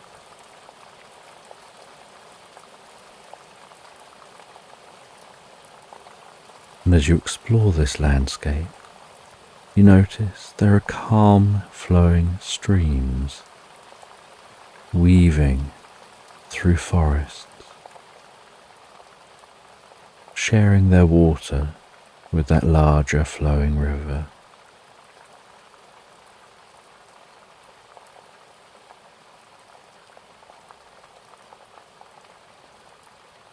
while you walk around and explore, following a path through the landscape, you meet a small hedgehog. And this small hedgehog tells you that they have a quest for you. They'd like you to go in search of a long lost chalice. And they hand you a document, and you have a sense of that document pinning its details to a map. And you decide to do that quest. So you take a look at the map, start to follow the path to the next location for the quest.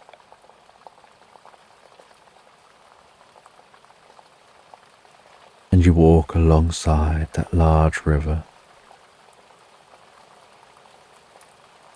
before detouring off through the forest, traipsing through the undergrowth,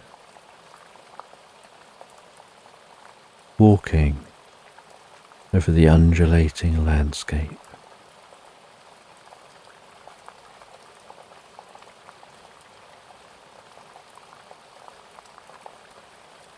You walk towards some lights of a town. You head into that town, seeing people arriving with horse and cart, some people riding on horseback.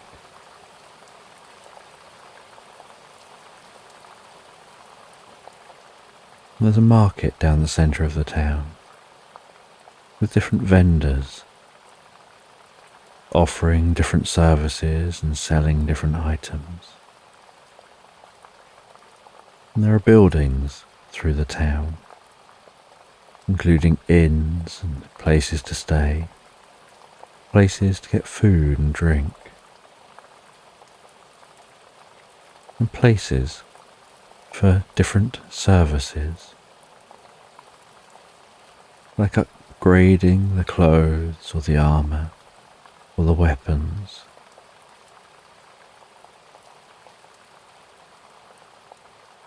And you're quite happy with what you've got.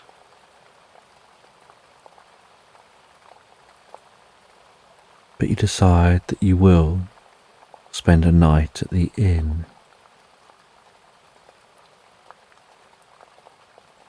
So you head to the inn. You ask the innkeeper for a room for the night. They suggest you head upstairs. So you head upstairs and head to your room. You head over to the bed. And you have to decide how long to sleep for. And you work out in your mind that it's probably 8 hours until the sun will fully be risen. You decide to sleep for 6. You lay down in the bed. And you have this sense of those 6 hours counting down while you sleep deeper and deeper. 6, 5, 4, 3, 2, 1, and on the count of 1, you open your eyes and climb out of bed. And it's still slightly dark outside, although there's the faintest hint that light will be coming soon.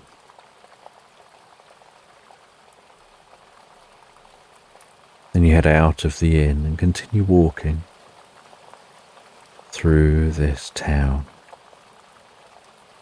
over a stone bridge, wandering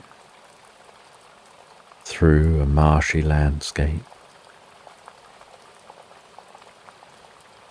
and then through a landscape filled with fields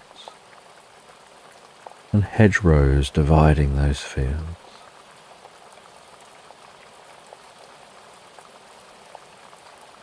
And the sun beginning to rise above the horizon, the sky turning a golden colour as you continue to walk. And while walking, you notice off in the distance is an area of hills and meadows, and on one of the hills is a castle. And you look at the map and can see that seems to be where you're heading.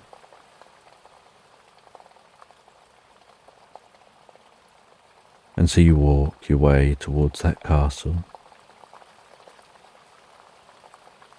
And while walking, you just enjoy the environment.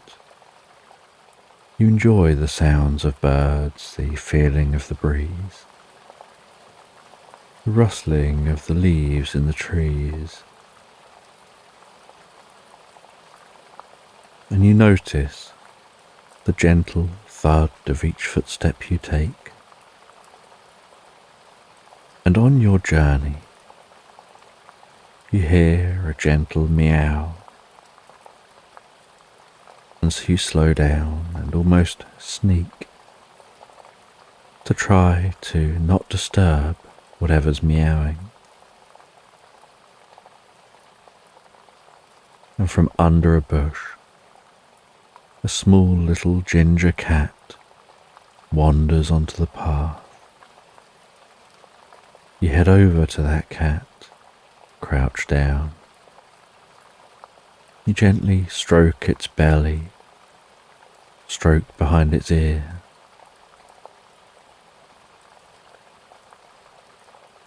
You stroke its back. The cat rolls onto its back, and so you stroke its belly some more. And then you set off and continue to explore. And as you do, you say goodbye to the cat. You apologise to the cat that you have to go.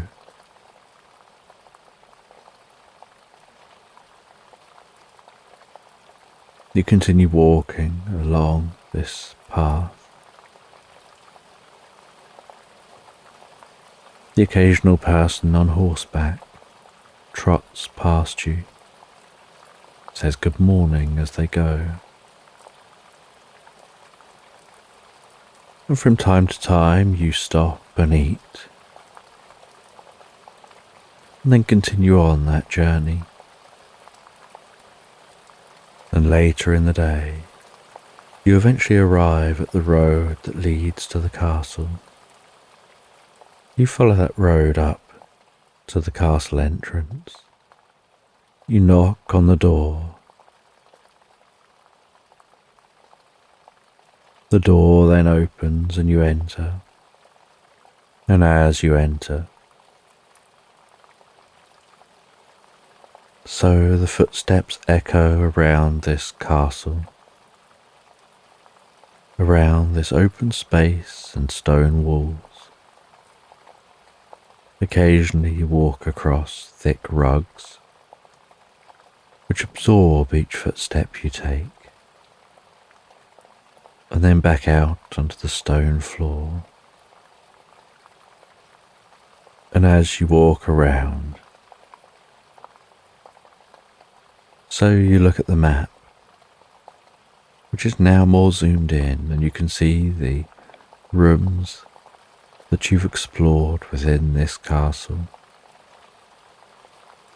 And you see the mark for where the princess is. And so you navigate your way round this castle until you find the most opulent grand room. And seated on a throne in that grand room is the princess. and you head over to the princess. And the princess tells you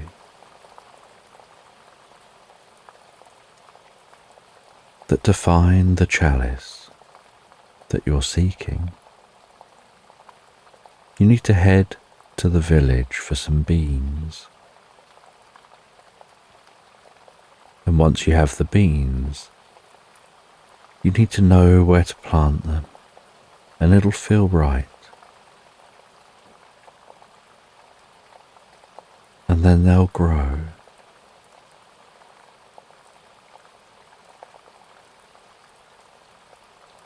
And you leave this princess, you navigate your way back out of the castle. You see that your map has updated. There's a new marker. And you walk back down that path to the main path and begin to navigate your way in the direction of that marker.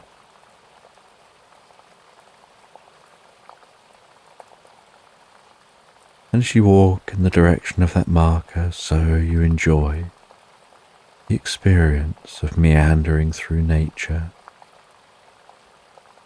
And the marker seems to be leading to a town in the heart of this land. And so you follow that road. You weave your way round and on to different paths, sometimes going off the path, scrambling through the meadows, wandering through woodland, watching as you get closer and closer to where you're headed. And this town in the heart of this land is much bigger than the towns you've seen previously. There are taller towers, larger structures, and a lot more light, which stands out as evening begins to set in.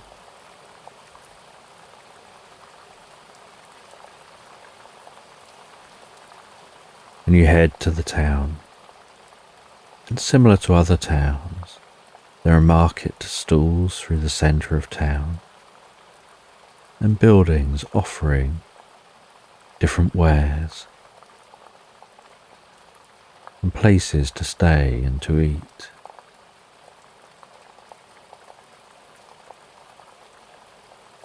And you head over and talk to a ferret standing near the entrance to the town. You ask them where you can buy some magic beans. You explain what it is you're looking for. And the ferret directs you to a specific cellar. You weave your way through the people in the town, looking at each market stall as you go.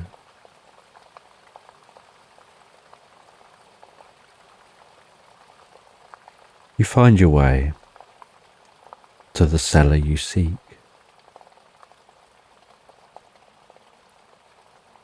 and they look like an old Victorian gentleman.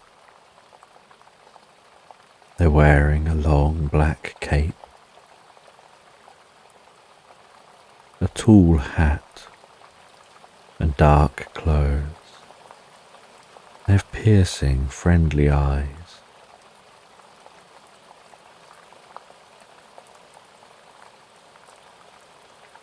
And you purchase off of them a bag of those beans. They tell you they only grow when it's a full moon, and that to grow them, it has to be in a location where the water marks an X, and there are no trees immediately around. And you thank them and take those beans and set off to leave the town. And while you walk out of the town, so you look at your map, you find a point where two streams seem to cross.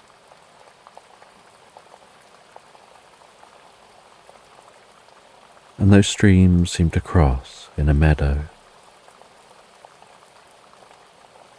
And so you walk your way through farmland, fields of sheep and cows,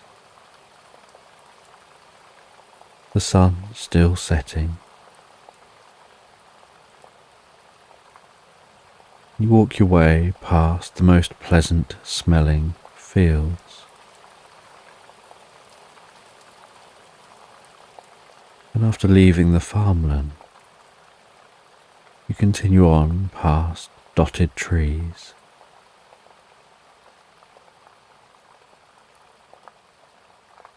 And you continue on until the path starts to follow the side of a stream. And as you listen to the babbling water, feeling more relaxed, you walk along the side of that stream. And after walking for quite some time, you reach that intersection where a stream crosses this stream. And there's a small, narrow bridge over the stream.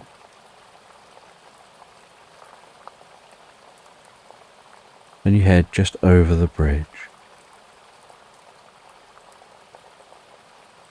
You notice as the moon rises into the sky that it's a full moon.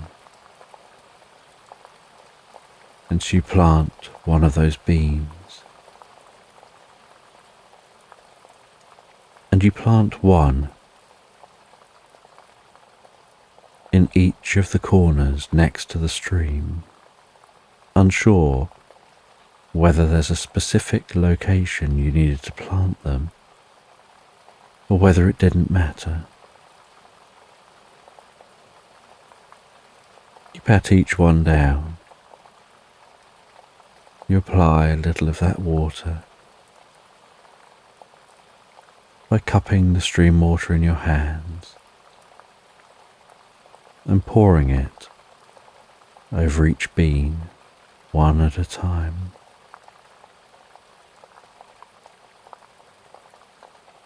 You then set up a camp a little way from the stream.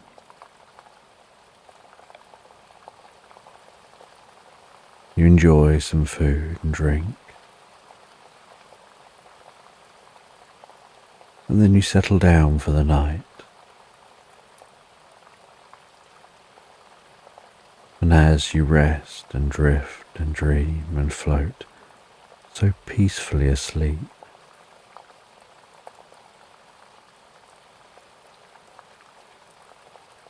so the beans begin to grow. And the more the beans grow, the deeper asleep you seem to get, completely unaware of the connection with those beans.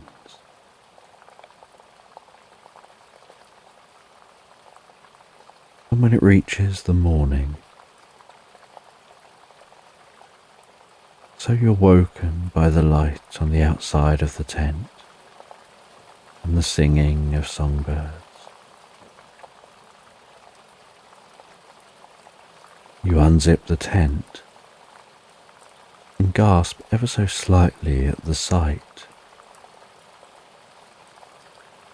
Where the 4 beans once were, now what looks like wooden trunks of trees have grown and risen, and the 4 trunks have met above the centre of the cross of the streams, and intertwined and wrapped and grown taller and taller those trees acting like a bridge with the flowing of the stream beneath them.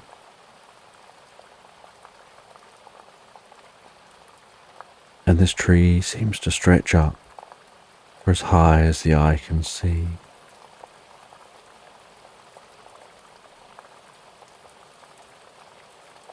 And at the foot of a tree is a small sign that just says, "Ascend me."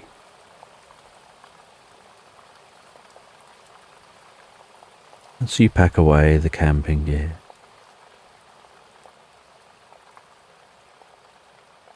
You secure everything onto your back,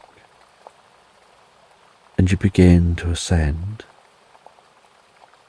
And it feels almost like you're rock climbing, navigating the trunk of this tree. And so you carefully continue ascending higher and higher.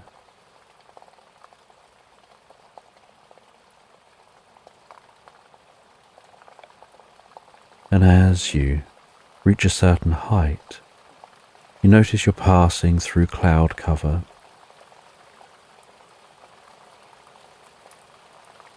After a little bit longer,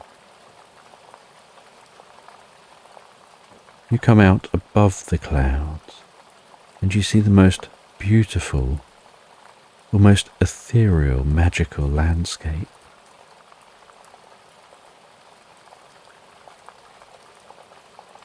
You carefully lower 1 foot down to that cloud-looking ground, unsure whether to trust it when you've just climbed through it. And when it looks just like a cloud, and although slightly soft, you don't sink through it. And so you climb onto that cloud, begin to explore this land.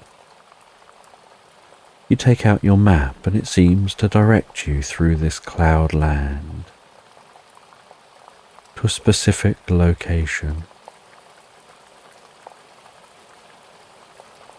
And you walk through this cloud land, seeing curious creatures, interesting sights.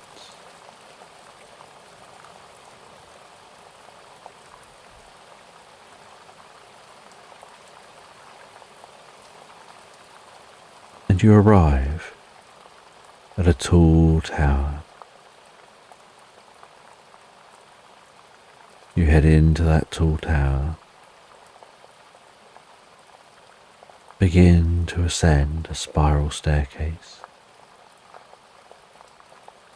still following the map.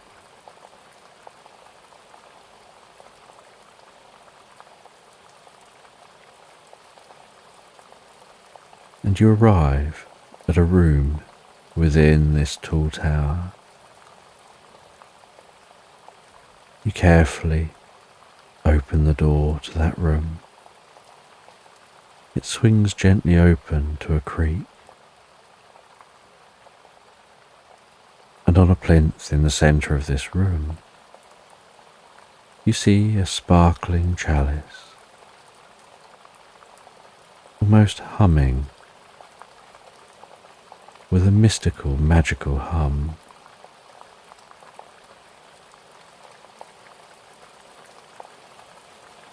You take that chalice, and as you pick the chalice up, so it's if the chalice is imbued with memories.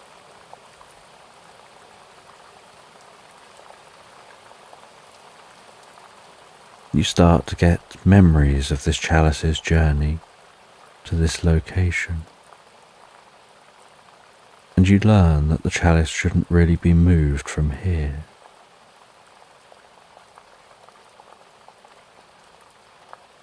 And so you decide to place it back where you found it. But you are told to seek the chalice, that was the quest you're on. But you notice as you've moved the chalice, some of the rocks in a wall have slid apart from the wall, and within that space behind the secret wall,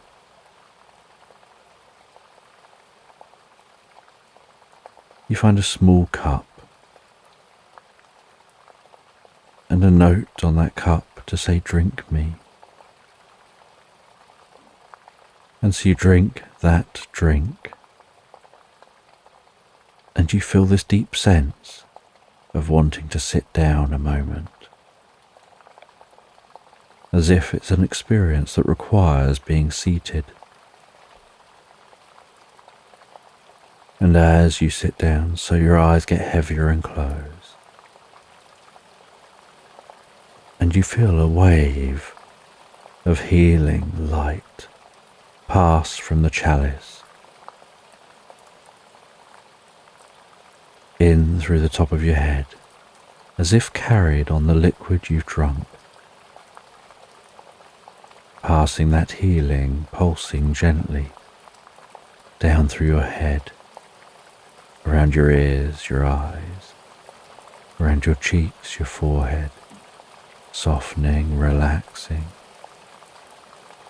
healing those parts as it flows down through your head, through your brain, through your nostrils, through your nose, through your mouth, your teeth, through your jaw, down the back of your neck, the sides of your neck, down the front of your neck, tingling and passing over the shoulders, down both arms, all the way down to the tips of the fingers, passing that healing light with each out-breath down through the body, until eventually the healing light reaches the tips of your toes,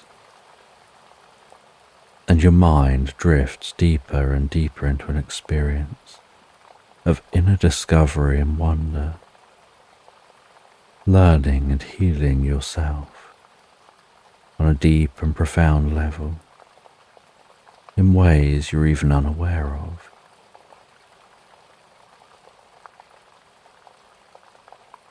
And you feel this experience lasts for a long time, as you discover yourself becoming more absorbed in that experience.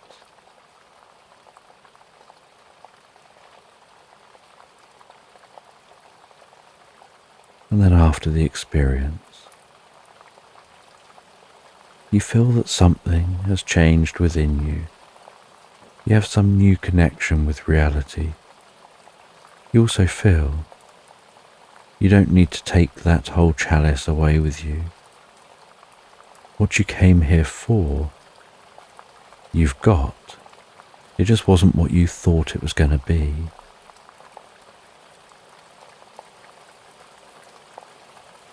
And the experience has made you so tired.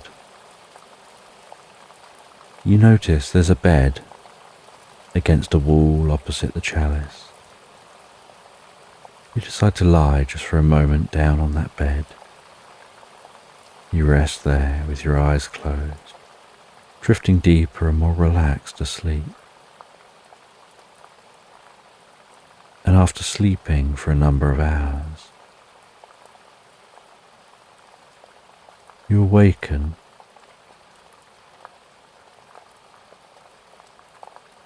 You find your way down and out of this tower, and at the foot of the tower, you see a ladybird, and the ladybird offers for you to climb on its back, and it'll take you home.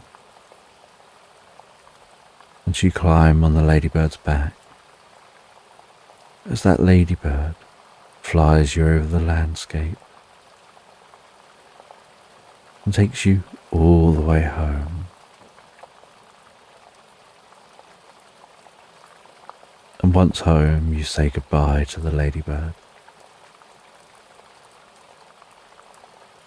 You head in to this home, and you know this isn't your real home, but your home here in this fantasy computer game.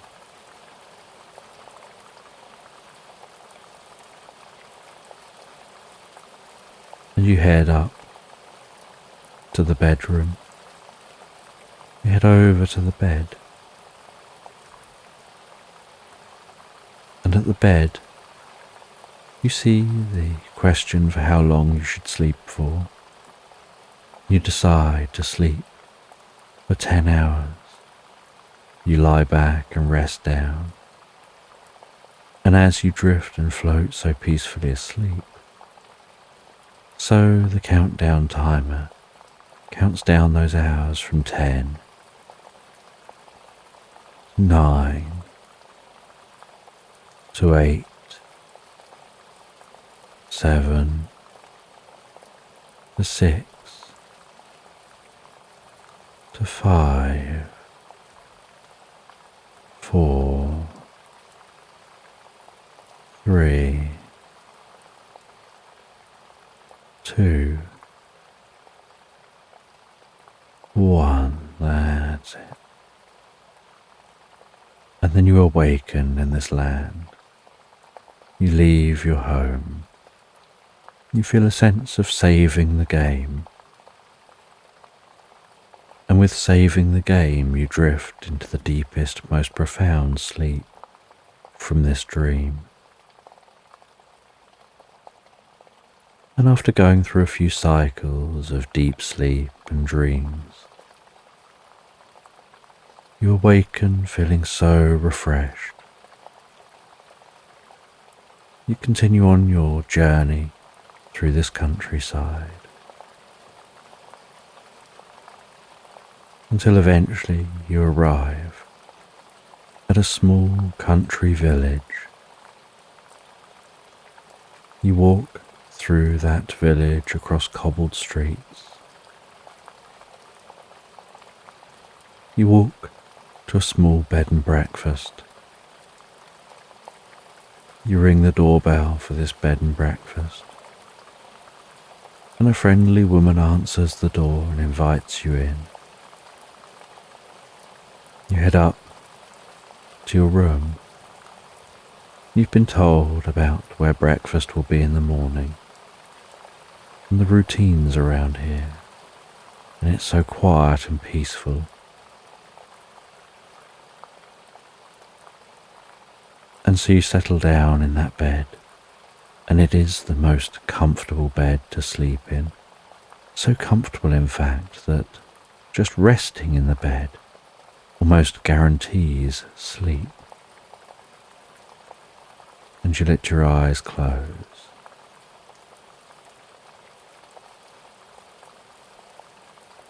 And you feel it's time now to drift and sleep. And so you start to fall asleep comfortably. And it doesn't take long for those eyes to close fully. Your body to relax deeply and comfortably. As you drift and float so peacefully relaxed asleep into Slumberland.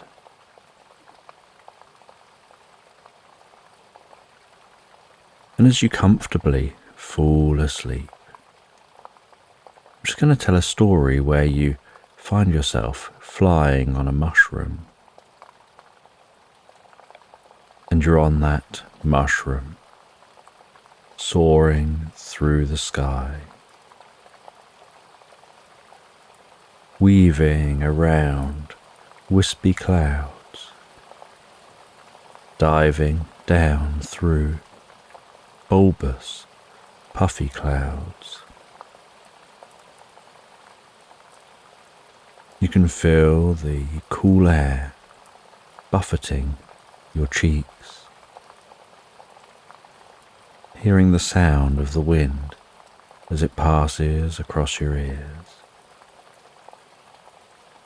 and see that open, vast landscape below, of rolling hills and meadows,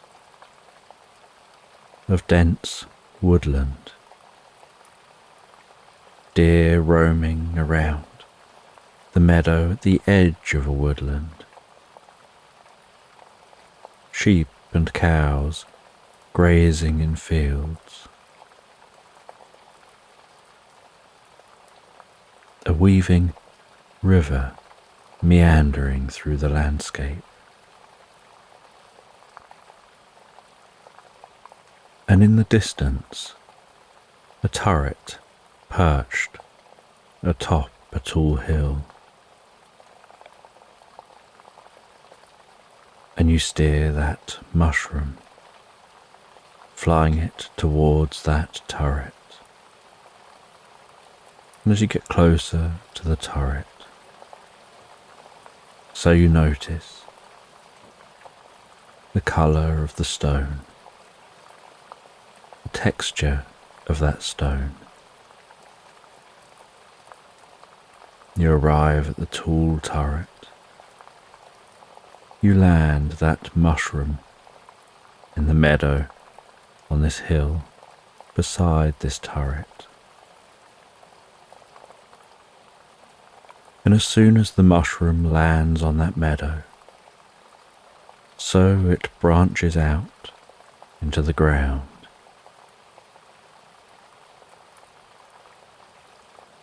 seeking out its mycelial web in search of other similar mushrooms that it'll connect to and communicate with, while recharging and drawing some energy from the landscape.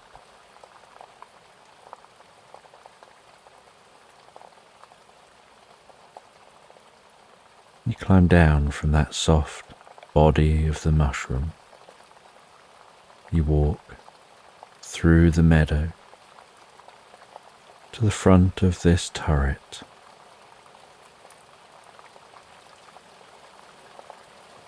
To a solid oak door.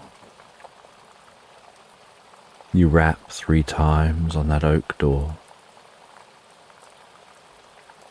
and there's no answer. So you use the latch, carefully opening the door, walking inside, feeling the air pressure change as you enter, the quality of the environment shift, the sound become a little more muted.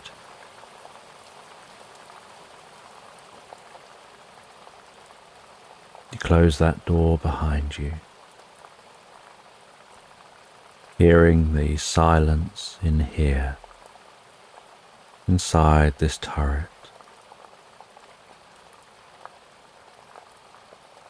You can see large rugs on the floor, bookshelves around the walls filled with ancient tomes, dust motes hanging delicately in the air.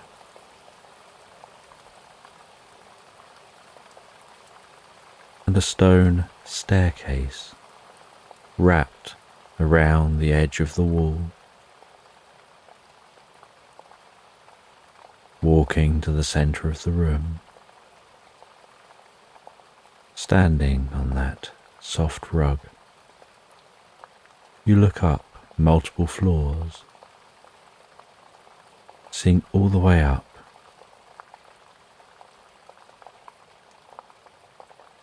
to the top of this turret.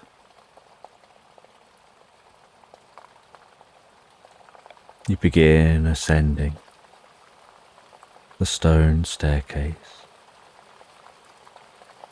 walking to one corner, changing direction, ascending to the next corner. And each room doesn't quite fill the space. There's a hole going straight up the centre of this turret.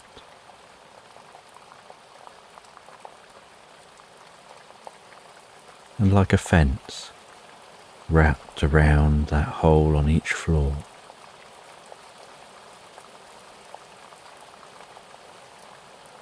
and against each wall, tucked under the stairs,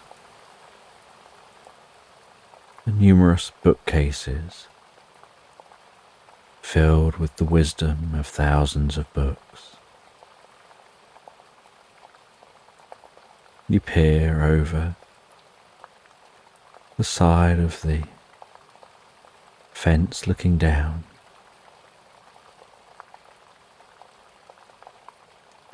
seeing the floor below.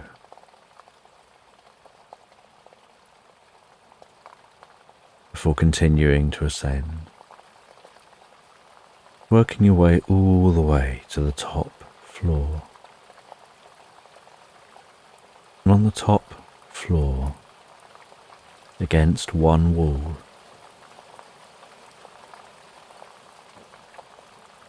is an old wooden table surrounded by bookshelves. And on that table is a small plinth, and resting on that plinth is what looks like a giant marble or crystal ball, and there looks to be something within that.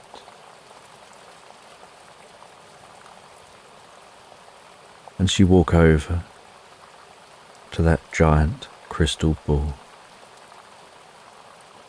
and as you get close, you notice within the crystal ball looks like a galaxy gently rotating in space.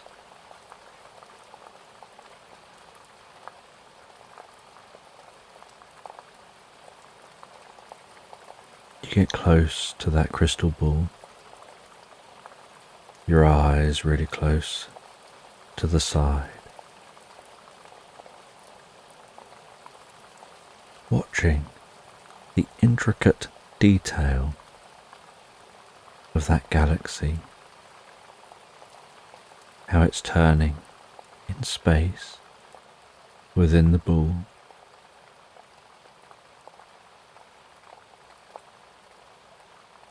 With both hands you touch the crystal ball on both sides of the ball, and you feel a slight fizzing, tingling at the fingertips, a slight warmth pulsing so gently and calmly from that ball into those hands, moving from the fingertips to the palms, to the wrists, gradually moving that warmth into your body. And as that warmth brings deep comfort through your body and begins to calm your mind, you notice that you start forming a connection of consciousness, as if your consciousness through your body touching that ball is connecting with universal consciousness of everything contained within that crystal.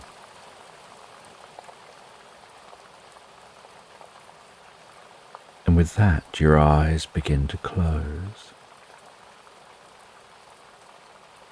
and you hold that same position, just with your head nodding very gently forward, the eyelids closing softly. And you start to have this sense of floating on the wind of consciousness, meandering into the crystal ball, travelling gently through space towards that galaxy.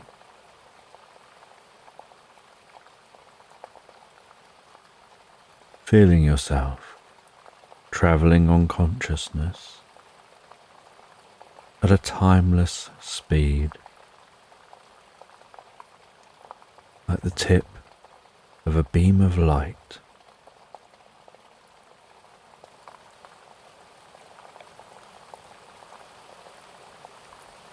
And you feel a part of yourself deep within you,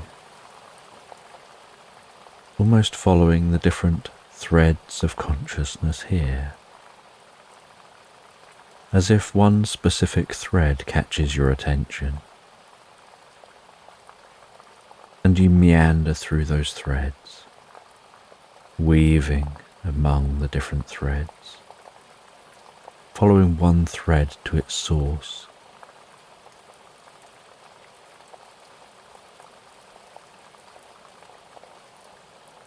And following that towards a specific star, seeing the planets orbiting that star, following that thread to one of those planets, seeing the water and the land mass on that planet, continuing to follow that thread down onto the planet to a specific being on the planet, to an anthropomorphic llama standing on its two back legs, the friendliest of smiles, the softest of fur, the gentlest of eyes.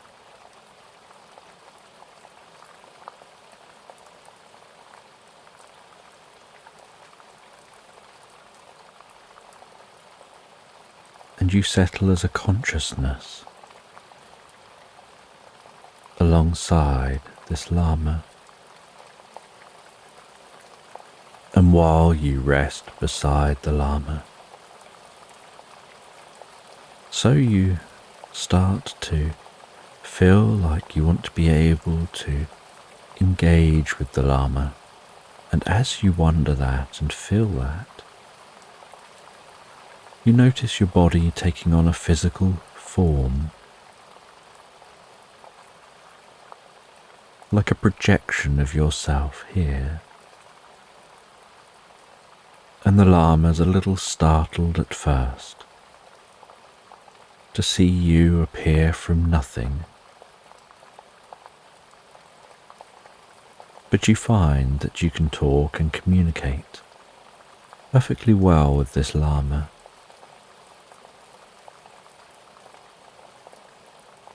But because you're talking on the level of consciousness, there is no language or communication barrier.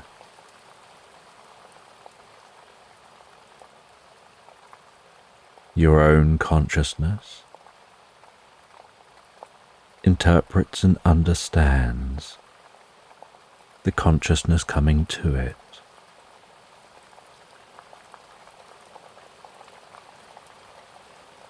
And shares that consciousness with you in a form that you understand.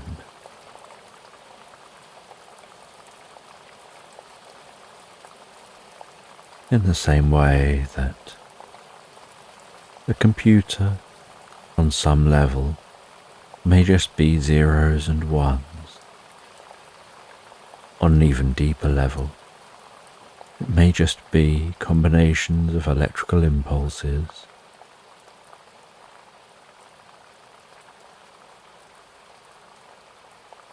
But the computer reinterprets that into a form you can understand,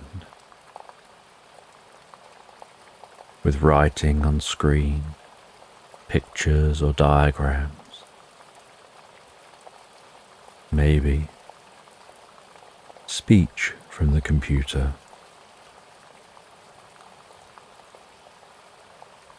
And so you both have different languages,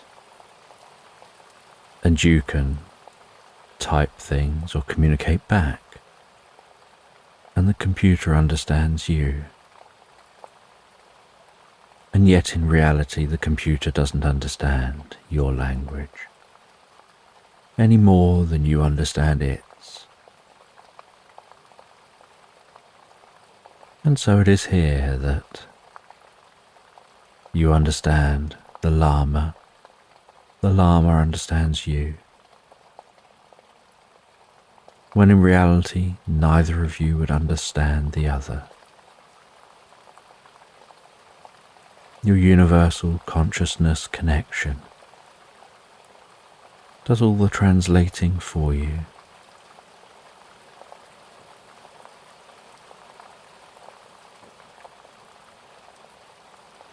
And you ask this llama where they are,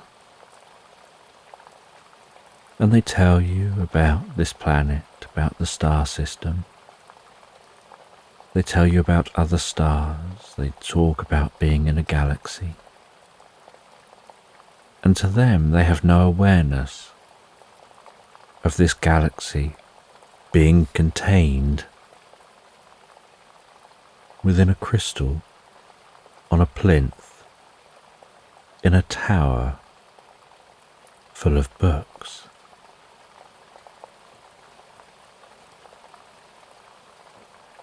And they invite you for tea, and you accept, and you follow them back to their home, high up in a canopy of a wide and vast ancient tree. And while you sit in this canopy, drinking tea, gazing out across the landscape below, they talk about magical portals.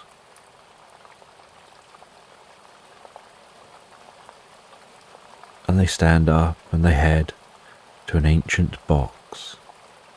They open that old box, with a slight old musty scent wafting from the open box. They take out what looks like a headscarf that seems to be wrapped around an object. They head back to the most comfortable chair and rest on that chair. They place that object carefully down on a coffee table between you. They lift up the headscarf, unfolding that headscarf to reveal what looks like a pocket watch. They tell you this is their grandma's pocket watch. They twist the knob on the side of the pocket watch. The mechanism begins ticking. The hands begin moving. And a blue fuzzy patch starts to form above the watch. And a portal opens up. And you can see through that portal is a rough ocean and a ship bobbing up and down on the water as the waves undulate. The white horses galloping along the tips of those waves. Some of that salty spray splashing through the portal, tasting that salty sea air.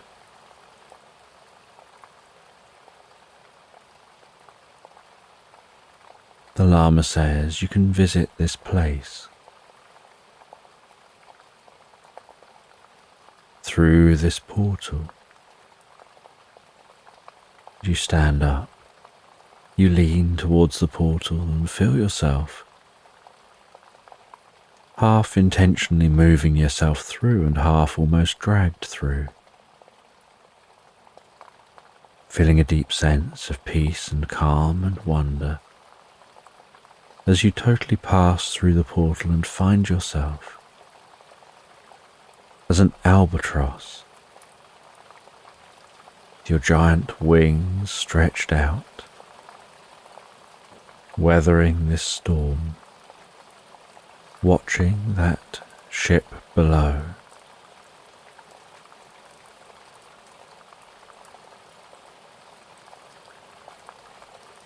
And you circle up higher and higher,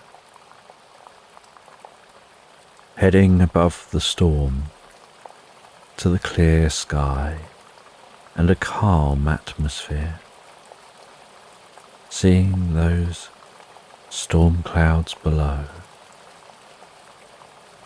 feeling the warmth of the sun on your wings and your back.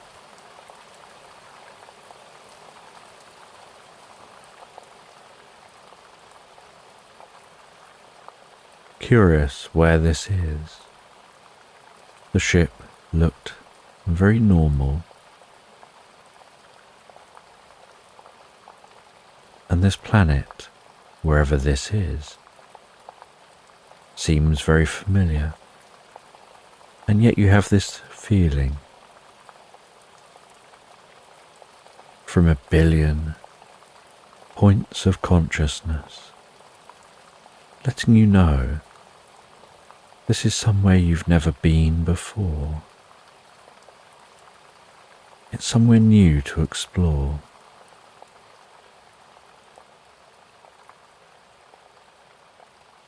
You see the storm gradually dissipating, the water calming, that ship sailing out of the storm. You see seagulls and other birds in the sky, and as the storm continues to clear, you notice buried deep under the clouds, the ship was approaching land.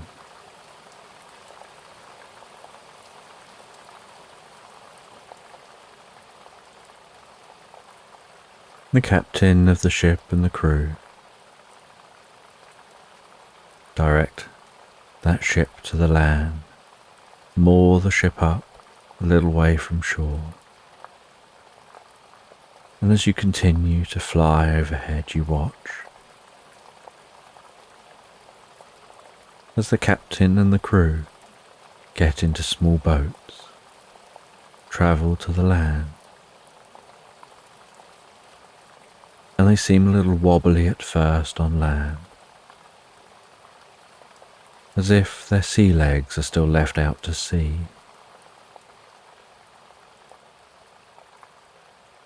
They light a fire on the beach, and you can smell the scent of cooked food wafting gently up in the air currents to your nose.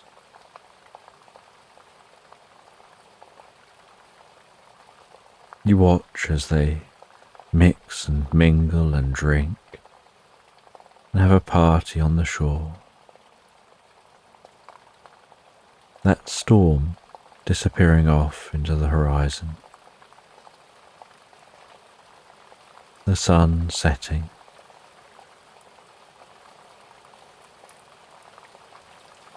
That crew settling down and drifting asleep. The fire burning down to embers. Hearing the whispering voices of the crew, mixed with the sounds of all the other consciousness you can hear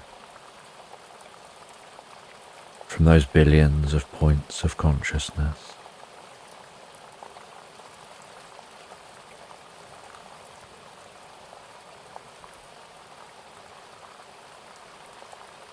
And as you fly around the landscape, admiring the land and the ocean, you see a mother and calf whale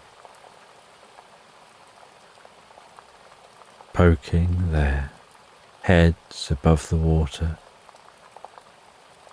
letting out their breath, taking in a breath, before diving down, the tails rising above the water just before they disappear beneath the surface.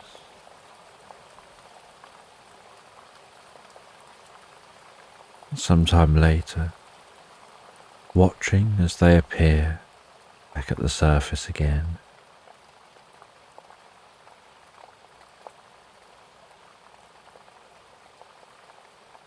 noticing the stars twinkling in the sky, the occasional shooting star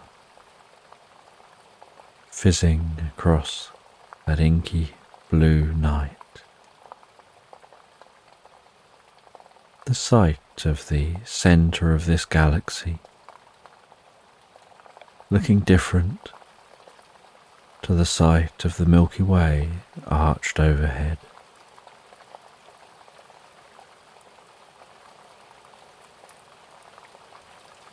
The sun far over the horizon,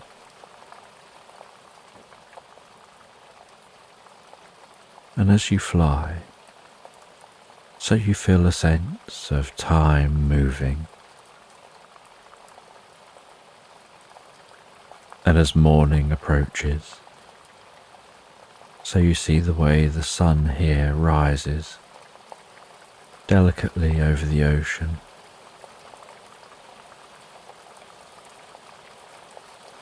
The sparkling of the light wrapped across those undulating waves.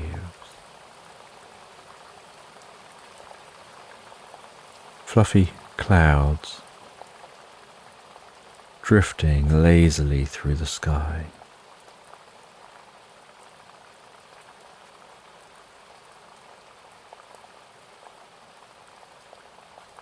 You watch as that crew gathers up some wood, has something to eat, has prepared some fresh water, takes all this back to their boat,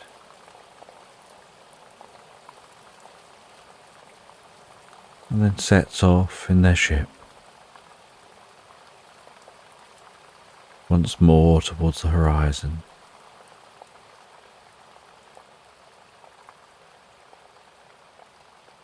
And you see that blue patch in the sky. That's the entrance and exit of the portal. You pass through that blue patch in the sky, and as you do, you find yourself coming out the portal as you were, landing in this room, talking with this llama.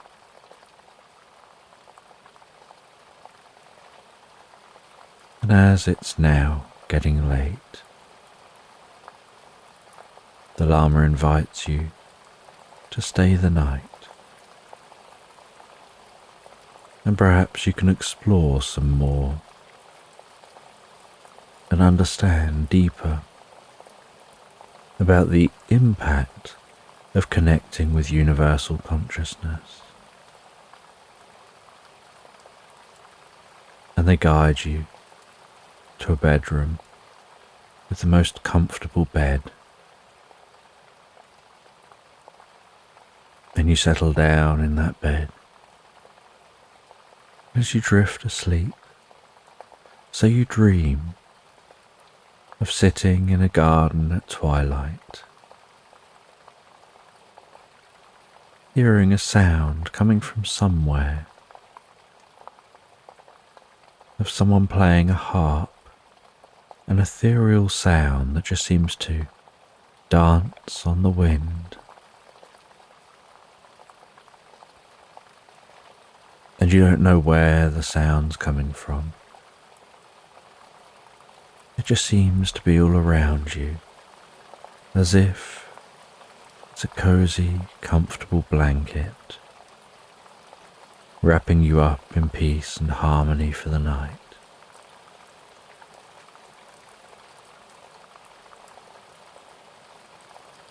And you pass through a stage of deep, comfortable sleep. You dream for a while. You enter recuperative sleep. Your body heals itself, cleans itself up and looks after itself.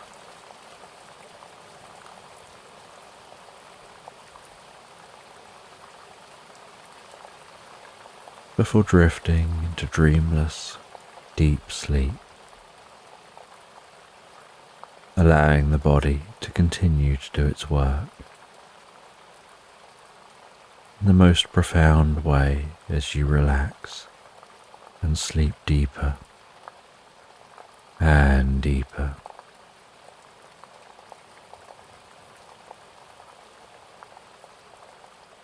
And in the morning you find yourself awoken by the gentle glow of light through the window.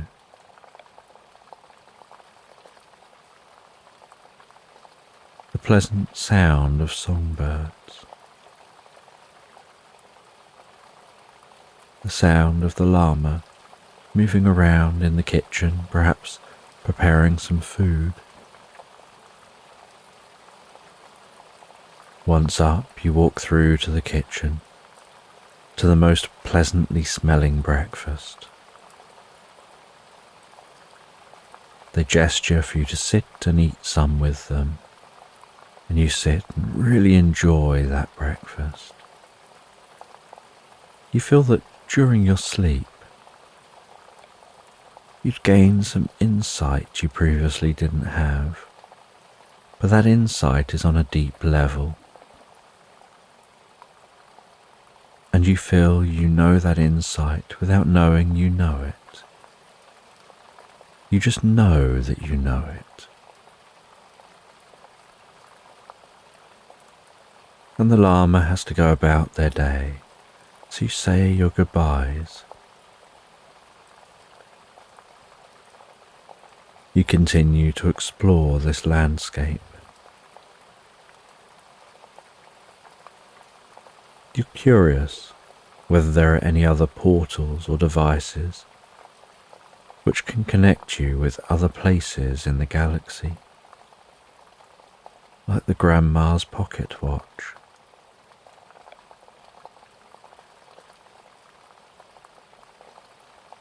And you can't shake that feeling, like there's this delicate sound of harps playing so pleasantly, just on the edge of hearing, as if somehow a deep connecting part of you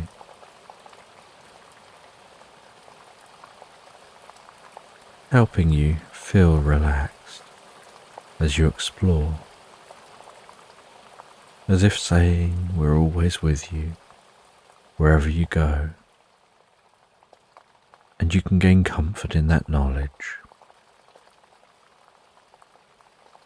And you walk through the landscape, you head into woodland,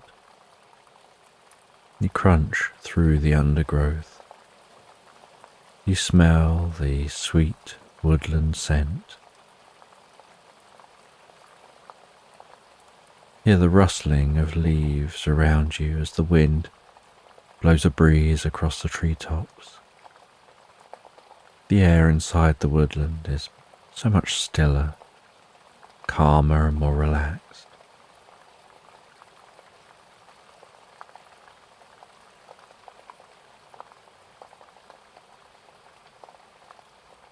And you find yourself noticing a clearing in the distance. You walk through and out into that clearing, where you find a cottage with the most beautiful garden. You open the latch to the gate at the front of the cottage.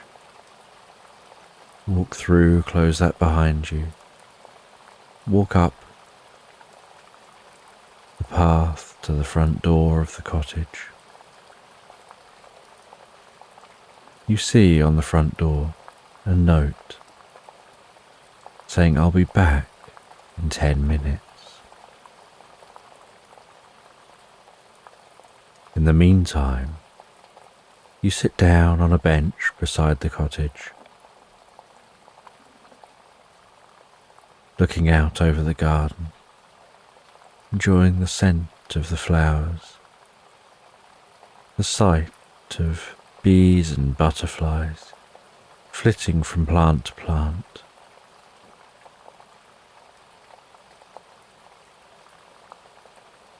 The delicate rustling of leaves of the bushes and the trees, the sound of some birds chatting within the bushes.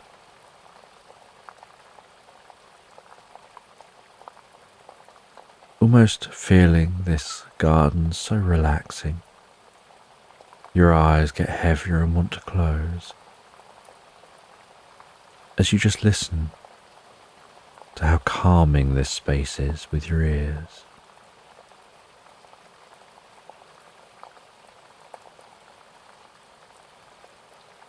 And after some time, you hear the latch on the gate. You look up. You see the owner of this cottage approaching. A really friendly looking caterpillar, managing its legs so well, almost hypnotically.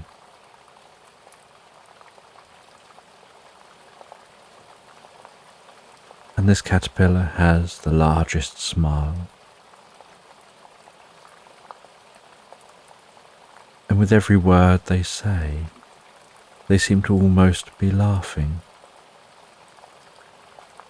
as if they're always bordering on the edge of extreme pleasure and enjoyment of life.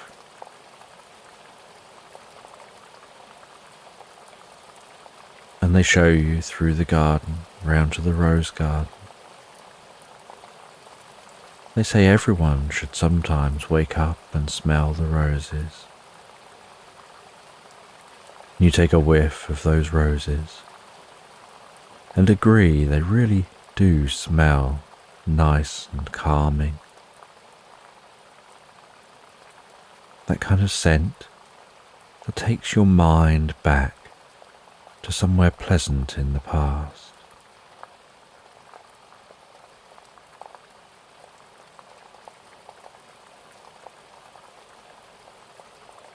They show you to other areas of the garden before inviting you in to the cottage itself. And the layout of the cottage is an interesting layout, because a caterpillar has to be able to walk around. And so there needs to be room for it to turn, to move. Rooms need to be longer and slightly wider.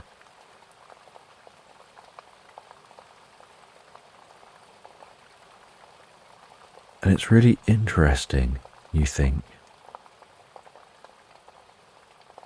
how the layout of a property can be based on who lives there.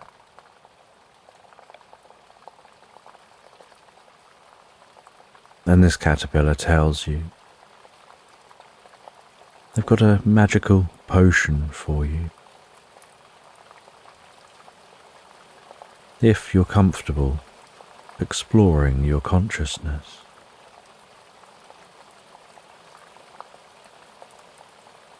And they get that liquid from a cupboard. They pour some into a cup. You carefully raise the cup to your lips, smelling the scent of the potion. How sweet that potion smells. before taking a sip and feeling the potion as it drifts its way down through your body. You feel your mind begin to clear, your head begin to relax, your ears relaxing, your neck, your jaw, the relaxation moving and spreading so calmly and gently down through your body, around your shoulders, your chest, your upper back, down into your arms, ever so slowly moving down to the tips of your toes.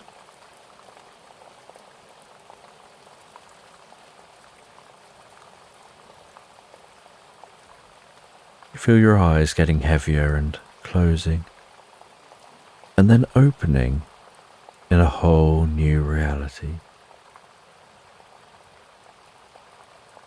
And as you open your eyes, you become hyper aware of all the threads of consciousness of life, and yourself being at the heart of it, but at the same time knowing, although you feel like you're in the center, at the heart of life around you, every bit of life will have the experience like they're the one in the center, and any direction they look, there's almost uniform streams of life and consciousness.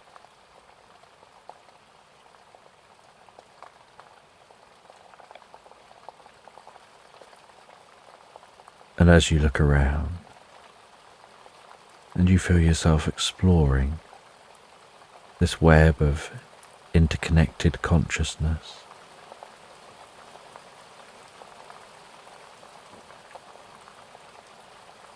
you see a dolphin swimming through the sky, swimming just above all the threads of consciousness.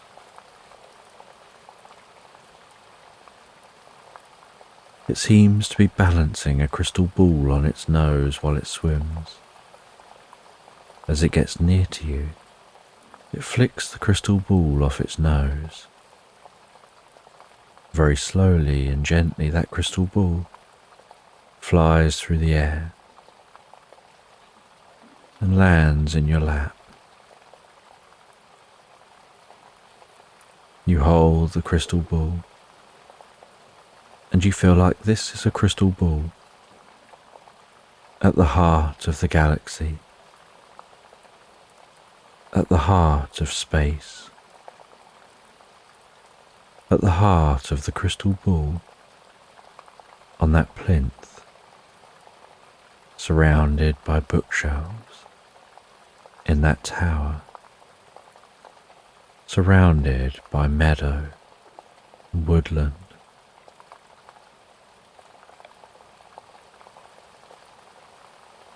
And while holding the crystal ball, you have a sense of threads of consciousness combining within the ball to a bright point of light, as if all the consciousness from everywhere is contained in that one point, and everything in that one point is contained everywhere.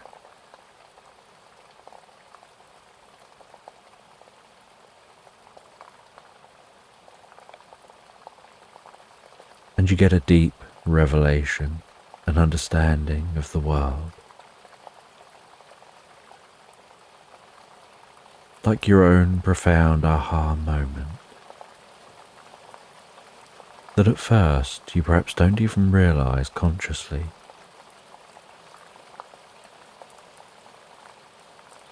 But it brings a comforting, comfortable smile to your face, and a feeling of drifting and floating asleep.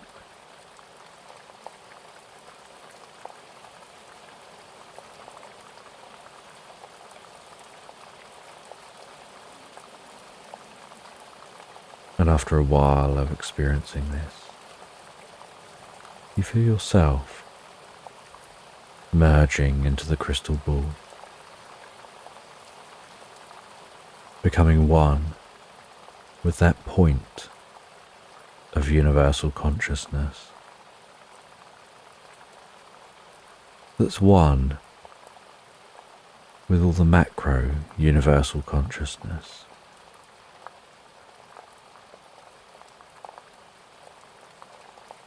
And then you feel yourself opening your eyes, seeing your hands resting on the crystal ball, feeling the dissipating feelings and experience, surrounded by those shelves of books.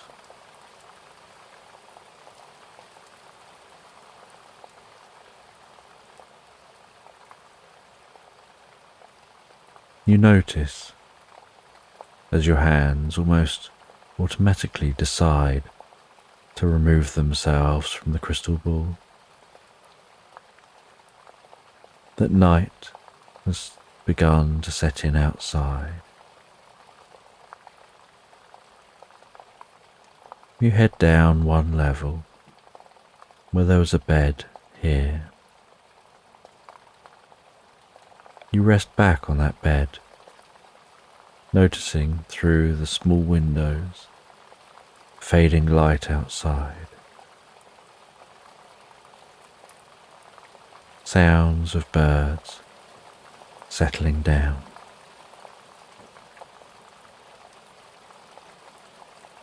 And the sensation of beginning to drift so peacefully, so comfortably asleep, drifting soundly asleep, relaxed into Slumberland.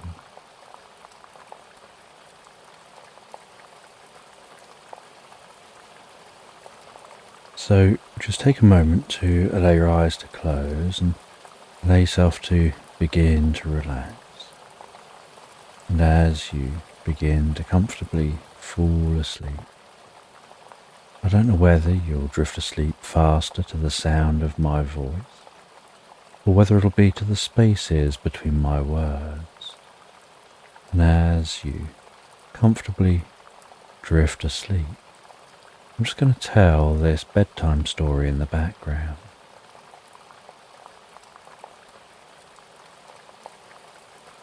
And you're out in the countryside, camping in a caravan. And you've been on this caravan holiday for a little while. And the caravan is parked up in a reasonably secluded space. There's no other caravans or other vehicles around here.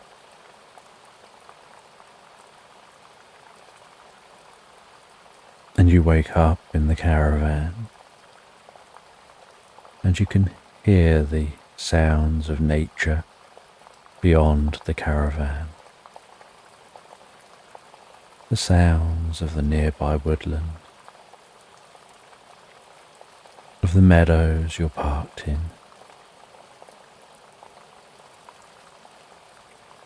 And you awaken to the slight coolness of the air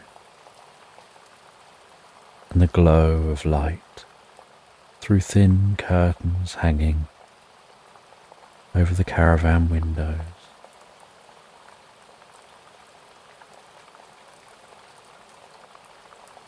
And you awaken feeling so refreshed, so revitalized, having had the most wonderful night's sleep.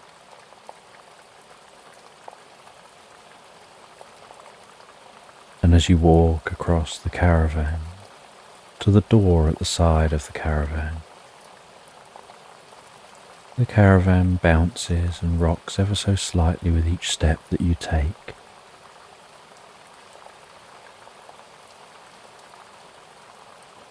And you open the door to a crisp and fresh day, the coolness of the breeze and the air enveloping your cheeks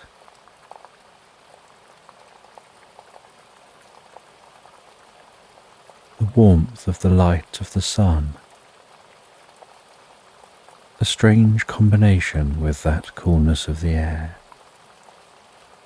Closing your eyes, taking in some deep, comfortable breaths of that fresh air, feeling so rejuvenated from those breaths, and the sounds of the morning songbirds.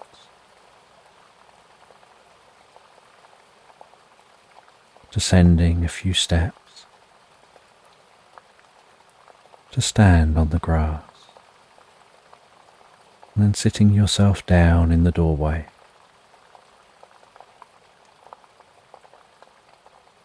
And as you sit there, you reach across into the caravan and you turn on the kettle.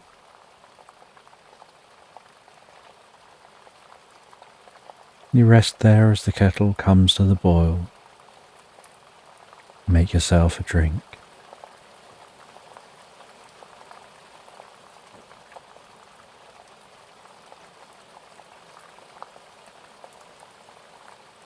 You pour that drink into the cup,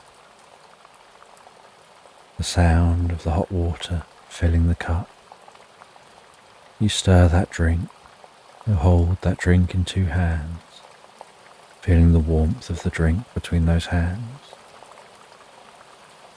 holding it beneath your nose, the steam feeling so comfortable as it rises up, tickling your nostrils, rises up across your eyebrows and your forehead,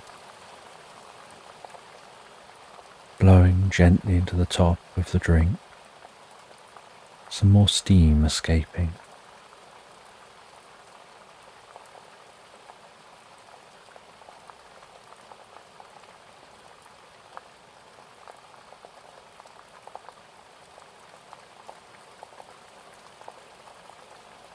And sipping that drink as you rest there in the door of the caravan.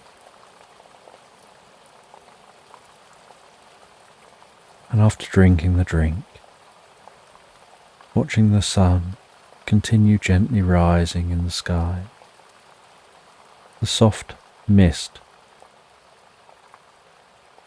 as the water evaporates from the grasses across the meadow, and that mist blowing gently away from the caravan, the light being just so perfect, seeing some of those random trees dotted through the meadow, shrouded in the mist, adding depth to the view. The way the sunlight penetrates that mist, the way everything seems to happen almost as if in slow motion.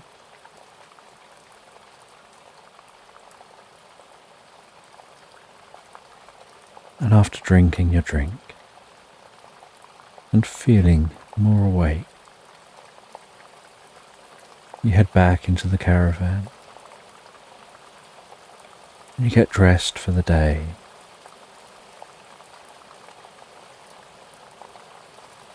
You then head out of the caravan and close that door behind you. The light thud and clank of the door as it shuts and the latch locks. You test the door, make sure it's locked, before walking on the moist grass.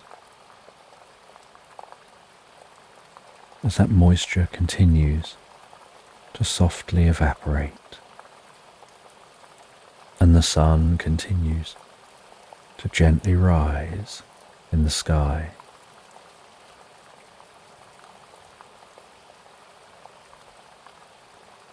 And you're here for a few days on a caravan holiday.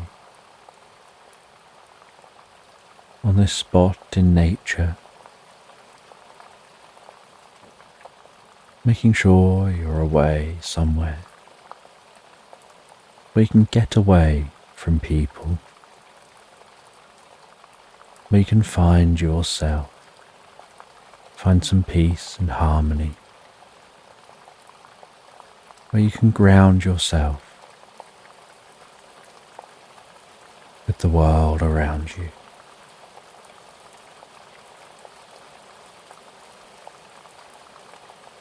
And as you walk through the meadow,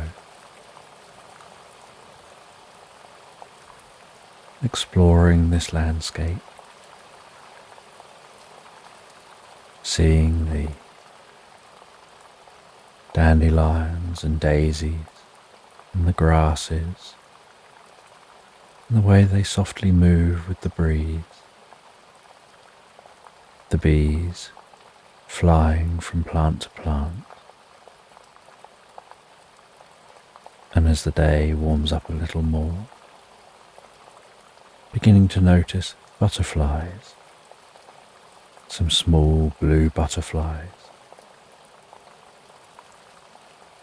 some larger patchwork butterflies, almost like tartan flying around.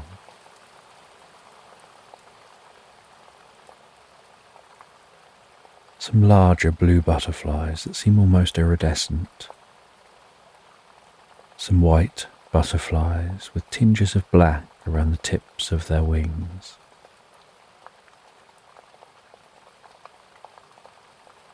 The occasional sound of a bee buzzing past your ear.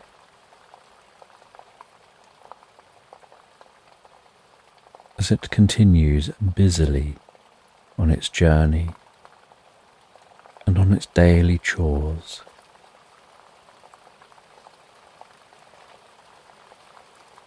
And you don't really have a plan, you're just more out to find yourself, to find peace and calm away from the hustle and bustle of everyday life. So you're just exploring the landscape, and as you explore, you see a fallen down log. You decide to stop at that log, sit down on the log. You feel the roughness of the bark beneath you, the slight warmth to the bark as it's been absorbing the morning sun. And as you sit on that log, letting your mind wander, just gazing at the world around you, feeling increasingly relaxed by the environment and the silence in the environment and the stillness to the environment. You notice from time to time your mind drifts into reveries and daydreams. And then you hear a sound and see something out the corner of your eye.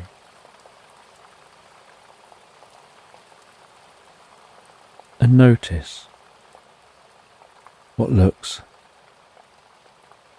like a guinea pig tootling along through the landscape, almost as if it's trying to step over the blades of grass. And that grass is still just ever so slightly damp. The sun hasn't yet fully dried it out. And that guinea pig comes over to you, sits at your feet,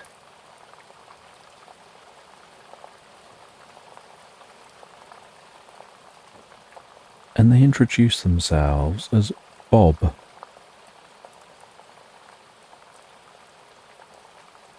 And they say that they're an autistic guinea pig who's lost their marbles and they're wondering if you could help them to find them. And although the situation is strange, you have no problem engaging in conversation with Bob. And you ask Bob where they last saw their marbles. They explain that there's a stream just a little way down the hill, and that stream leads into a cave, and they were in that cave when they last saw their marbles, and so they think they must have lost their marbles there. But they've searched from the cave all the way to here and haven't found them. They said that their wife, Margaret, was also helping to search for their marbles. And she's searching a different area. And you say to Bob that the marbles are likely in the last place that they're going to check. And Bob says, that's what she said. Margaret told me that the marbles will probably be in the last place I check. And so I obviously decided, Bob says, to try to check the last place first. But it was only after checking what I thought would be the last place that I realised if I check the last place first, it's no longer the last place. And so maybe I left it at the first place I should have checked. And Bob continues to talk and share their thought processes behind where they've been, where they feel their marbles might be, and how they've been unable to find them as of yet. And you offer to help them seek their marbles. And you ask Bob where they've been since they last saw the marbles. And they say they were in the cave. And before they were in the cave, they were walking along the edge of the stream. And before they were walking along the edge of the stream, they were wandering through the woodland. And before they were wandering through the woodland, they were at home sitting in their garden, drinking a cup of tea, resting in a hammock. And they were just sitting in that hammock, swinging gently, drinking that tea, thinking to themselves about how they would like to go on an adventure. Little did they know at the time that they would lose their marbles and find themselves on that desired adventure.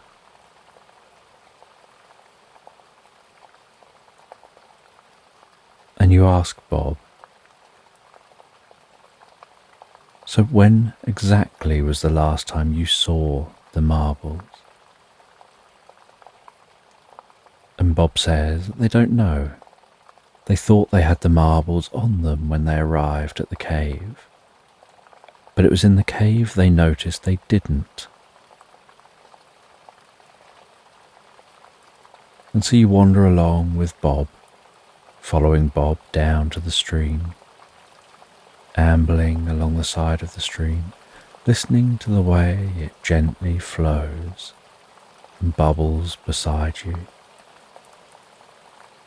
The sounds of birds in the distance, the warmth of the sun as it continues to rise into the sky.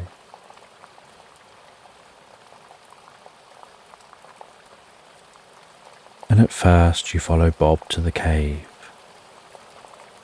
And the cave is quite small, so you crouch down and you crawl into that cave. And it's the most comfortable space, feeling so cozy, so peaceful. The way the sound is absorbed like you're wrapped in a gentle hug. And you look around inside the cave and you can't see those marbles.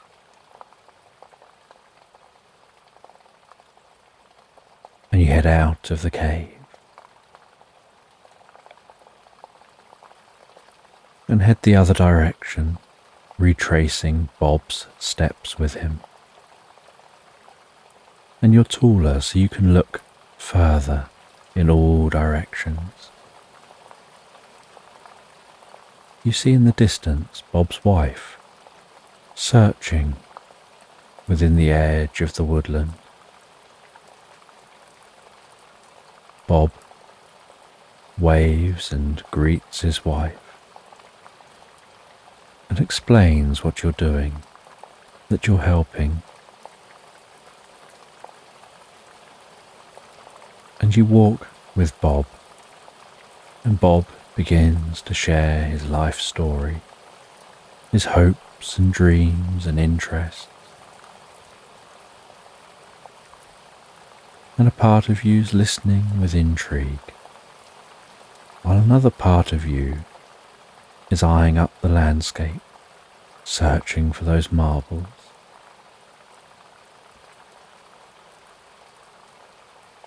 And you continue to search until you arrive at Bob's home. And you discover that Bob's marbles are on the ground beneath the hammock. And you don't know if it happened accidentally, perhaps unconsciously. But it seems that when Bob felt he'd like to go on an adventure, he found himself on that adventure, caused by his own doing. And as a thank you for helping to search for those marbles, Bob gives you a drink. Then you sit in Bob's garden, enjoying that drink and the atmosphere in nature, the warmth of the sun as it's now passing overhead.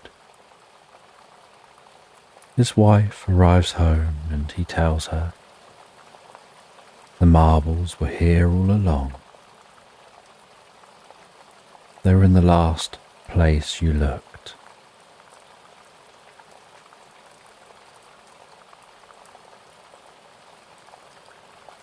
And after some time, relaxing with Bob, you said you'd better go, and you headed back out to that log you were resting on. You relaxed back down on that log,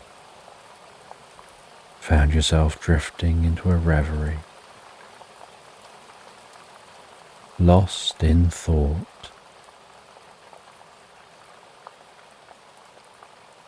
And as you drifted out of the reverie, while the sun passed overhead, you wondered for a moment whether the whole experience with Bob was real or not, or whether that was all part of a reverie. And you stood up, stretched your back, your arms behind you, stretched your legs, gave a little groan and creak, took a deep breath of the fresh air, wandered down to the stream.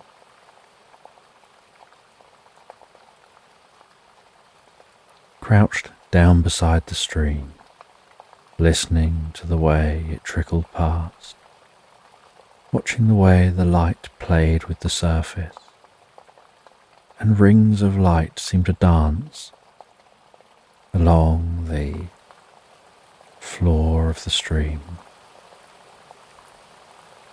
watching as small fish swam on the spot facing upstream,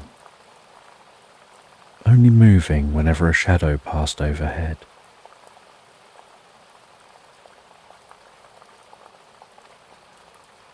And rested a hand in the water to feel the sensations of the water passing over the hand through the fingertips, and then rubbing the hands together, splashing a little of that water on your face and cheeks,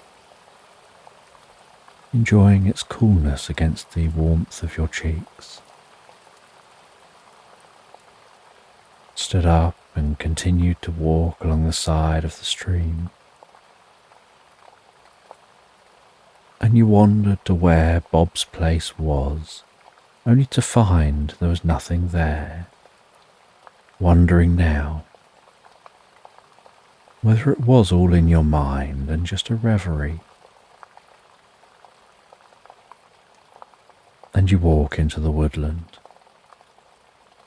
and the sound of your footsteps changes as you begin to gently crunch through this woodland, crunching through the undergrowth. The sounds of birds now almost sounding slightly echoey among the trees. The occasional shard of light managing to pierce through the canopy and dance to the rustling of the leaves overhead, and a stillness and coolness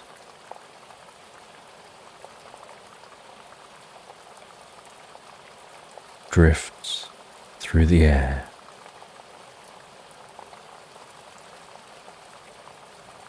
And you walk through this woodland.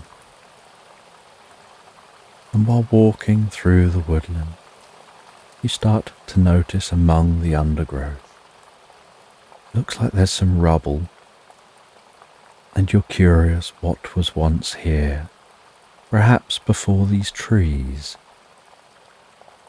And then you find some old vine-covered ruins.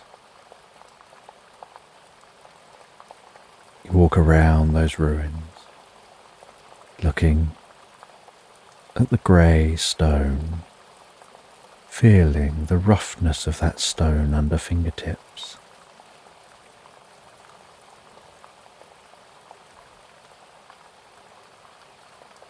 Seeing the way the vines are wrapped around the stones, almost holding the remnants of the structure in place.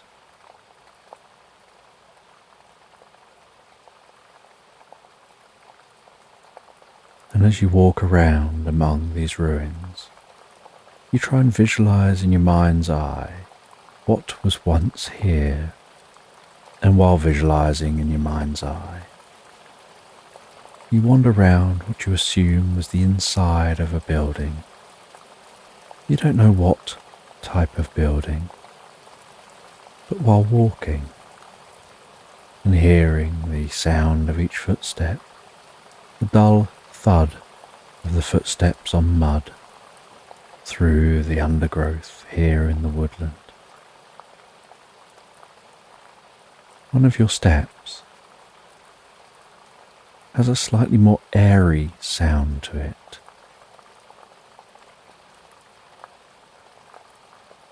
And you walk around a little more and then walk back over that space, picking up that same airy sound to the footsteps.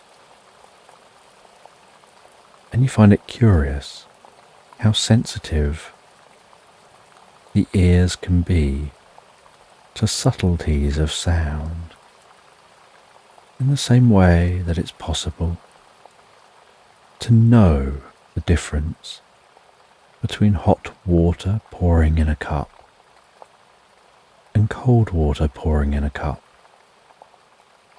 just from listening. That it's something you just know how to do, in the same way that you just know there's something different in the sound of footsteps over one specific point on the ground. And so you crouch down.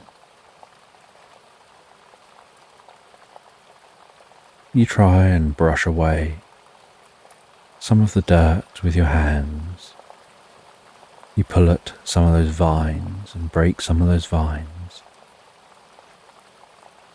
And you find that under just a shallow layer of dirt seems to be what looks like wooden planks. And in one of the wooden planks seems to be a metal latch. And you twist the latch and hold the handle, and it feels like it's perhaps a doorway. And so you find the edges of that door. You clear the mud from above it, removing the vines, and then carefully open that door. And as you open that trap door, some air breathes gently from under the ground. And you see before you 10 steps leading down. And you begin to descend those steps. 10, 9, 8, 7, 6, heading deeper and deeper into the silence under the ground. 5, 4, 3, 2, 1, reaching the ground underneath this ruined structure. You shine a torch around this space. You hear the faint sound of distant dripping. You notice this cavernous space. It's almost like a cave under the structure. There's a certain silence to this space, a stillness to the atmosphere.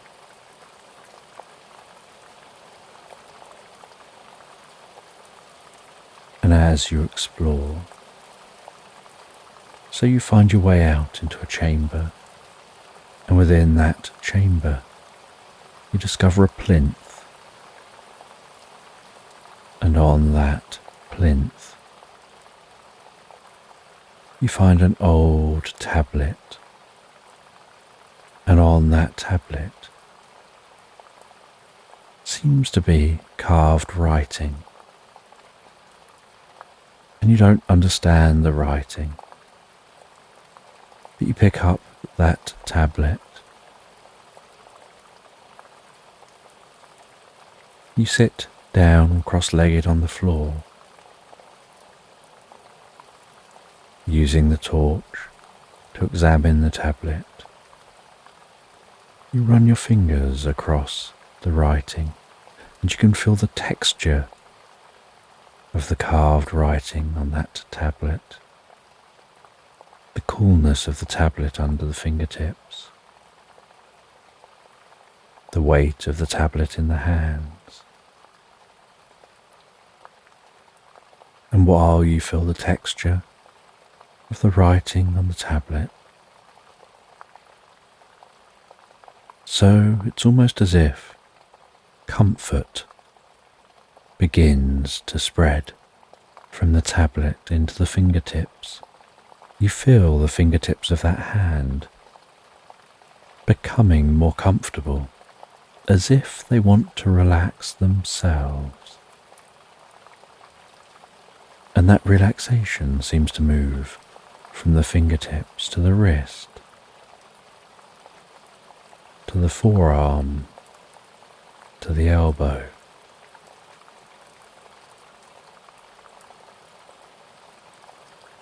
to the upper arm, up to the shoulder, and you find yourself gazing towards that tablet, almost as if the tablet is fixed in space before you, as the arm is just holding it motionless automatically, while relaxation moves up the arm to the shoulder and begins to spread through the body. And you notice your breathing deepening, relaxing, calming deeper and deeper. You start to feel that relaxation moving down your body, across your body to the other arm. The other arm, as it fills with relaxation, becoming heavier and heavier until it's resting beside you. So heavy you can barely notice it, as if your awareness acknowledges it before moving on. And relaxation begins around the top of the head, around the eyes, the cheeks, the jaw, softening, relaxing all the muscles, bringing a deep sense of peace and calm, with the breathing deepening, relaxing, almost as if each in-breath breathes in peace and comfort, and each out-breath seems to be breathing out any residual tension or worries, bringing clarity to the mind, a stillness to the mind, as if thoughts have decided to take a rest, while relaxation works its way down through the chest, the upper back, permeating through you, weaving within you, down to your stomach and lower back, down around your buttocks and into those legs. And as the body becomes deeper relaxed, the mind stills and quiets. And while the mind stills and quiets, so the eyes close, with that tablet still held in place.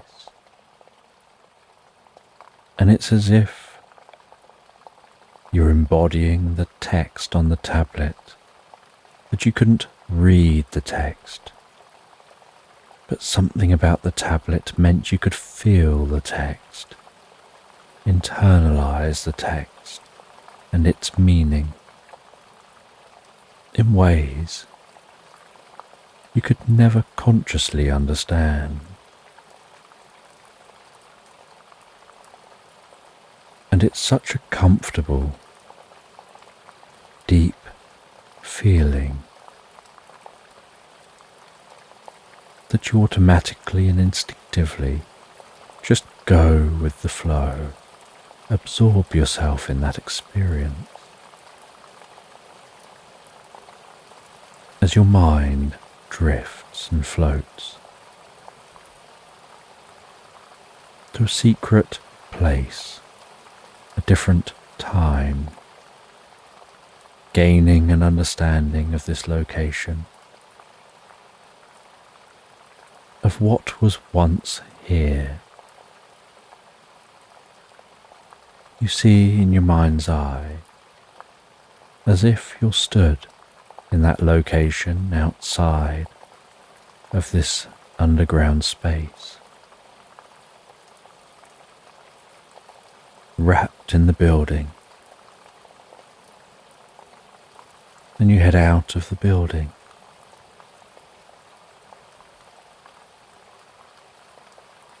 And instead of being in woodland,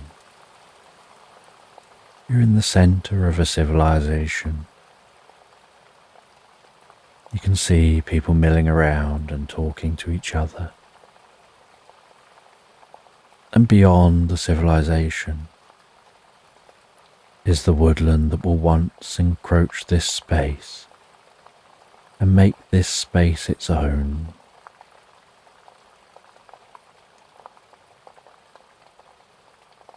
And you seem to be here just as an observer. People seem to be ignoring you, but you watch as they go about their daily life. You watch their routines and rituals.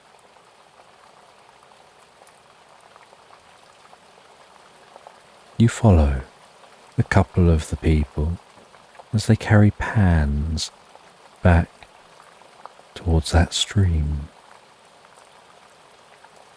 And you watch, feeling the gentle warmth of the sun on your skin, hearing the rustling of the overhead trees, as they crouch down and seem to be panning for gold in that stream, smiling, talking to each other as they do. Just another daily activity.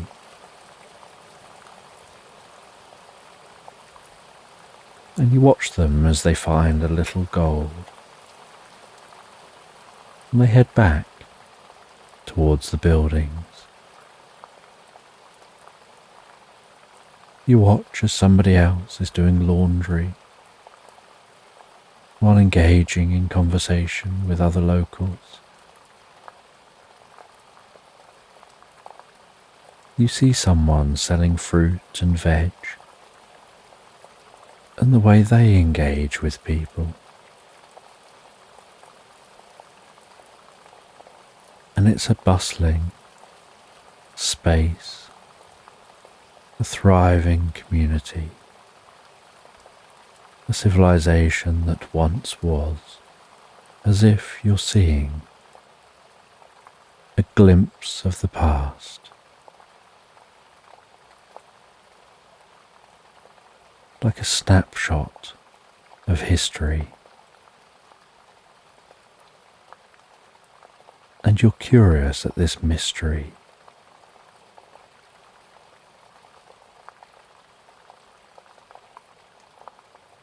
And the experience begins to fade.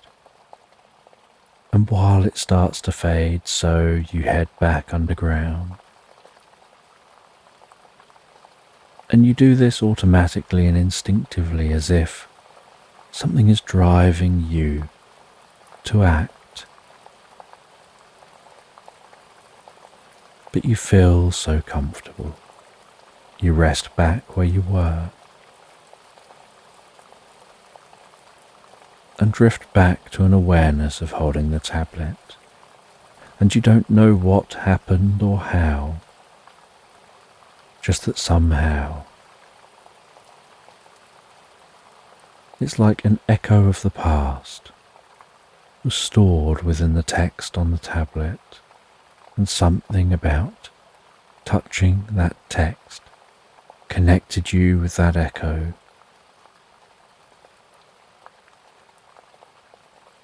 You place that back where you found it, You leave this underground space and seal the hatch. You cover it all over again. The sun now is setting to early evening. The light is just right for exploring the woodland, taking some photographs, and then heading back to the caravan. And once back at the caravan, you sit on a chair outside the side of the caravan. You enjoy some food and drink while you watch over the landscape, watching the sun gently setting.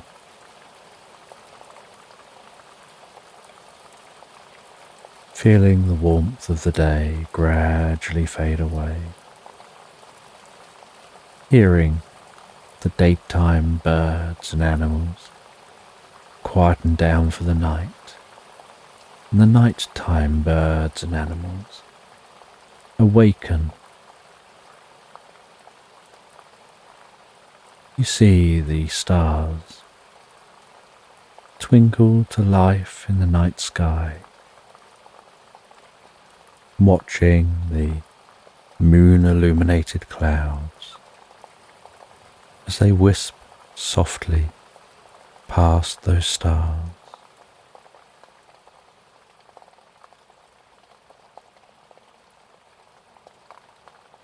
Watching the occasional shooting star,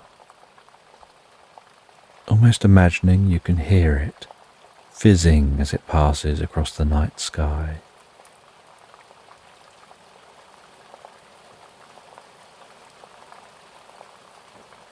Feeling a deep sense of peace and calm.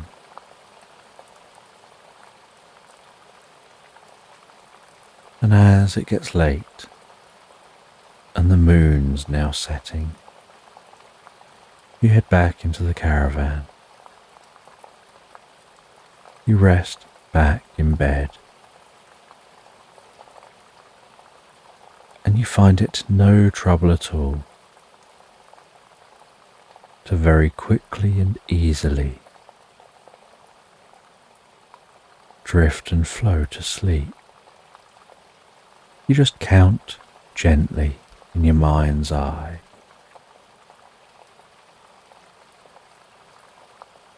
Using an old technique for accessing transcendence, you count gently, and if losing count, you just pick up roughly where you remember letting off, and continue again until you lose all numbers and drift relaxed asleep, counting back from 500, 499, 498, 497, just very slowly counting, relaxing, drifting peacefully. 495, 494, until you drift asleep into the most pleasant dreams, the most pleasant recuperative sleep, drifting and floating asleep into Slumberland.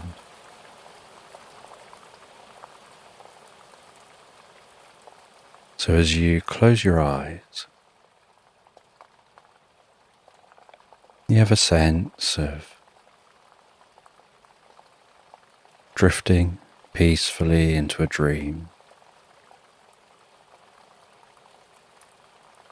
And as you comfortably drift into a dream,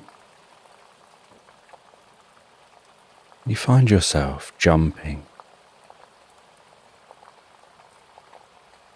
on the softest, fluffiest clouds,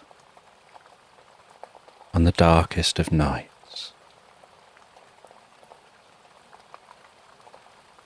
And the top of the clouds is illuminated by moonlight.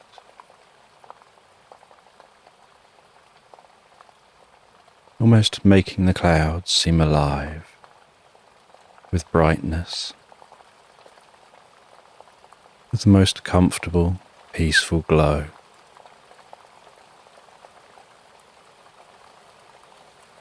As the stars overhead twinkle, almost as if they're dancing in the distance themselves, jumping softly around in the sky.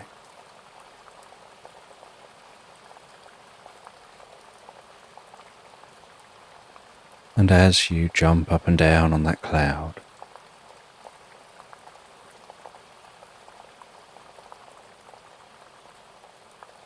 you notice the way the cloud cradles your feet as you land. The spongy texture of the cloud,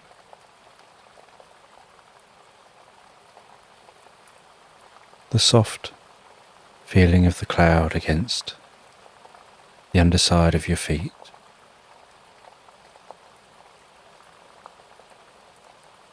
Like walking on the softest wool.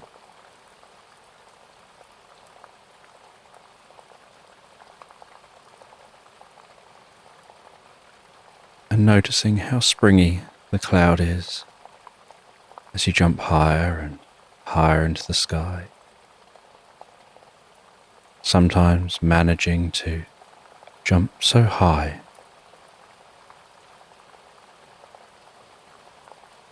you can spin in the air and then land on your bottom and then bounce back up again as if you're on the softest of trampolines, doing different somersaults. And each time you strike the cloud, so you notice yourself going a little deeper and deeper into the experience, at first in a way that goes unknown to you.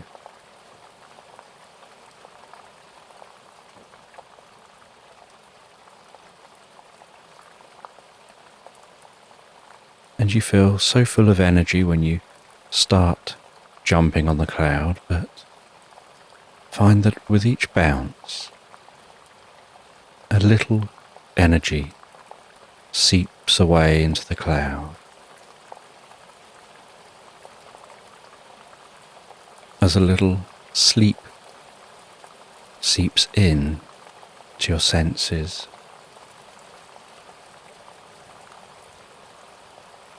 And so your jumping softens and relaxes with time.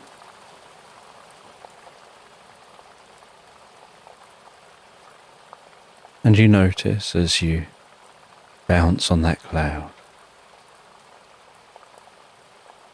how peaceful it is up here in this sky, with that blanket of cloud stretched out beneath you.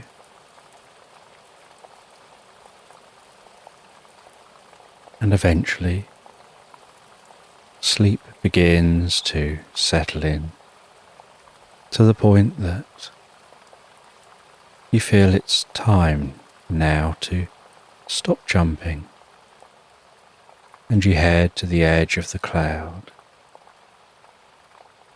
You sit on that soft cloud, dangling your legs over the edge. And you notice a curious sight. That where you've been jumping on the top of the cloud, small puffballs of cloud have been separating from the underside. And you can now see all those little puffballs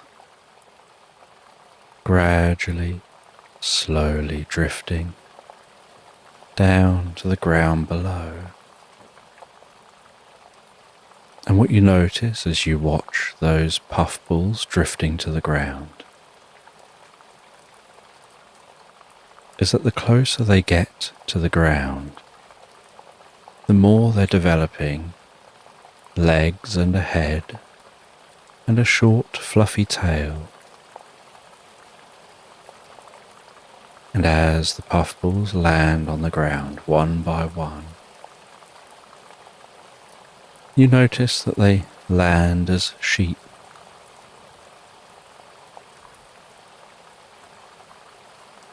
And the sound of each one baaing takes time to rise up from the ground to your ears.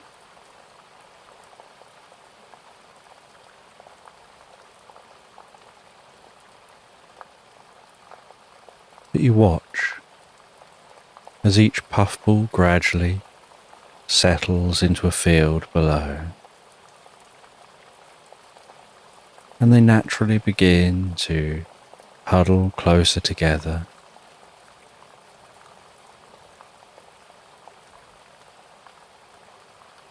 as if realizing they all came from the same place, and so they want to be in the same field.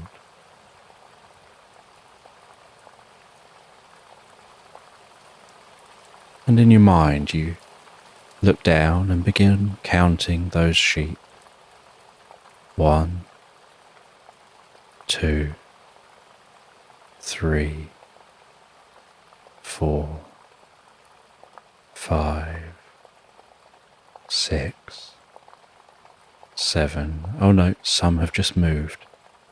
Let's start again. 1, 2, 3, 4, deeper and deeper absorbed. 5. And you try focusing on counting those sheep, but every now and then a sheep will cut through the sheep, finding a new place among the herd.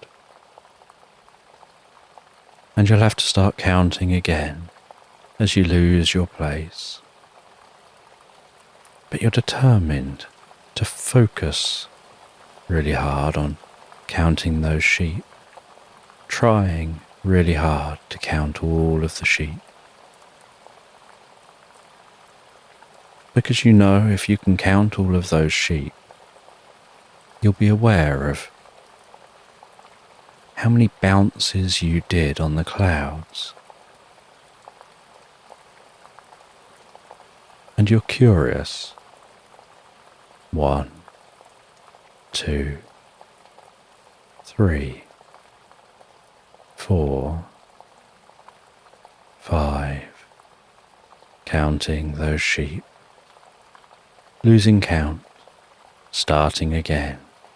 Each time you restart counting, you drift a little deeper and deeper into the experience. And you know that you'll eventually succeed at counting those sheep. But the more you count,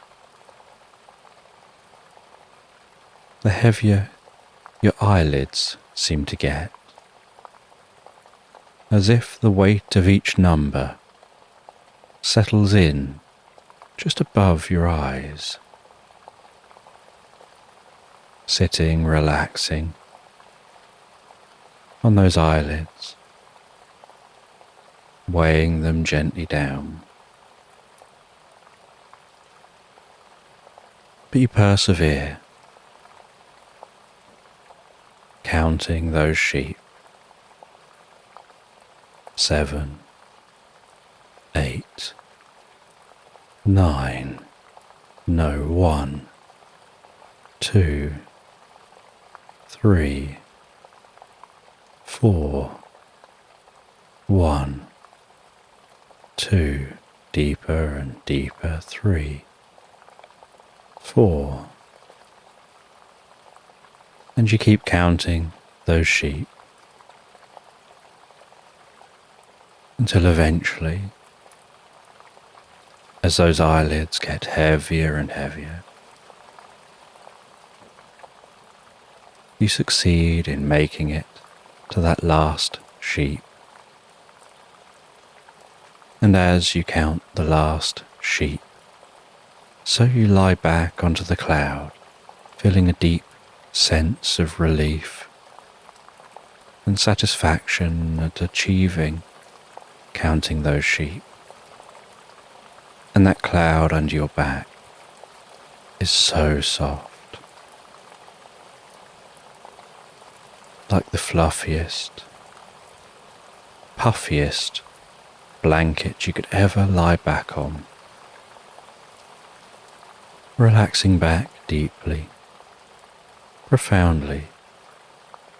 And while you relax back onto that cloud, feeling the cloud under your lower back, your upper back, your shoulders, gently resting your head like the fluffiest, softest pillow.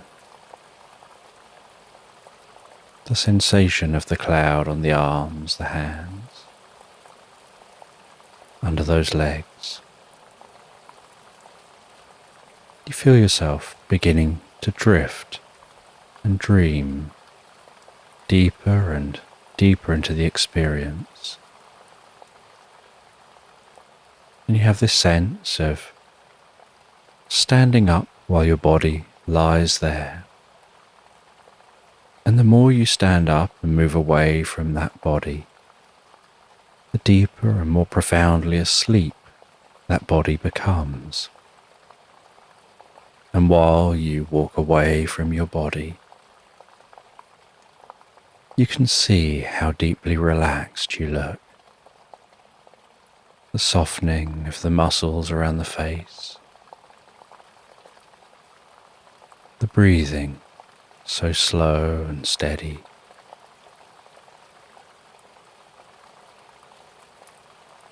And you walk along this cloud, only this time as you walk away from yourself, sleeping deeper and deeper over there. You find yourself following a path that's forming before each footstep. And as you follow this path, the path is slightly warm and comfortable. A gentle road leading you through this cloud landscape. As the rolling tops of the clouds move gently while you walk, and in the distance you start to hear the sound of flowing water, and you work your way in the direction of that sound, and the path just seems to be going where you're going. As you follow that path, curious where it'll lead, and eventually you find yourself walking along the edge of the most beautiful crystal clear river. The water gently bubbling and meandering along the cloud, like a river through a white landscape. And you see as you walk a building with a water wheel attached, a little way off in the distance. And you gently walk towards that water wheel. And as you walk, the water smells so fresh, so clean and peaceful. The sound of that water filling your senses with a deep sense of peace and comfort.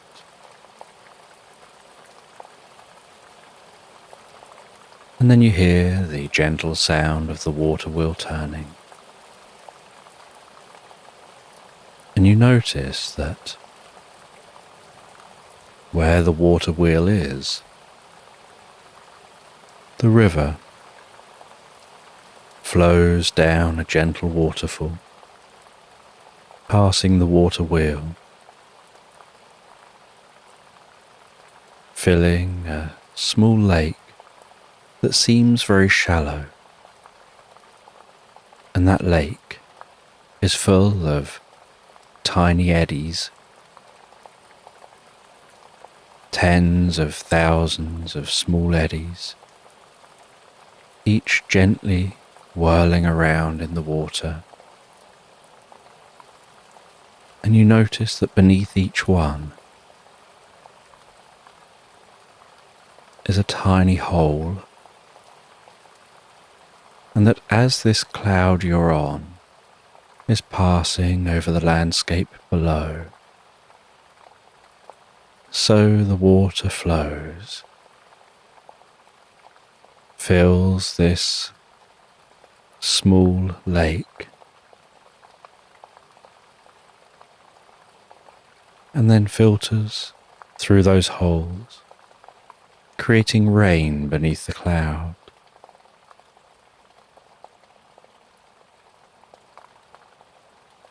And you can hear the clunky sound of that water wheel as it turns, the sloshing sound of the water, the gentle splashing of that water.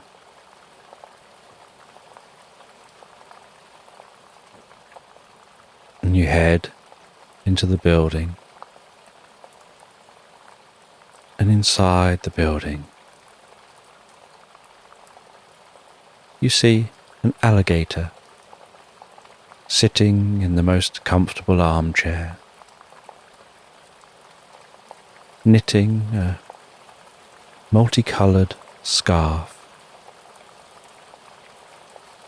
And next to the alligator is a backgammon board.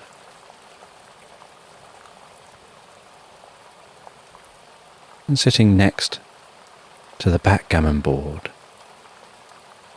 is an owl with some glasses perched gently on the tip of their beak.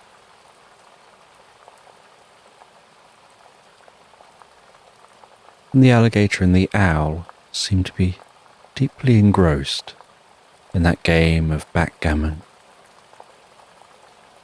while the alligator is knitting at the same time.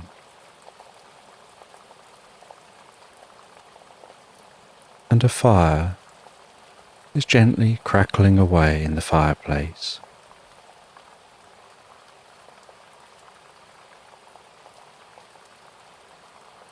And with a hoot, the owl invites you to go to the kitchen, grab yourself a tea cake, perhaps take down the mug on the shelf, and if you like, you can make yourself a warm drink.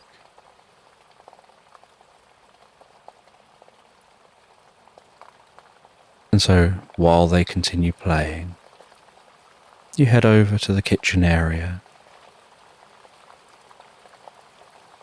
You grab a large mug,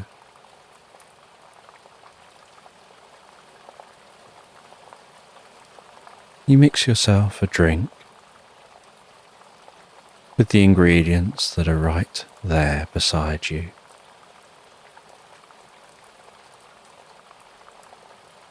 You smell that sweet scent of the drink. You add a little honey to the drink.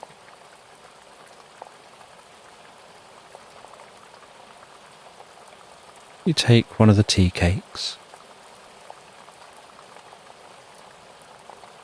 and you head back over to the owl and the alligator.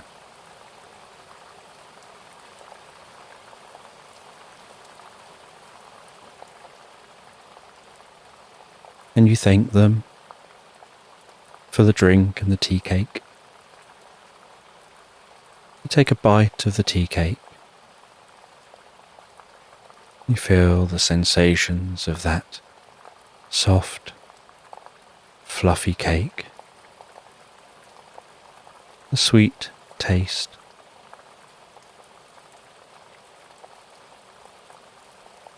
and a slight appley taste to the cake.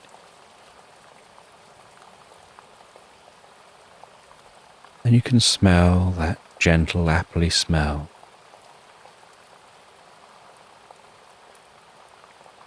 And you munch your way through the cake. You wipe the crumbs off your mouth. You brush your hands together. And then move on to drinking the drink. And as you begin to drink that drink, so you feel the warmth of the drink passing in your mouth, the vapour from the drink tickling your nostrils, almost as if that vapour is tingling around the inside of your ears and the roof of your mouth and up behind your eyes, stimulating your brain before the warmth of the drink massages your tongue, your throat, bringing peace and calm down through your body, like a warmth radiating out, softening your shoulders, softening the muscles down the arms, relaxing the hands, massaging the shoulders, the upper back,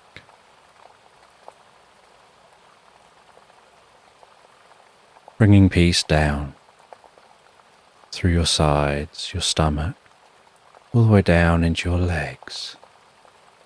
And the owl notices that you look like you want to sit down,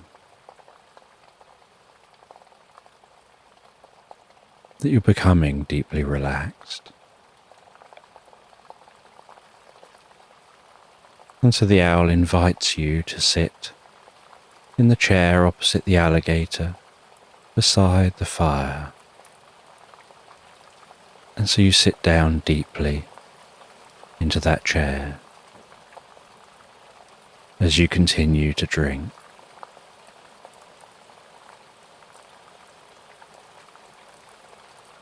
And the owl tells you that you can rest one hand on the arm of the chair, and that will let the chair know you want to relax deeply. And so you rest your arm on the arm of the chair, the palm of your hand touching the raggedy material, the worn fabric. And it's almost as if the chair comes alive and begins to softly scratch your back in the calmest, most pleasant way. And you can feel your back being gently scratched with the most pleasurable back scratching as you continue drinking that drink. And from time to time, you notice that the table the backgammon is resting on seems to glitch, as if glitching in and out of reality.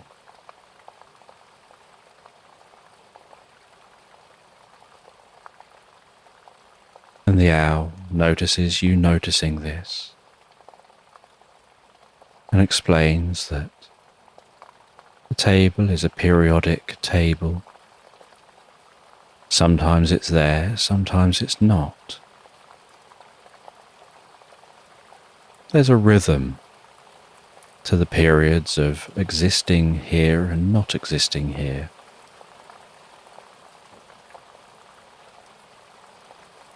But the essence of the table remains. So even when the table isn't here, everything on the table remains where the table should be.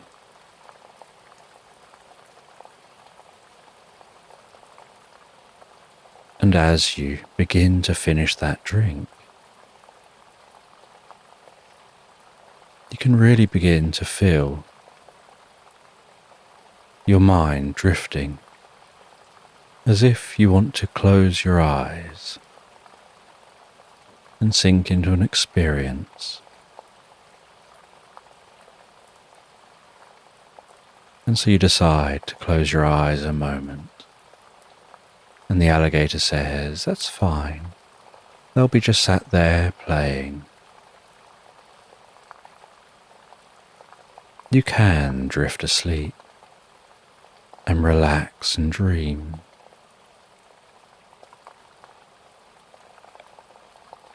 And so you find your consciousness drifting asleep, passing through a fading dream.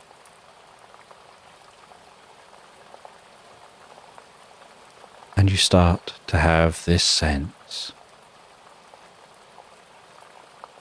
of grass tickling your cheeks and the backs of your ears and the back of your neck. The faint sound of rustling grass in a breeze. The delicate warmth of a sun massaging your face, warming your cheeks, your forehead, the tip of your nose. That gentle red glow through the eyes.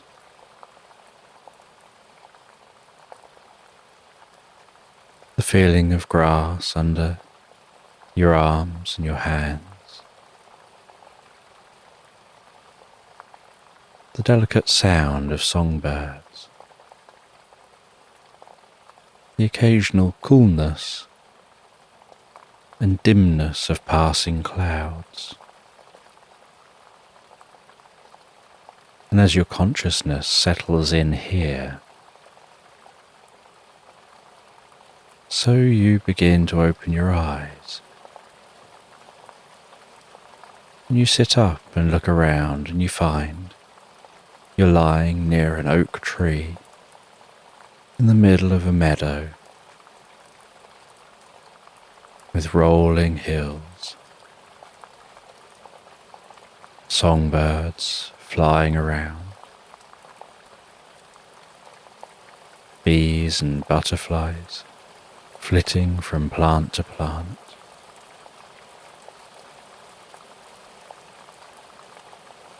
And beside the tree is a folded piece of paper, and you open that piece of paper, and it seems to be a treasure map. And you stand up, you twist around that bit of paper, gazing around you, trying to match up what you can see on the paper with the landscape around you. You can see the way the sunlight makes a distant river glisten. So you can see where that river is, and you line the map up to match the orientation of the landscape. You look on the map, you can see where X marks the spot. And out of curiosity, you decide to go and investigate. And so you start to walk through this meadow. on this beautiful, warm summer's day.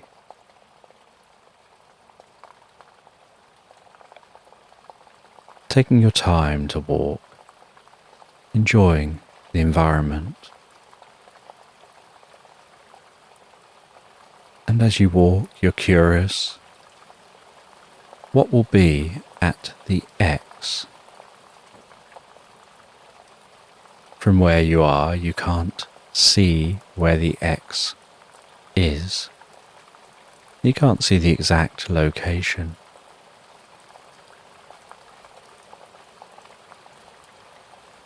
And so you can't work out exactly what will be there.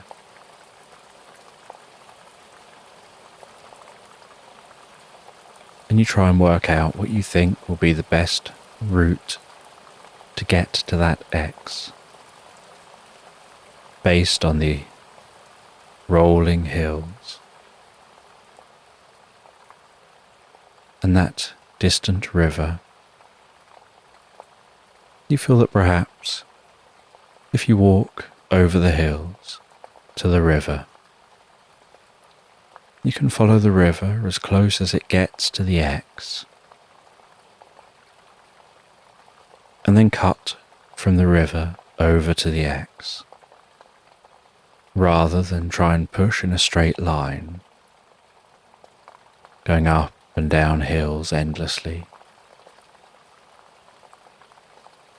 And so you head over towards the river, heading down the hills and weaving your way among those hills without having to walk up each one and down each one, weaving your way towards the nearest point of the river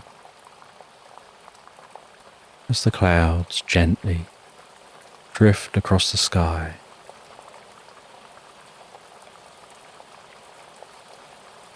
The more bulbous clouds already passed by, the wispy clouds dancing along very high in the sky,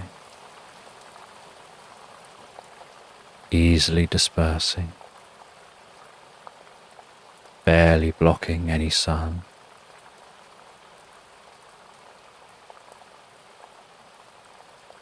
And eventually, after about half a day's walking, you arrive at the river. You splash some of that water on your face. You grab yourself a drink of the water.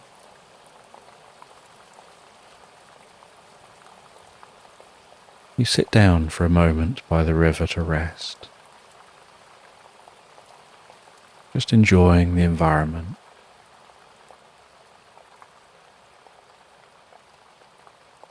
Before heading along the side of that river, the sounds of the reeds rustling,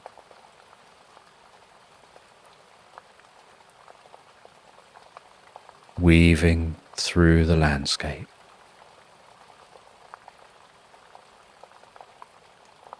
Until you reach the point that looks like it's probably the location where the river is nearest to the X. And at that point you cut away from the river.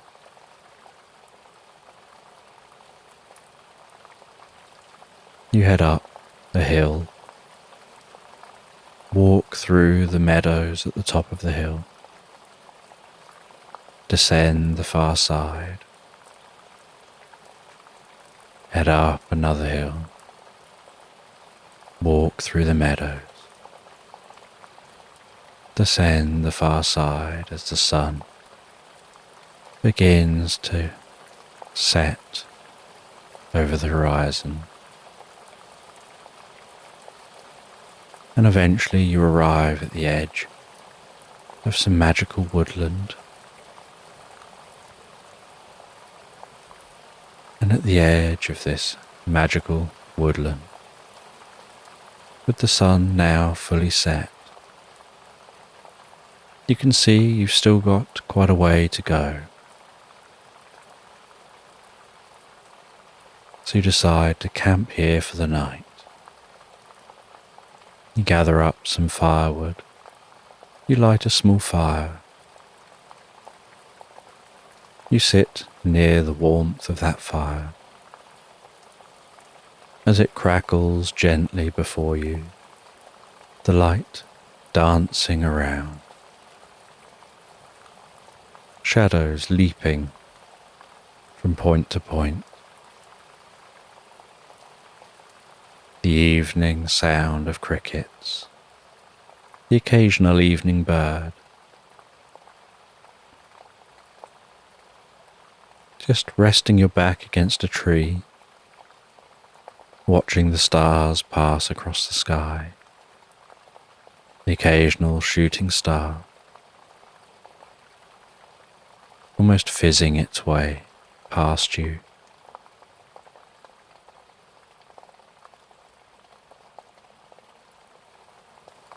Before finding yourself relaxing off of the tree, curling up on the ground, the fire burning down to embers. As you drift and float into the most pleasant, deeply relaxed dream.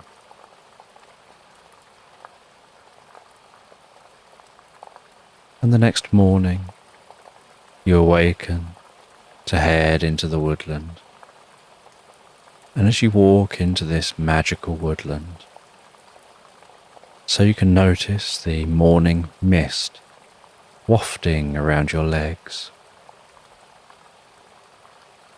the occasional ray of sun dancing through the canopy, slicing along the path ahead.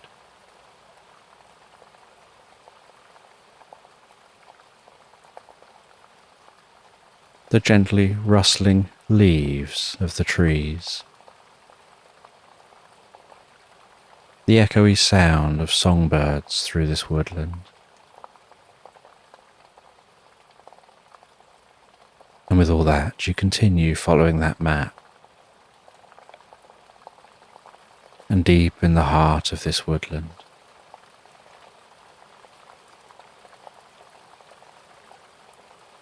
you come out to a well-lit clearing. And in that clearing,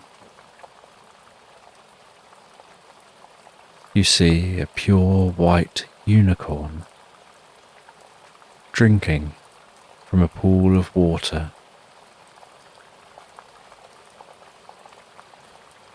And you slowly approach that unicorn.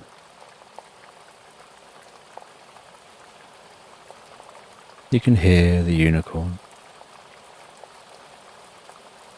moving its feet on the shore, the sound of it drinking.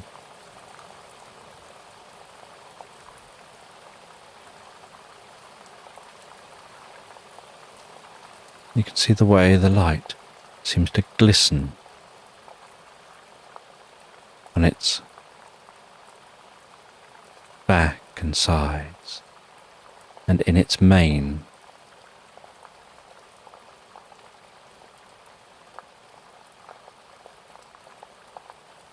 And the unicorn gazes over at you as you're walking towards it, and it begins to walk towards you.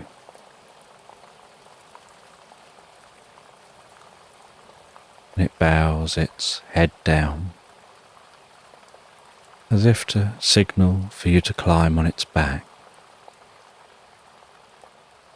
And as you climb on its back, so the world around you seems to shift and change, as if the unicorn was crossing dimensions and existed between dimensions. No longer did the woodland look like it did a moment ago. Now the landscape around you takes on a mysterious hue with multicoloured flashes of light passing through the grasses and the trees.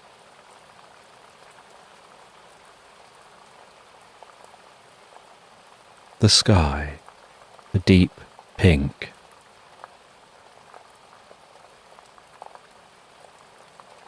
The water, an electric blue.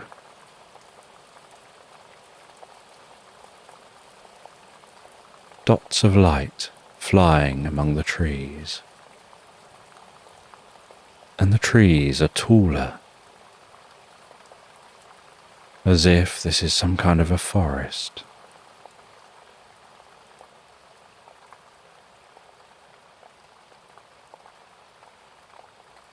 And light in the landscape seems to pulse and undulate.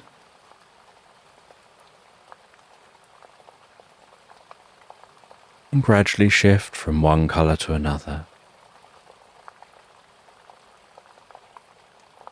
Like watching oil move slowly on the surface of water.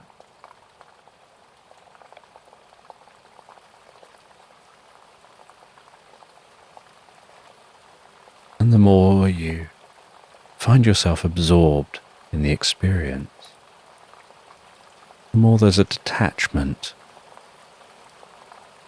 from the world as it was moments ago, and the world you find yourself in now seems to become more psychedelic.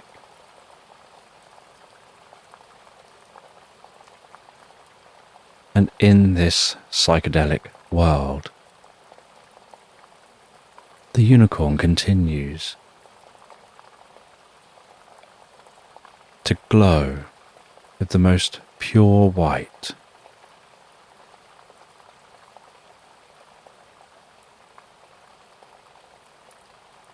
And you ride on its back, unsure where it's taking you, still referring to the map, and hoping that you're still following that path to where X marks the spot.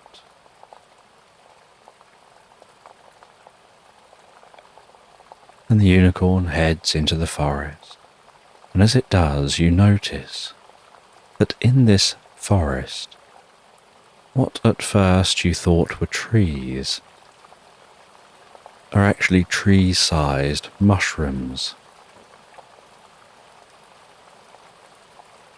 with stalks towering high up into the sky. And then the mushroom stretching out like a canopy of mushrooms overhead.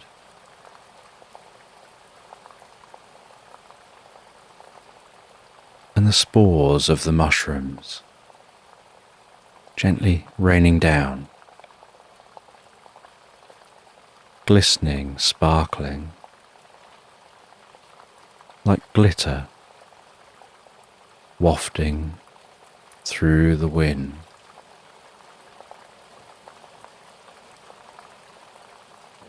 Weaving around through this forest of mushrooms, as psychedelic colours pulse up through those mushrooms from the ground, as if they're sucking up magical energy, processing that magical energy. And their spores are tiny fragments of magical energy, escaping and spreading through the landscape.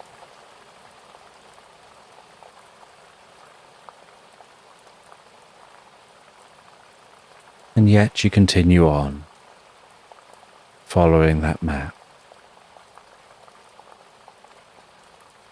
And then you start to notice that Around you are ancient ruins that you seem to have passed into.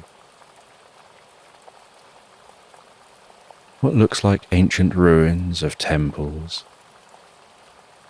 of old pyramids, of statues and other structures.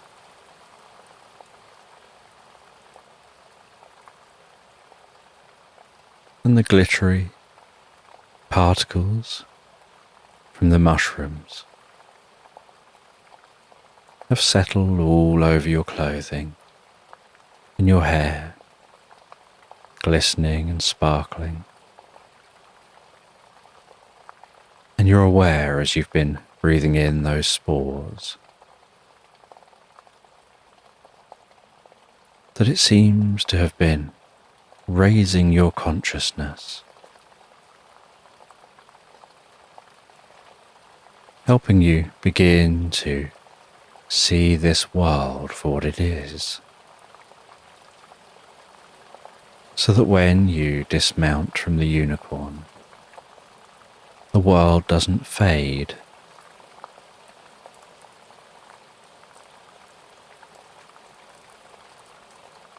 It continues to exist, powered by the mushroom spores.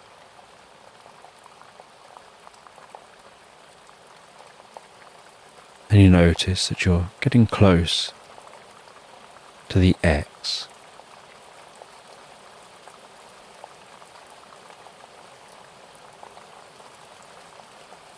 And you can see a ruined structure in the distance.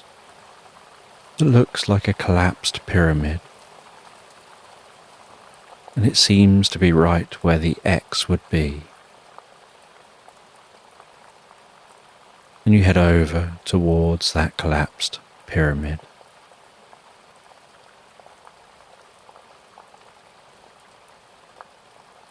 You walk around the base of the pyramid, trying to work out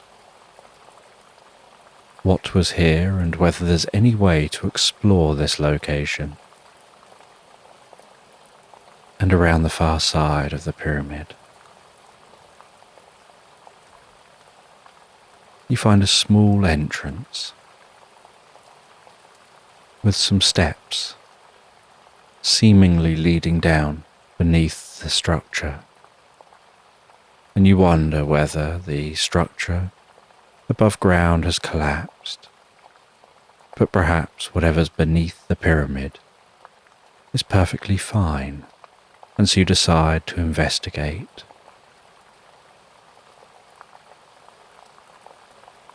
You descend those steps. 10, 9, 8, 7, 6, 5, 4, 3, deeper and deeper, 2, 1, all the way.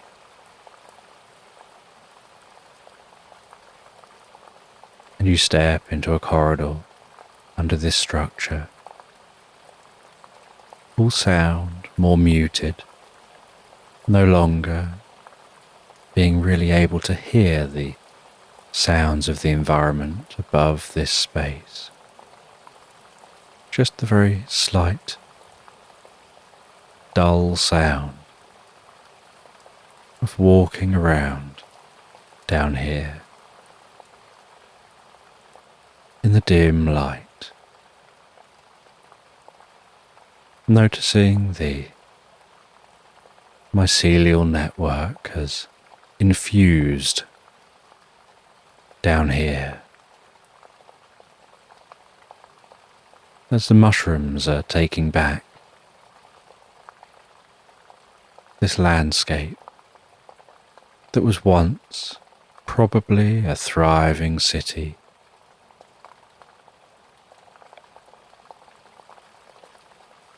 And the mycelium network down here is gently pulsing and glowing letting out a gentle green glow through this tunnel you're walking along.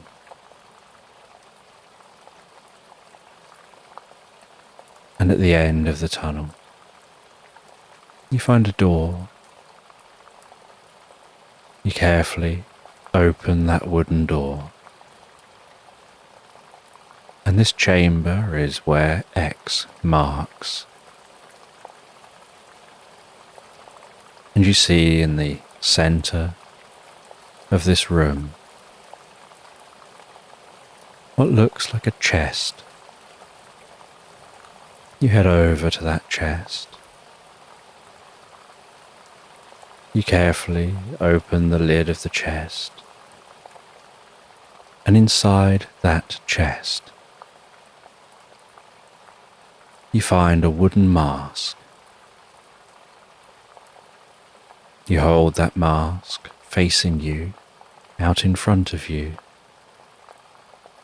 and it has the calmest, friendliest face to it.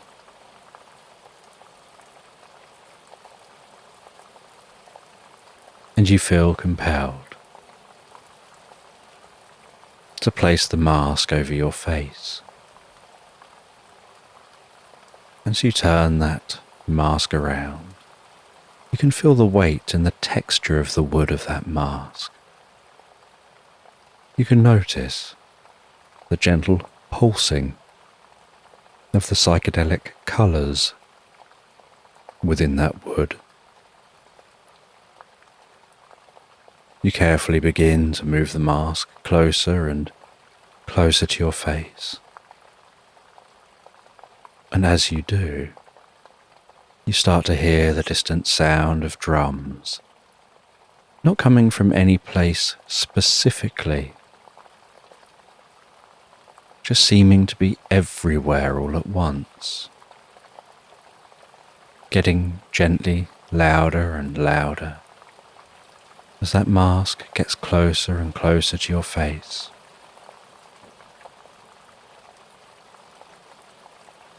Until eventually the mask reaches your face and you close your eyes for a moment as you fit that mask onto your face. And when you open your eyes, you experience silence. You find yourself standing on a misty moor, wearing a tweed jacket and a curious hat. And on this misty moor, you can hear the sounds of sheep within the mist, grazing on the grass.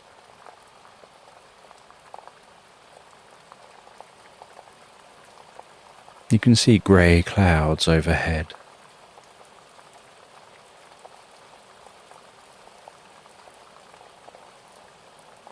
You can feel the damp air on your cheeks.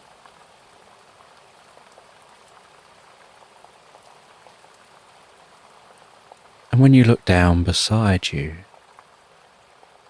you notice a small wolf cub looking up at you with puppy dog eyes, looking so friendly with its silver fur, like a little puffball in the moist air.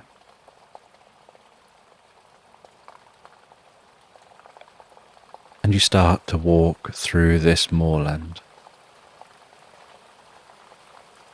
noticing the way the ground is slightly squidgy and squelchy. And as you walk, you see small areas of light flying in the low fog.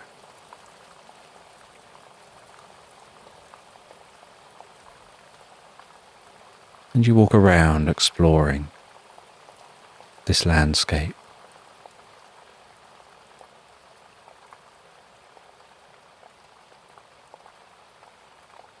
And while you explore, one of the small flashes of light begins to move over towards you, and it flies out of the fog and introduces itself as a fairy.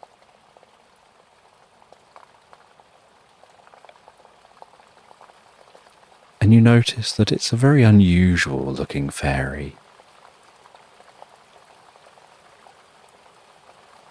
It explains that it's a fairy hedgehog. It looks like a hedgehog, but with butterfly wings that are translucent, sparkling, and rapidly flapping. As it hangs there before you, its little legs dangling, its small face bobbing before you.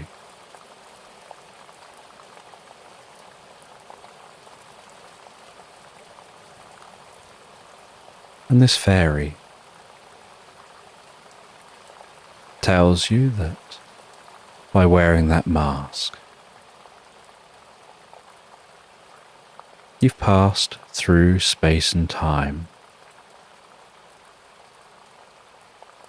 into this landscape, this magical moor.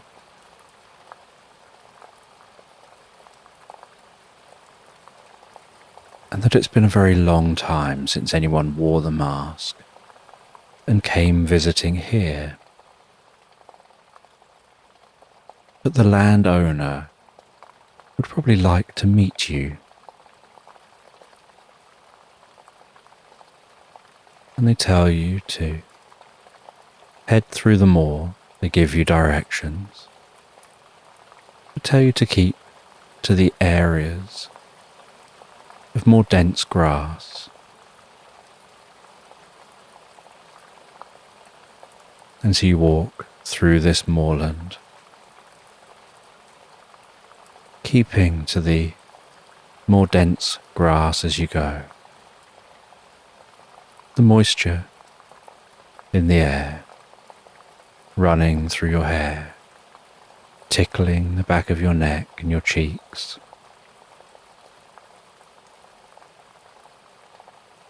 And in the dense fog you can see the distant glow of light at windows. And so you head towards that building. And the building, as you get closer, looks like a stately home, surrounded by a large brick and iron fence and a large wrought iron gate. And with a creak, you open the gate, feeling the coolness of the metal. Close that behind you. Walk the long driveway to the front of this home. Knock the large knocker. And then after a few minutes of waiting, someone comes to the door and opens the door, and they let you and the wolf cub in. And it's a cat wearing a long purple robe made of soft, heavy material. And they invite you in. And you explain where you've come from, the adventure you've been on, finding that mask. And although you don't feel like you're wearing a mask, you're assuming that you still are.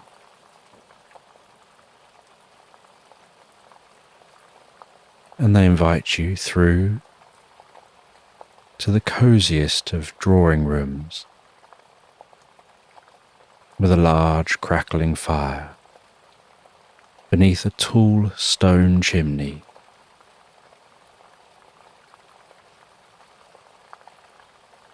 And they tell you that this home is at the heart of the realms. And they show you through to a magical room. And you see in this magical room multiple doors. And they tell you one door leads to a land of elves and dwarves and fantasy creatures. Another door leads to a land of talking animals, where everyone can understand everyone else.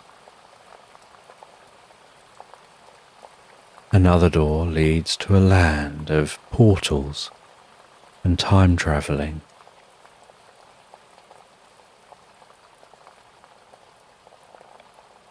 And another door leads to the most incredible, calming beach on the edge of a vast underwater landscape of incredible underwater creatures. And they guide you through to that beach, walking out of the door onto the softest white sand.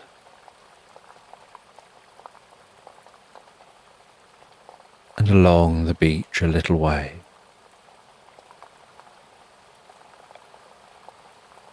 is a pirate fishing who greets the cat. And the cat says that they regularly visit this beach and the pirate regularly fishes here. And the water is lapping so gently onto the shore, almost as if it's just tickling the edge of the sand.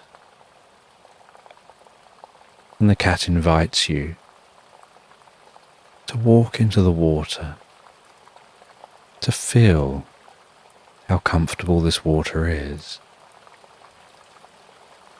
And you walk into that water, feeling the warmth of the water. And while standing in the water, the weather gradually changes. A few gentle rain clouds pass overhead, and for a moment, there's a warm, gentle shower of rain. And as those clouds pass, and the sun graces the sky once more, with its warmth, comfort, a rainbow stretches across the sky, following that cloud. And the water continues lapping onto the shore. And you rest on the sand for a while, the little wolf cub resting on your lap, accepting a gentle stroke. The cat sits beside you and shares with you some knowledge about the experience, and tells you they'll go and grab you a book that will explain more, and that, if understood, will help you to access even more than you've done here today. And they walk off back into their home, and while they're gone, you rest back on the sand, just listening to the water lapping on the shore, feeling the warmth of this environment.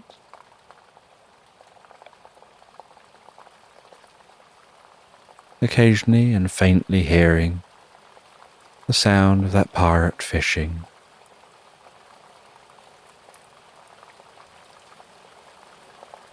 And then the cat returns and hands you an ancient book that smells as old as it looks.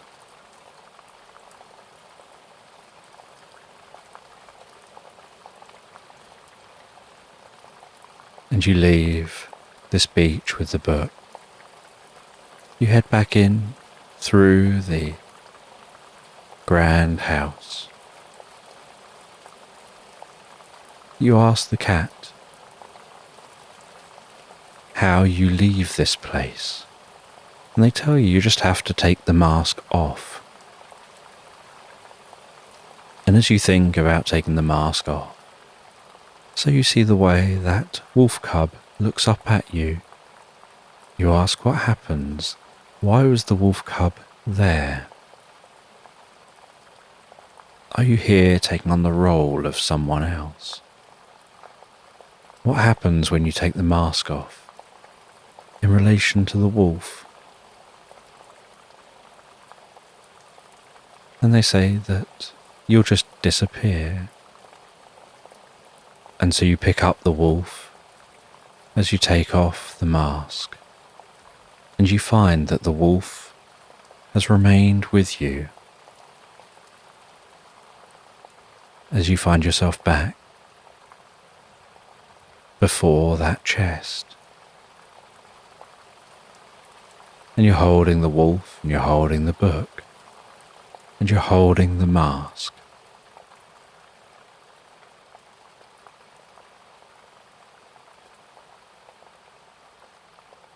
And you place that mask back down in the chest. You sit for a moment looking through the book, exploring that book, learning that letting yourself drift into a dream in a special kind of way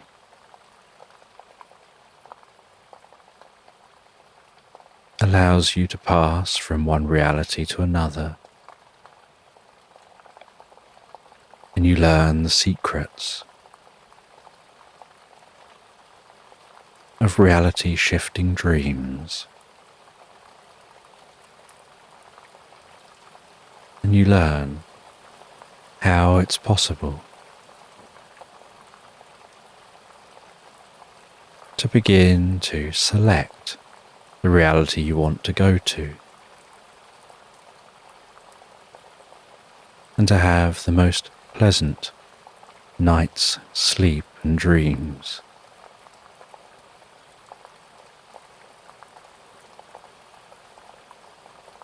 And with your new companion, you find your way out of this chamber and back out through the forest.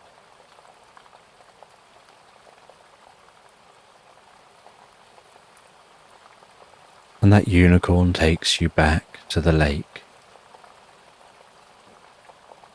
And back at the lake, you wash yourself off.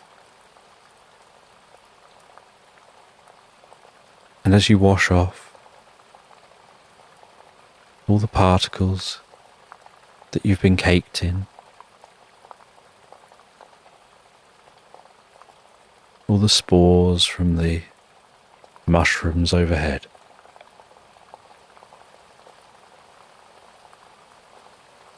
you find this reality beginning to fade. And as it fades, you pick up that wolf cub again. Make sure you've got hold of the book. And you find yourself standing in the heart of that woodland, that unicorn before you by that small lake. You find your way back through the woodland, back along the river,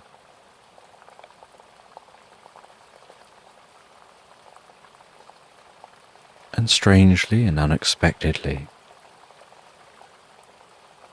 you find that you understand, as you rest and sleep in that meadow again, how to awaken in that chair, bringing with you the book and the wolf cub.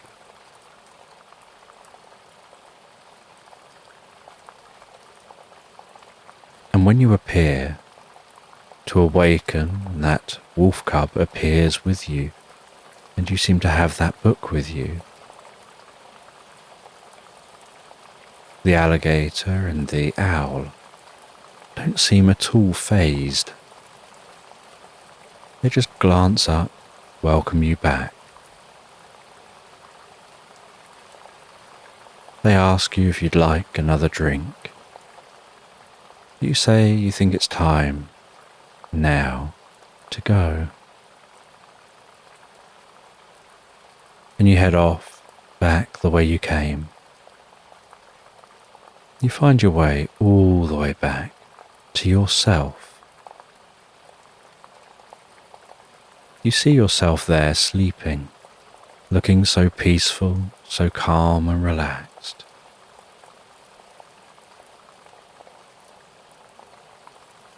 And as you awaken yourself there,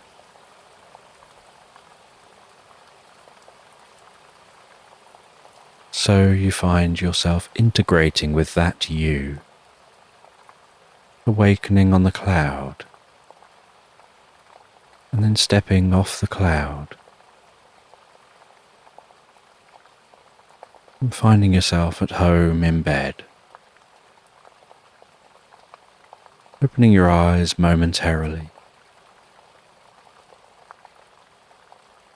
seeing that wolf cub sitting on your bed, curled up, as a new companion to support you through the future, the book resting beside you on the bedside table.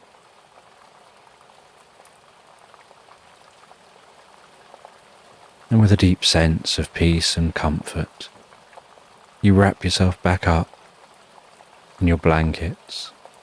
You snuggle your head back down into the pillow. And with a sense of curiosity of where your mind will now explore, you drift and float back asleep into Slumberland.